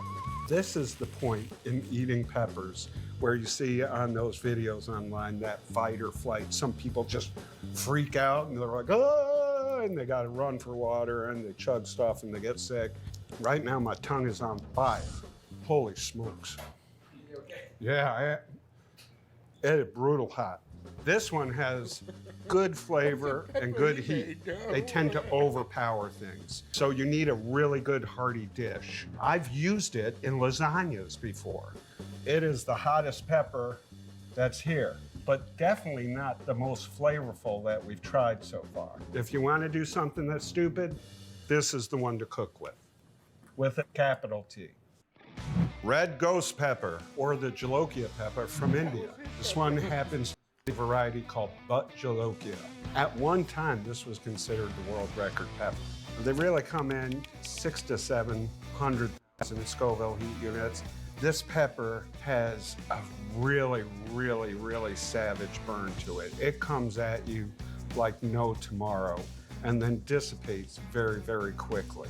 This is also a common pepper that is used for pepper sprays. People tend to pair this with sweet things to offset that blazing initial heat.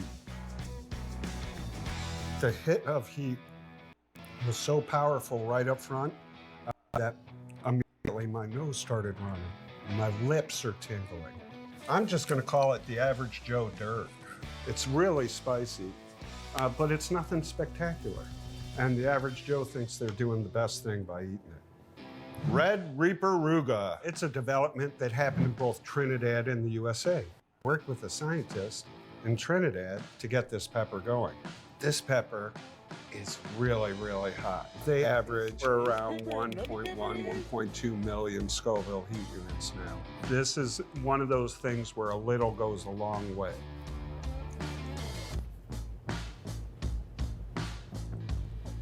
That sweetness comes through first.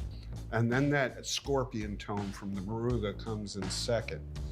So you don't really get that overwhelming before the heat really starts kicking in, and it's starting to kick in right now. Or your body or your taste buds can't really decide. Am I tasting sweet? Am I tasting bitter? Why is it getting hotter? Did I really want to do this to myself? And that confusing taste really can excite a meal. Be a great pepper to use for hot sauce. That's about it. Because it is brutally hot and it has a really good volume to it that keeps the sauce really thick. I'm gonna put this one a little bit over the scorpion. Even though it's really hot, most people are not gonna like the flavor. No one really should eat this pepper other than in a hot sauce. So maybe it's just a sauce-only pepper. Yellow 7-pot. This is a yellow 7-pot that originates from Jamaica. They say that one pepper is good for 7 pots of food. Depending on the color, between 500,000 Scoville heat units and 800,000 Scoville heat units. These yellows are more down on the low end. The best peppers for all-around cooking. Get that really, really good heat with a lot of flavor. This pepper is scary. When you cut them open, boom, look at that seed pocket, all the way down. It is an extremely hot pepper. Citrus, floral, just a good all-around flavor. You can use this in almost any dish and get that really, really good heat with a lot of flavor. Not the hottest. Still hotter than most people will take. Your whole family can enjoy a meal made with this pepper. Chocolate Carolina Reaper from the United States of America, and I'm showing you something different. This pepper is brutal, so there's very little you need. It's a heavy tannin pepper. So on the inside, it might look red, it might look brown. The color also works out being part of the flavonoid. These Reapers have an initial sweet hit, and then you could start getting that tannin reaction in your mouth. Carolina Reaper, hottest pepper in the world. It is brutal. I use it a lot for cooking stews. I use it a lot for cooking eggs. They also pair well with salt. We do Reaper salts. When we do salts that have pepper in them, we use black Reaper because that tannin and the salt really work well together. It's not for normal people. It can only be used to heat up a dish. So I'm gonna just say this is all heat and no meat. Reaper. This is Smokin' Ed's Carolina Reaper. Great state of South Carolina in the United States. This is the Guinness World Record for the hottest pepper in the world. Most of the people in this world who actually eat Carolina Reapers are eating them in hot sauce because that's the way to get the really good flavor of the Reaper and be able to control how much you're taking in. The thing that makes the Carolina Reaper different than other peppers, the seed pocket is really thick. That membrane has come around the whole pepper all the way to the bottom. So this piece at the very bottom is going to be just as hot as the piece at the very top. Sweet heat right up front, but then boom, it's right here. It just burns. Just a teeny bit is enough for a whole pot. And then you get that pepper flavor, you get a warm heat, something that's enjoyable. This is brutally hot, so I'm just gonna leave it right there with the chocolate X and just call it stupid. HP 72 from Park Unknown, USA. This is the first time on camera for this pepper. It's a yet to be named pepper. It is a mixture of a chocolate pepper and a Carolina Reaper. It is probably the ugliest pepper that I ever bred. That was tested at 2.5 million by 3 different universities here in the United States. It has very, very, very high tannin concentrates. When you cut it open, it just oozes oil. I'm afraid to touch it. It just hurts my hands when I do. That capsaicin-producing membrane is all around the pepper. I have yet to try to put this in a meal because I can't think of anything that it's not going to overpower. That was a mistake. It's like it went down my palate and back up my nose. All the oil that's been expressed from that pepper. I can't even put this on the board. I wouldn't give this to my best friend. This makes those other peppers look like babies. I'm gonna go put this somewhere else. 7-pot Dougala. We're rounding out our trip around the world with one of probably the most underrated peppers in the super hots. A pepper from the island of Trinidad in the Caribbean. You can see from the shape, it's just got warts and bumps all over it. If you look inside, the ribs are almost like ghost pepper. It goes all the way down the plant, and the seed pockets go all the way down the plant. We've tested them at the local universities at over 1.3 million. As far as I'm concerned, it's a badass pepper.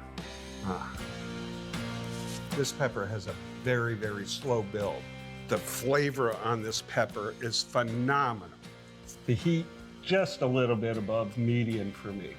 So I'm gonna put this, out of all these peppers, as the most flavorful one we have. So as you can see, we've completed our journey of peppers from around the world.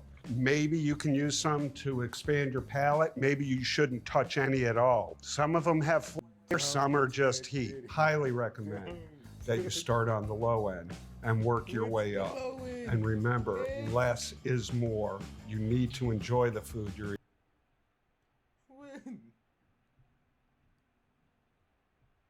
Hi everybody, Adam Savage. Yeah, there we go. That's better. What? I won't make you suffer through this whole piece of the camera listening to that in the background. That is my new Sears Craftsman powered hacksaw. And you can see I've got this giant 6-inch round of cast iron that I'm slowly sawing through. I am doing that to an end.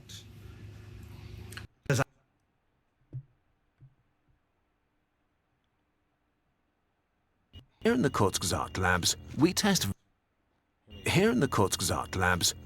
very important ideas to see what happens when you blow things up or play with black holes. Many of you suggested that we look into an idea that sounds reasonable: shooting nuclear waste into space. It's one of those concepts that seems like an easy fix for one of the main problems with nuclear energy. But it turns out this idea is not just bad, but horribly bad, and it gets worse the longer you think about it. Why is that?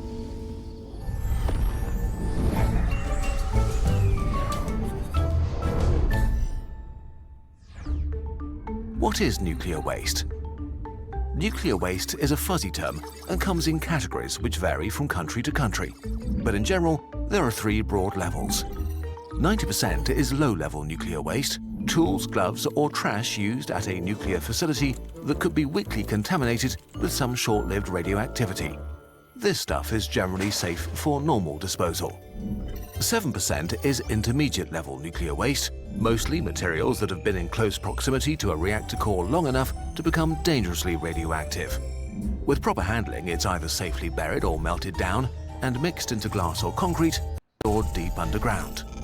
So 97% of nuclear waste is similar to toxic byproducts from other industries. Not great, not terrible. We can handle it. The remaining 3% is where our problems begin. High-level nuclear waste is very concentrated spent fuel taken out of a reactor core.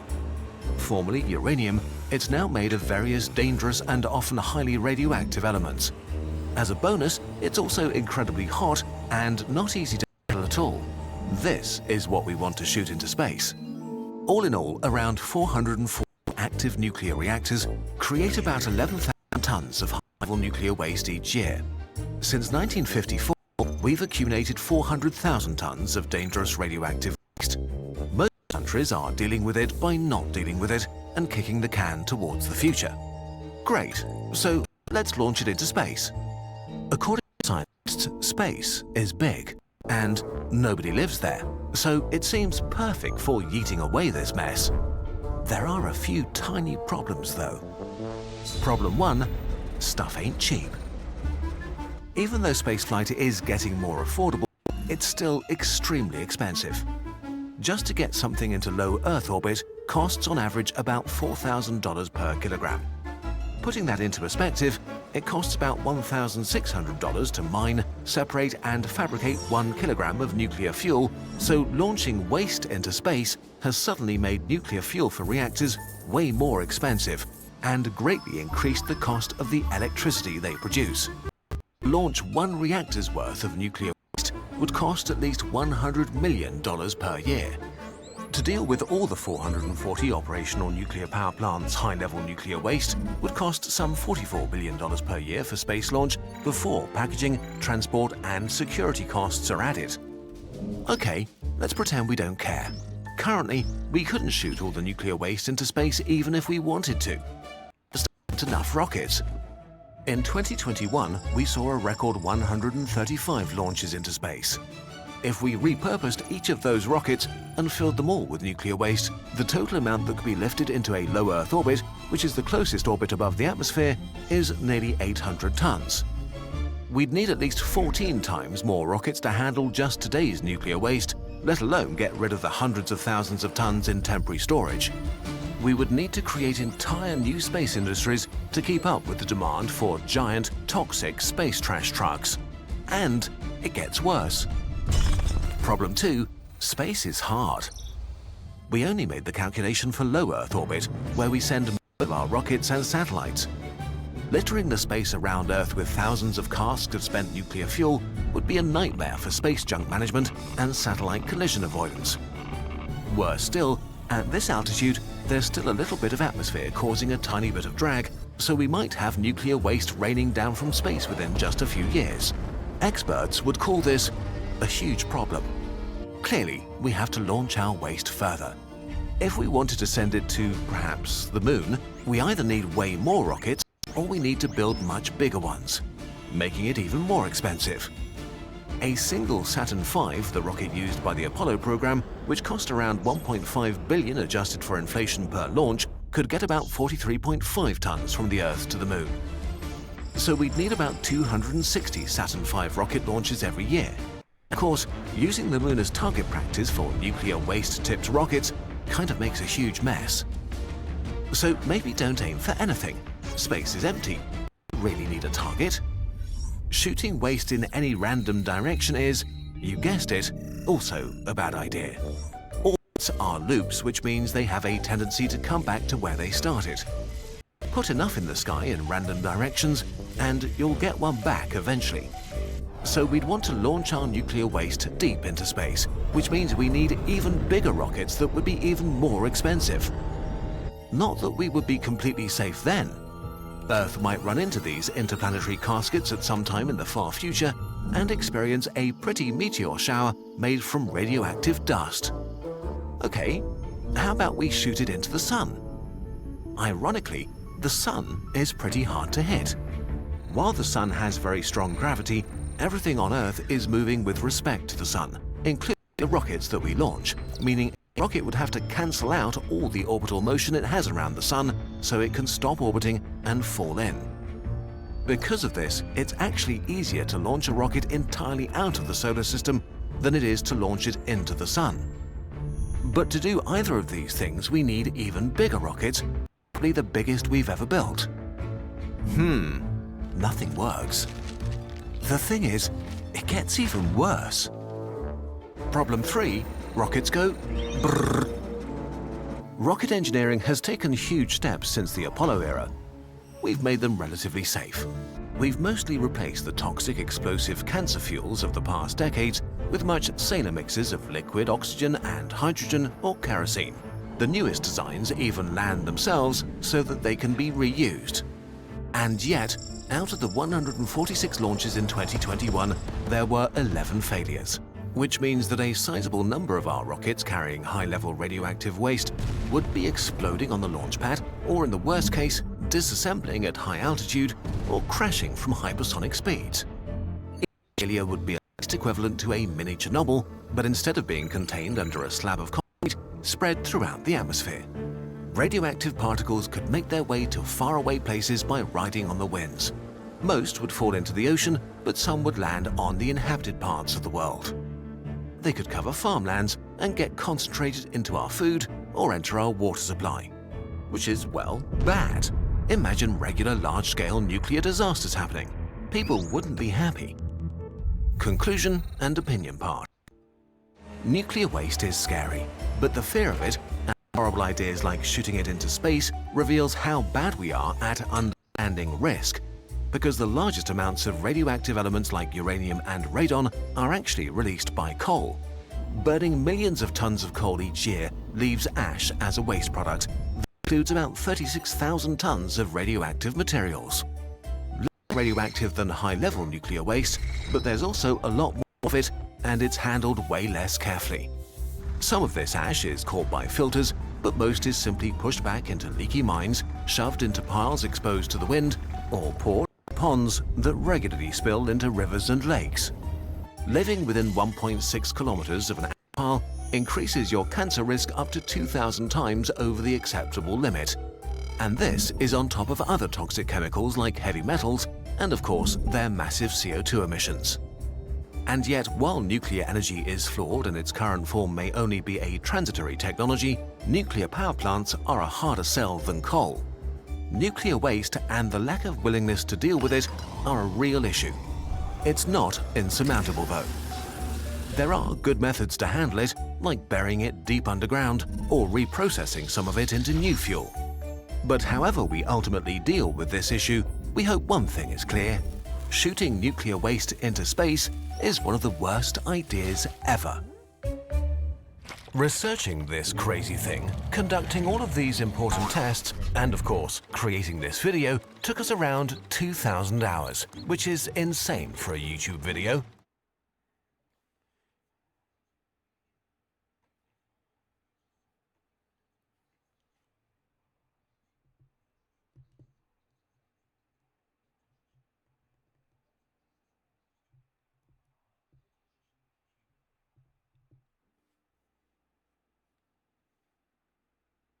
Chili beans, chili beans.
All right, we're gonna change the lighting.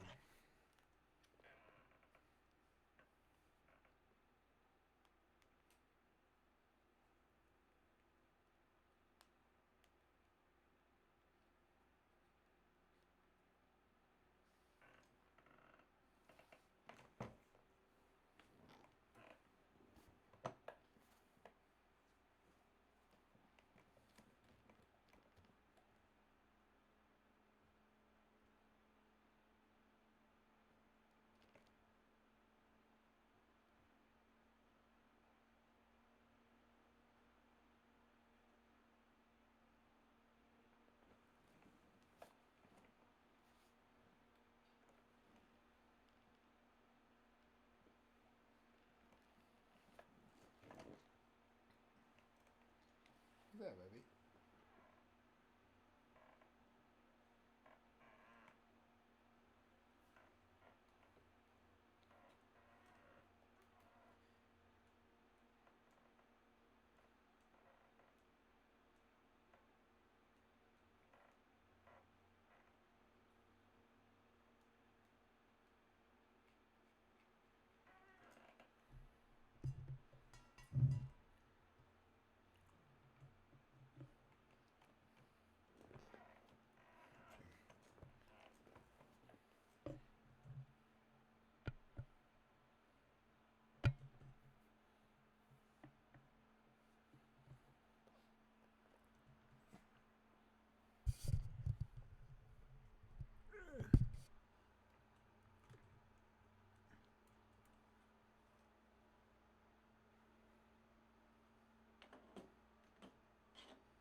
We've been streaming for a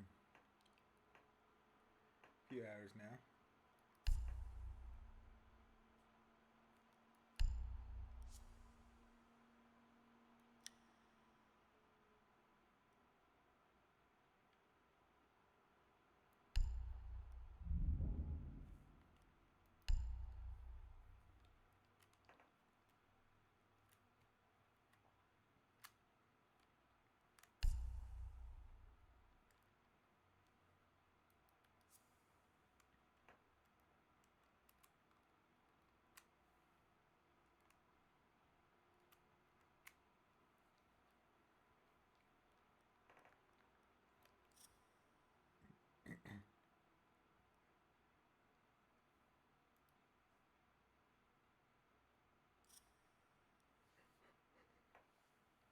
Yeah.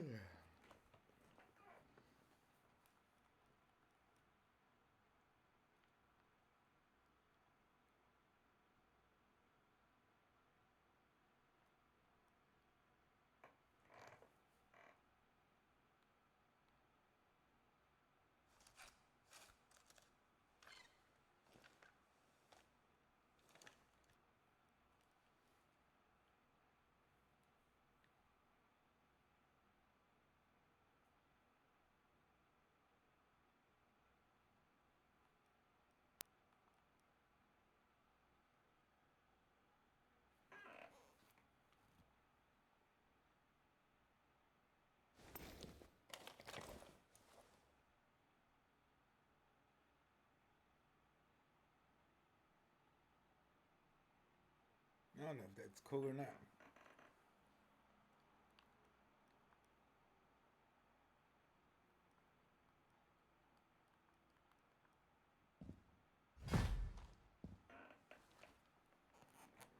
Ram style.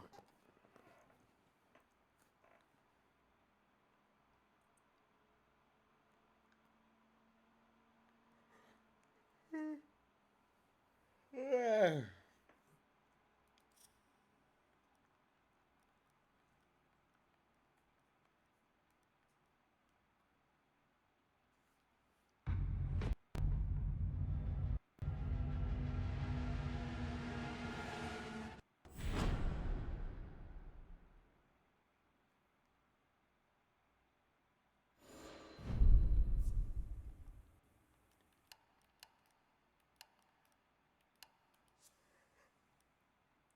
Yeah.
Logitech cam.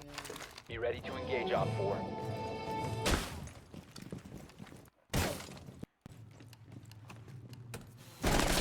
Doorway trapped. Stay clear of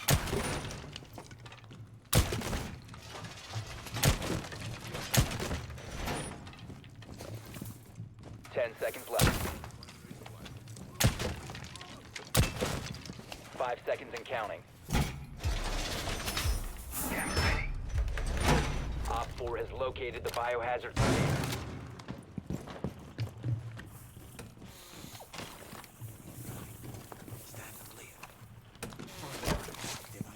activate jammer.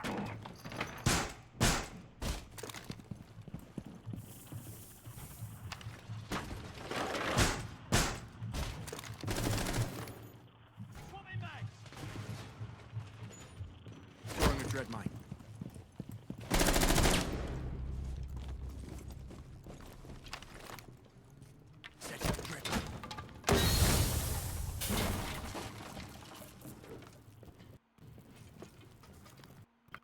Mine ready to go.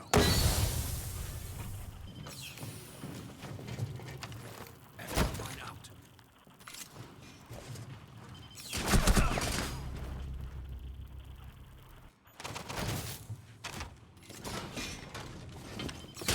Oh, he's over there hiding in the corner.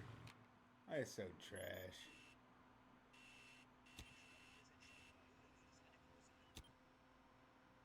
Prevent further access to the biohazard container.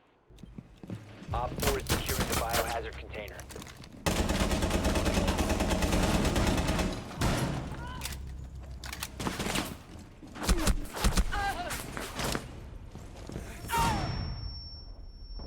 Protect the biohazard. Op 4 is securing the container. Op 4 secured the container. Mission failed.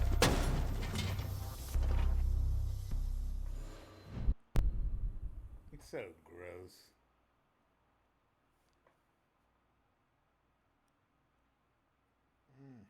Got a pimple.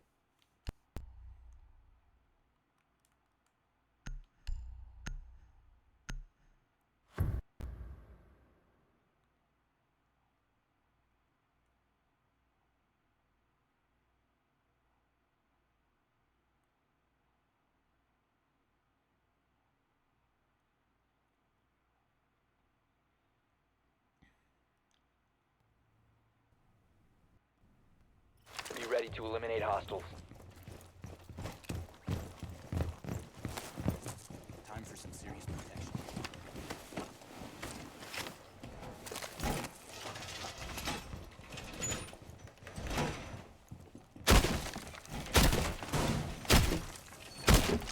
10 seconds remaining.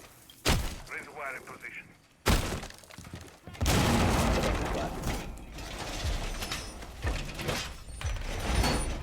Op 4 has located the biohazard container.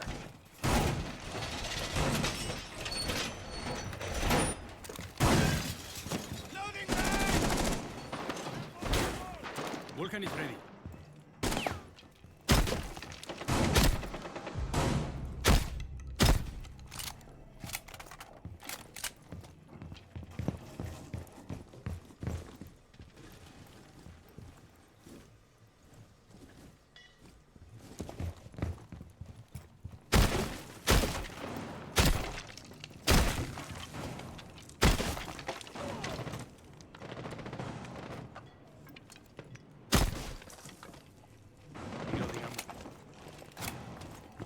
Reload.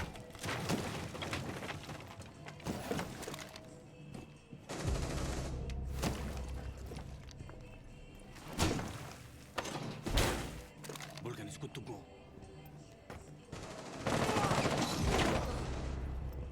One friendly operator remaining. Op 4 is securing the biohazard container. Biohazard container securing paused. Take out the hostile.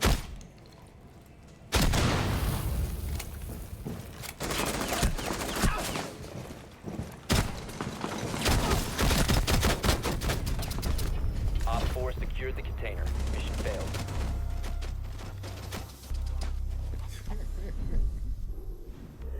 Fucking stupid ass shields. We can't beat it. We can't beat it.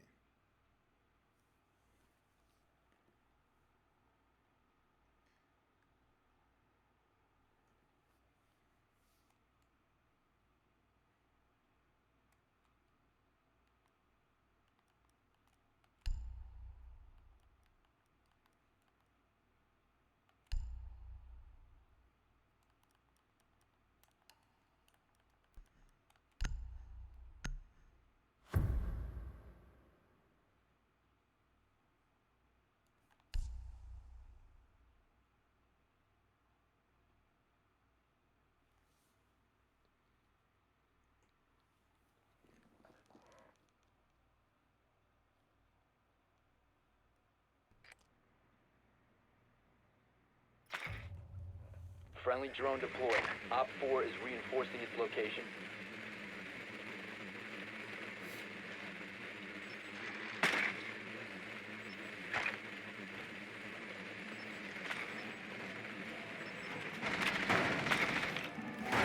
Ten seconds.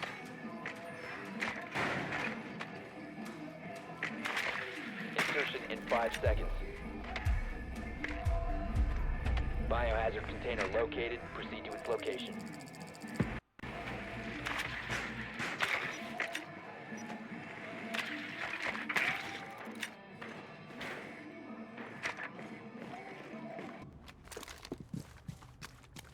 Sammy Fish.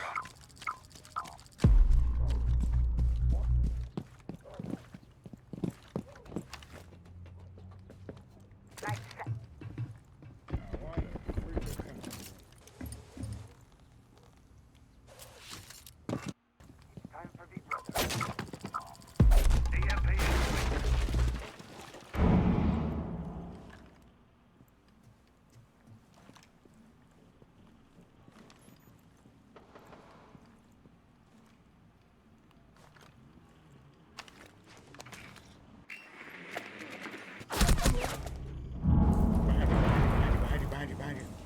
Flying behind you.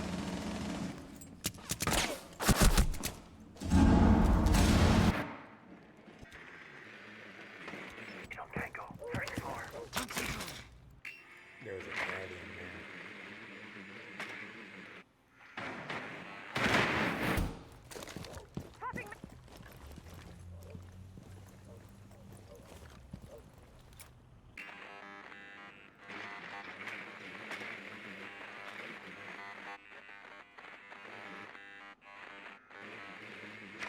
Yeah, she's back there. Yep.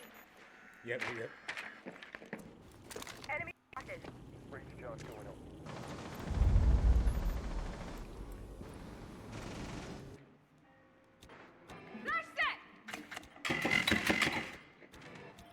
biohazard container.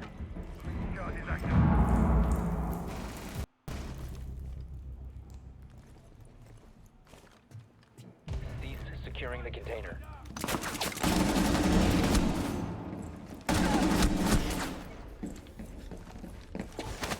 You're all mine, so miserable. Down to one friendly.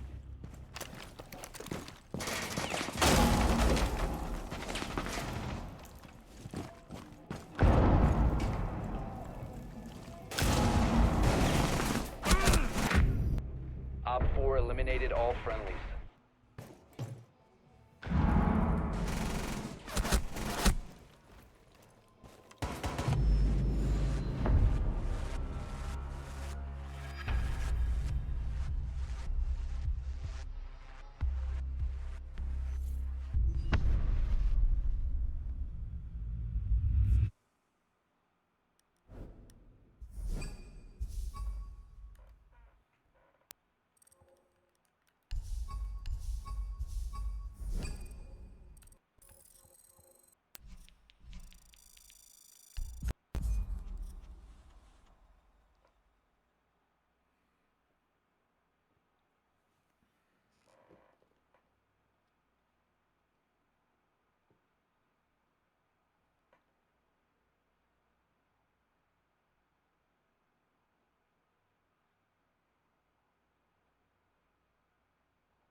Good luck, team. Have fun.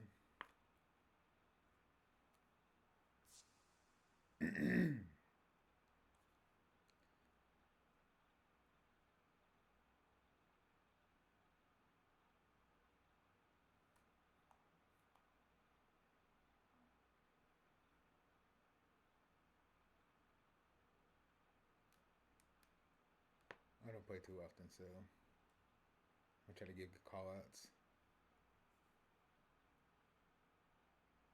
Oh no, I thought somebody picked Sam Fisher. I think I'm gonna switch over to him. Good old Zero. He's pretty fun. But good luck, team. Friendly drone deployed. Op 4 is reinforcing its location.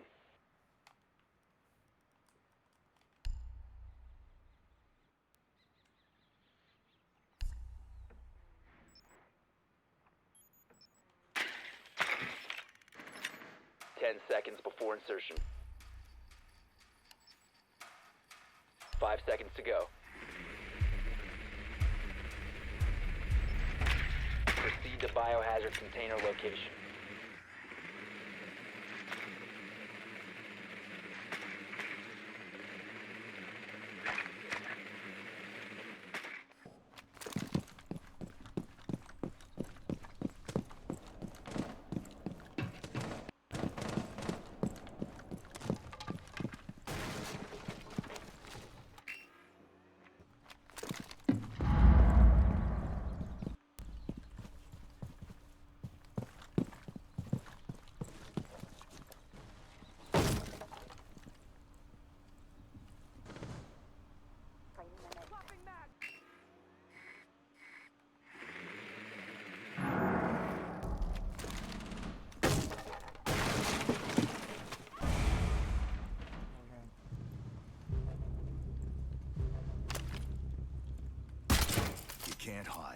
Argus set.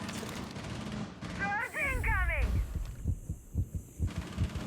Hostile activity. Resume securing the... Cease securing the room.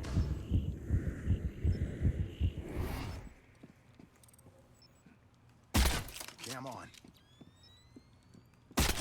Argus deployed.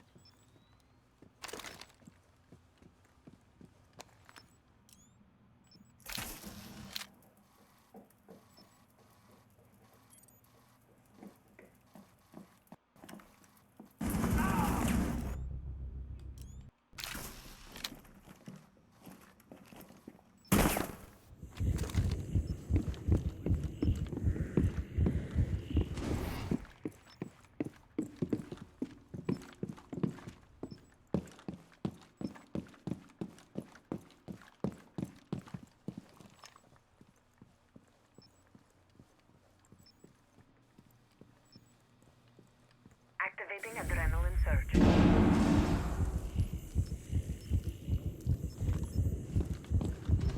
Down to one friendly.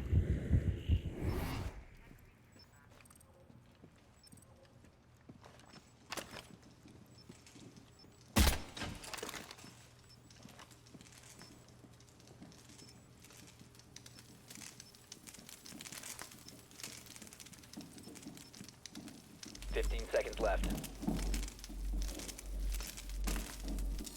10 seconds left.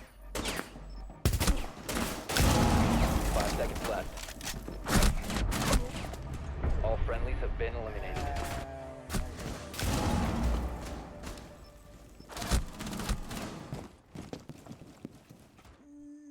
Mr.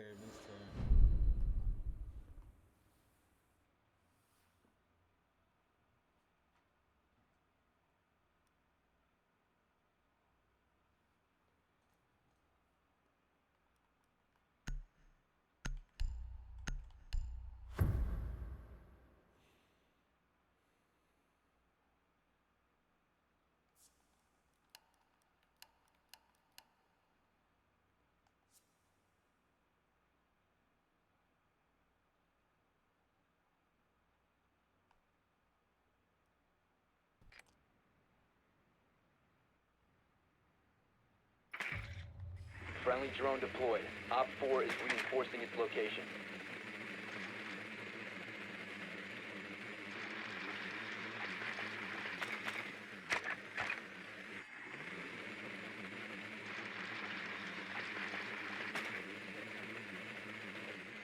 Insertion in 10 seconds. 5 seconds before insertion. Proceed to the biohazard container and secure it.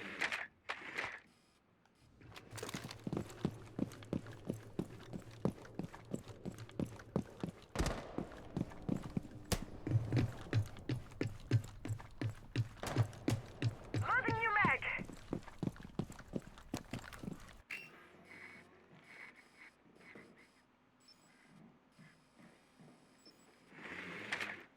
Gotta reload!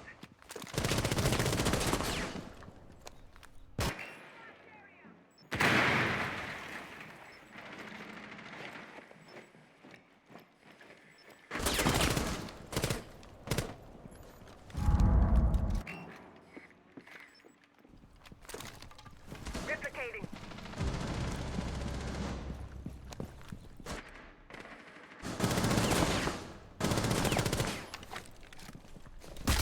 You can't hide. Argus.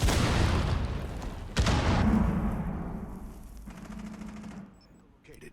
Second floor.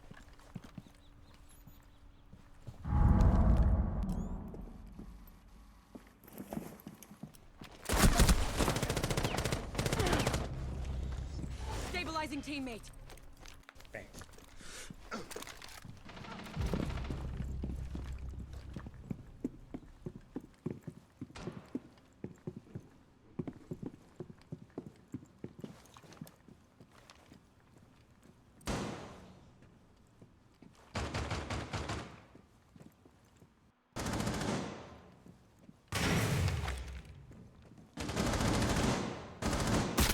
Cam on.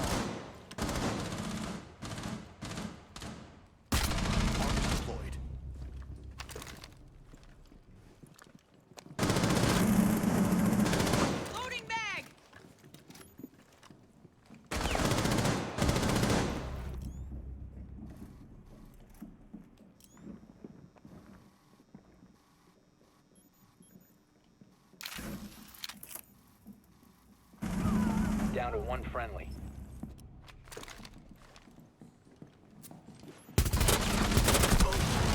All friendlies have been eliminated.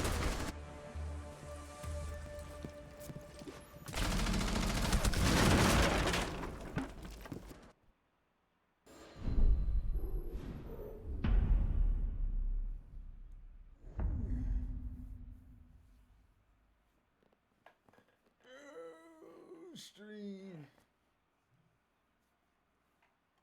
We about done.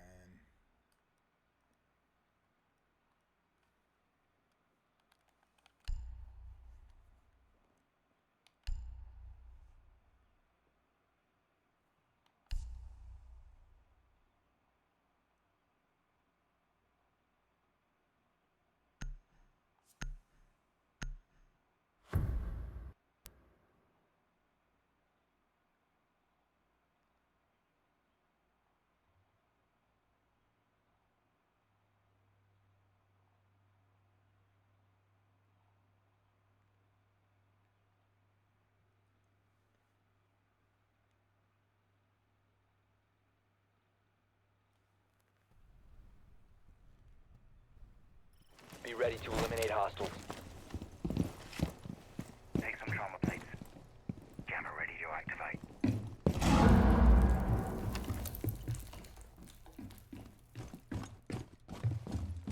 Jammer initiated. 10 seconds. Jammer deployed. Down to 5 seconds.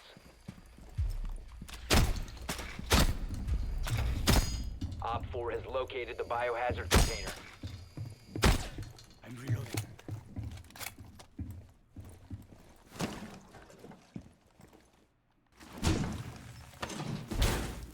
Setting explosive ordnance.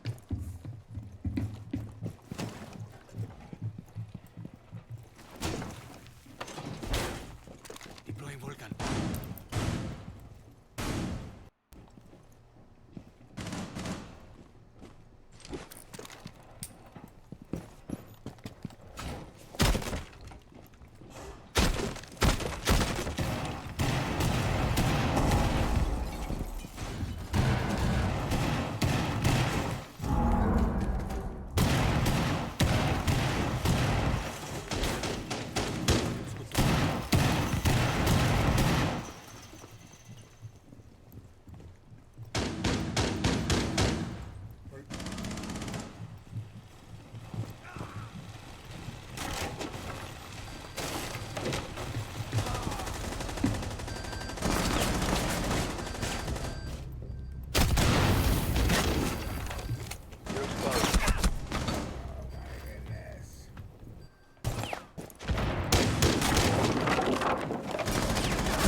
They're tearing us up.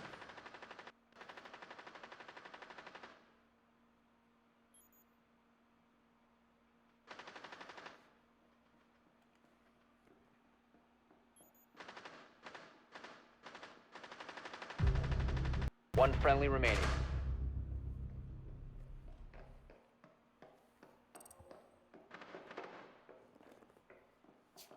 Op 4 is securing the biohazard container.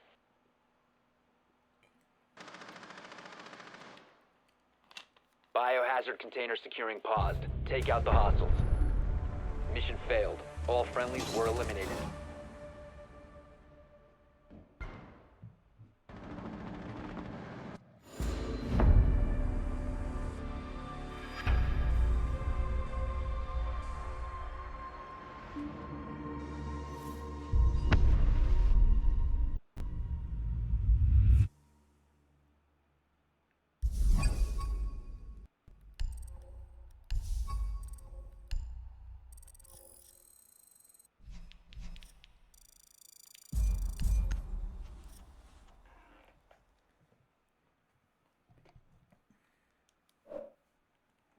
We do hate message.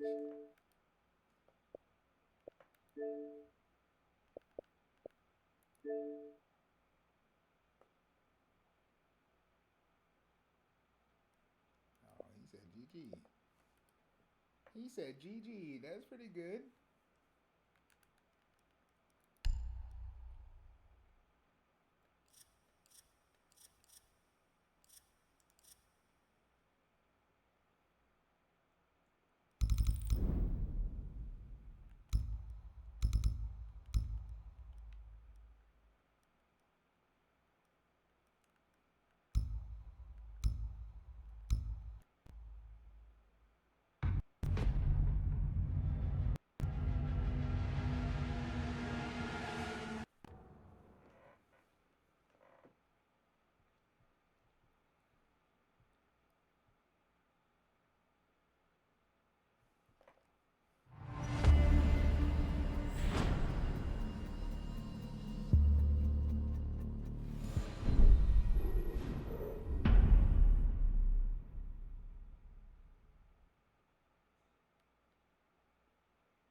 What the fuck is going on?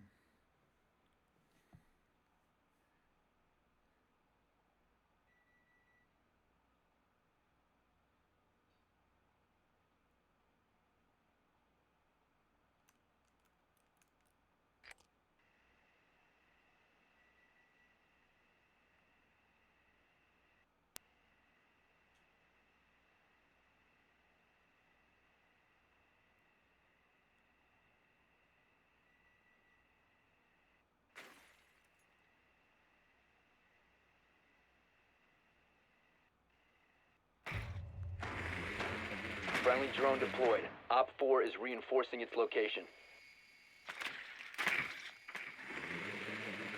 10 seconds to insertion. 5 seconds to go.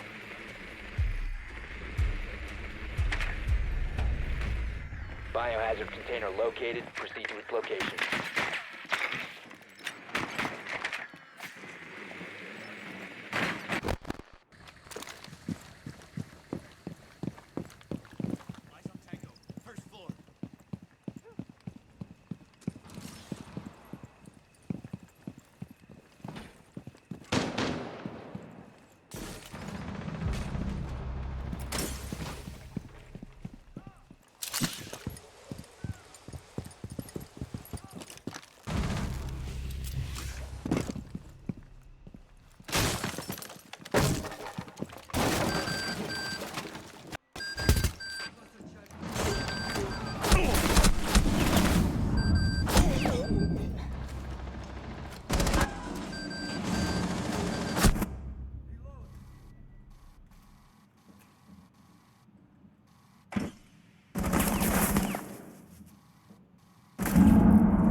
Cluster charge going up.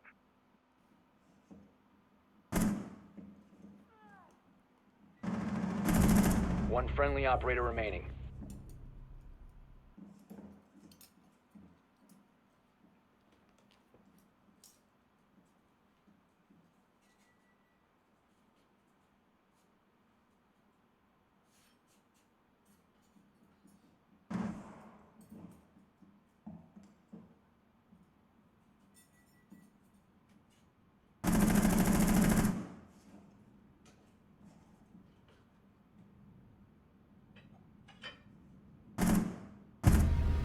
All friendlies have been eliminated.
Friendly drone deployed. Op 4 is reinforcing its location. 10 seconds to insertion.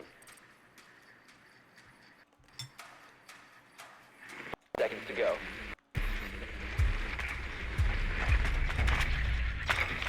Biohazard container located. Proceed to its location.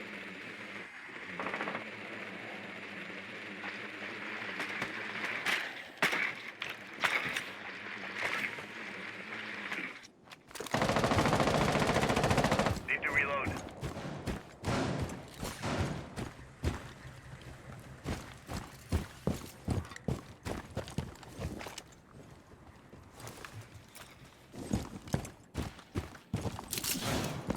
Stay clear of the blast! Ready. Eyes on Tango. Set shield on. Protect the bio container. Stop securing the container. Talon shield on window. That's set.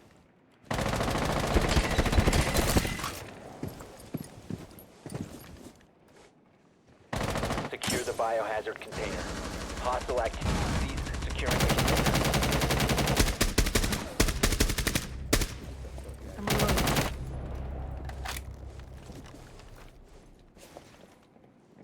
Lights on. Secure the container. Resume securing the container once the threat is neutralized. One Op 4 remaining. Op 4 neutralized. Mission successful.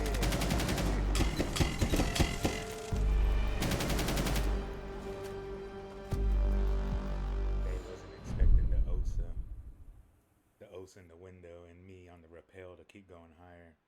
They didn't see that shit.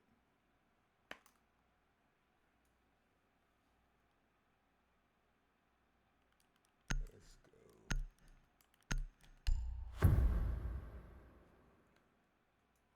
That was a good one.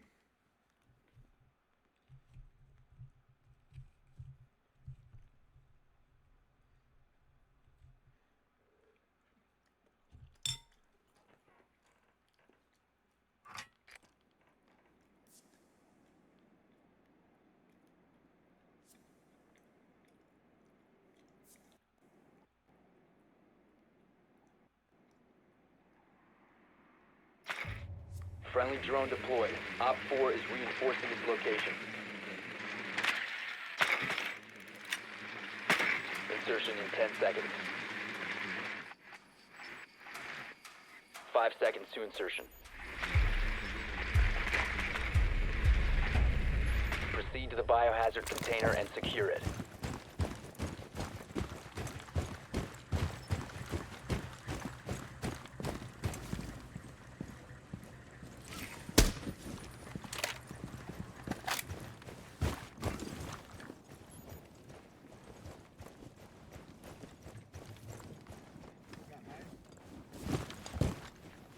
Anchoring adventure.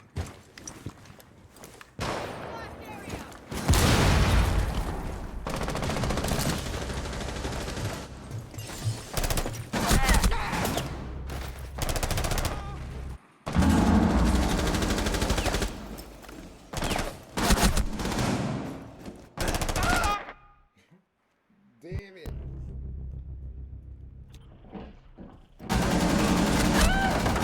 One Op 4 remaining. Loading new magazine.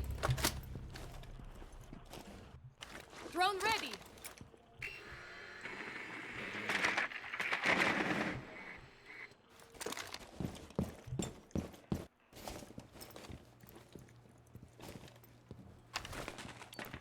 Secure the biohazard container. Lights set. Hostile activity. Resume securing the container once the threat is neutralized. Op 4 neutralized. Mission successful.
No time to waste.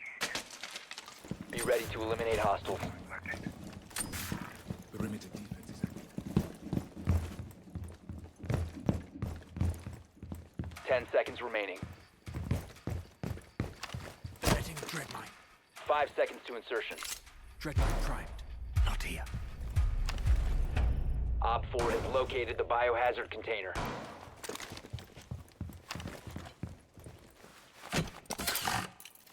Cameras coming online now. Throwing a razor bloom. Dread mine going out. Dread on. Mine ready to go. Setting a razor shell.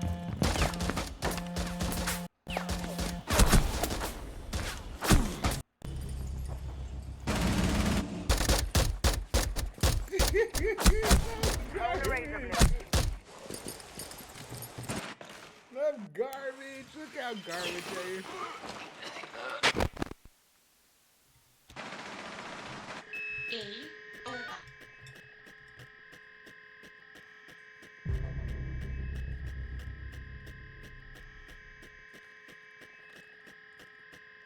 Op 4 is securing the biohazard container.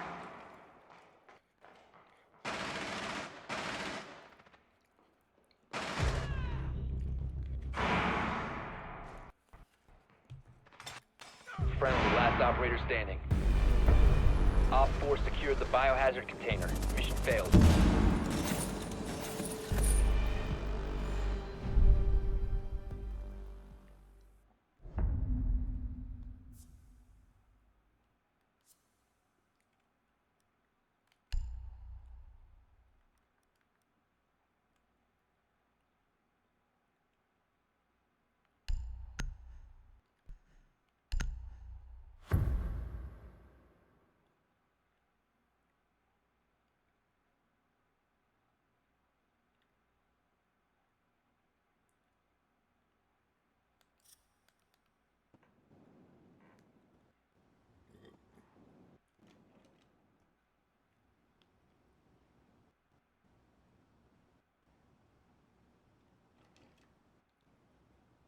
Be ready to engage Op 4.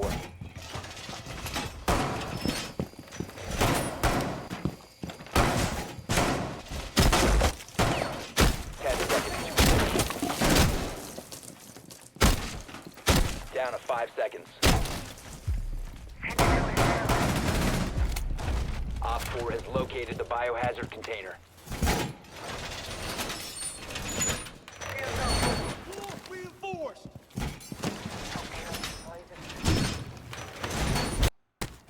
Setting up Vulcan.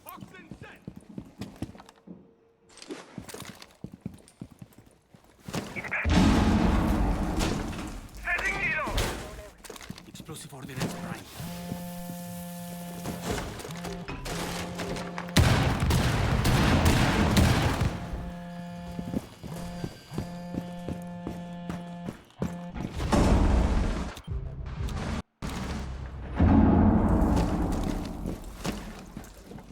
Just a little prick. Vulcan is good to go.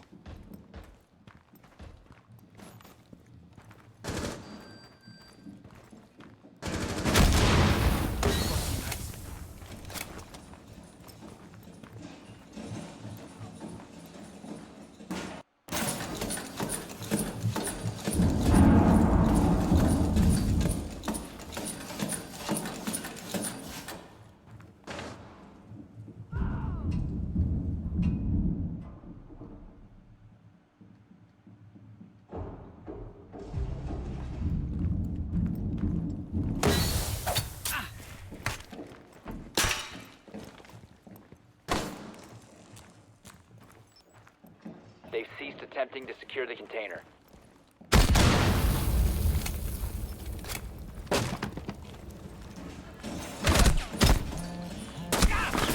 Friendly, last operator standing. All friendlies were eliminated. Mission failure.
Friendly drone deployed. Op 4 is reinforcing its location.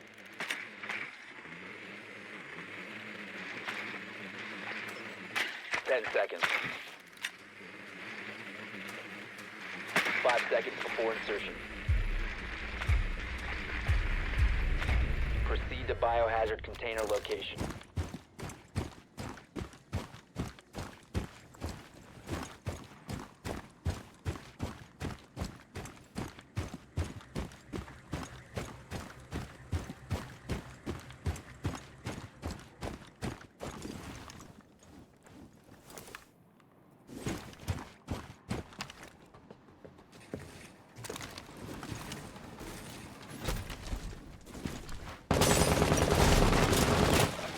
Set shield on the window. Window shield set up.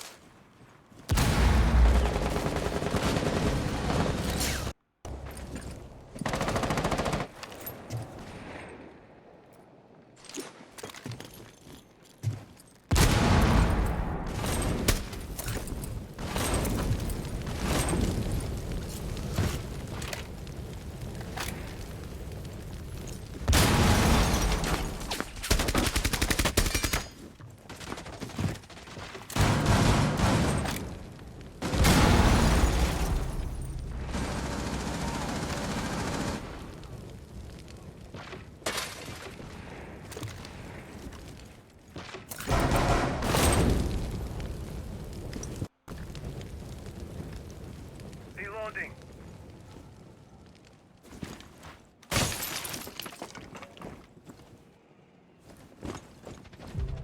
One friendly operator remaining.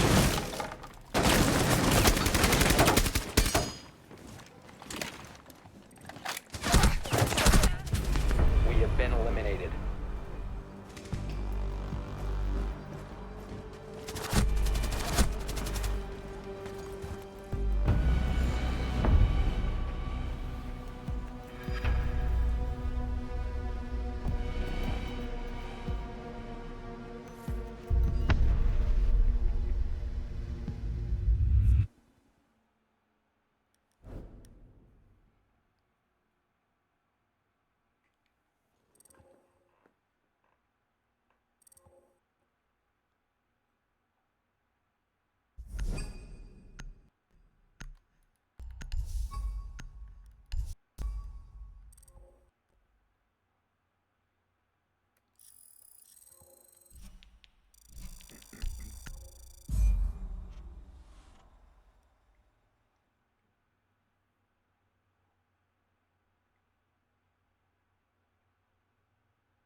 GG screen. Y'all have a good night.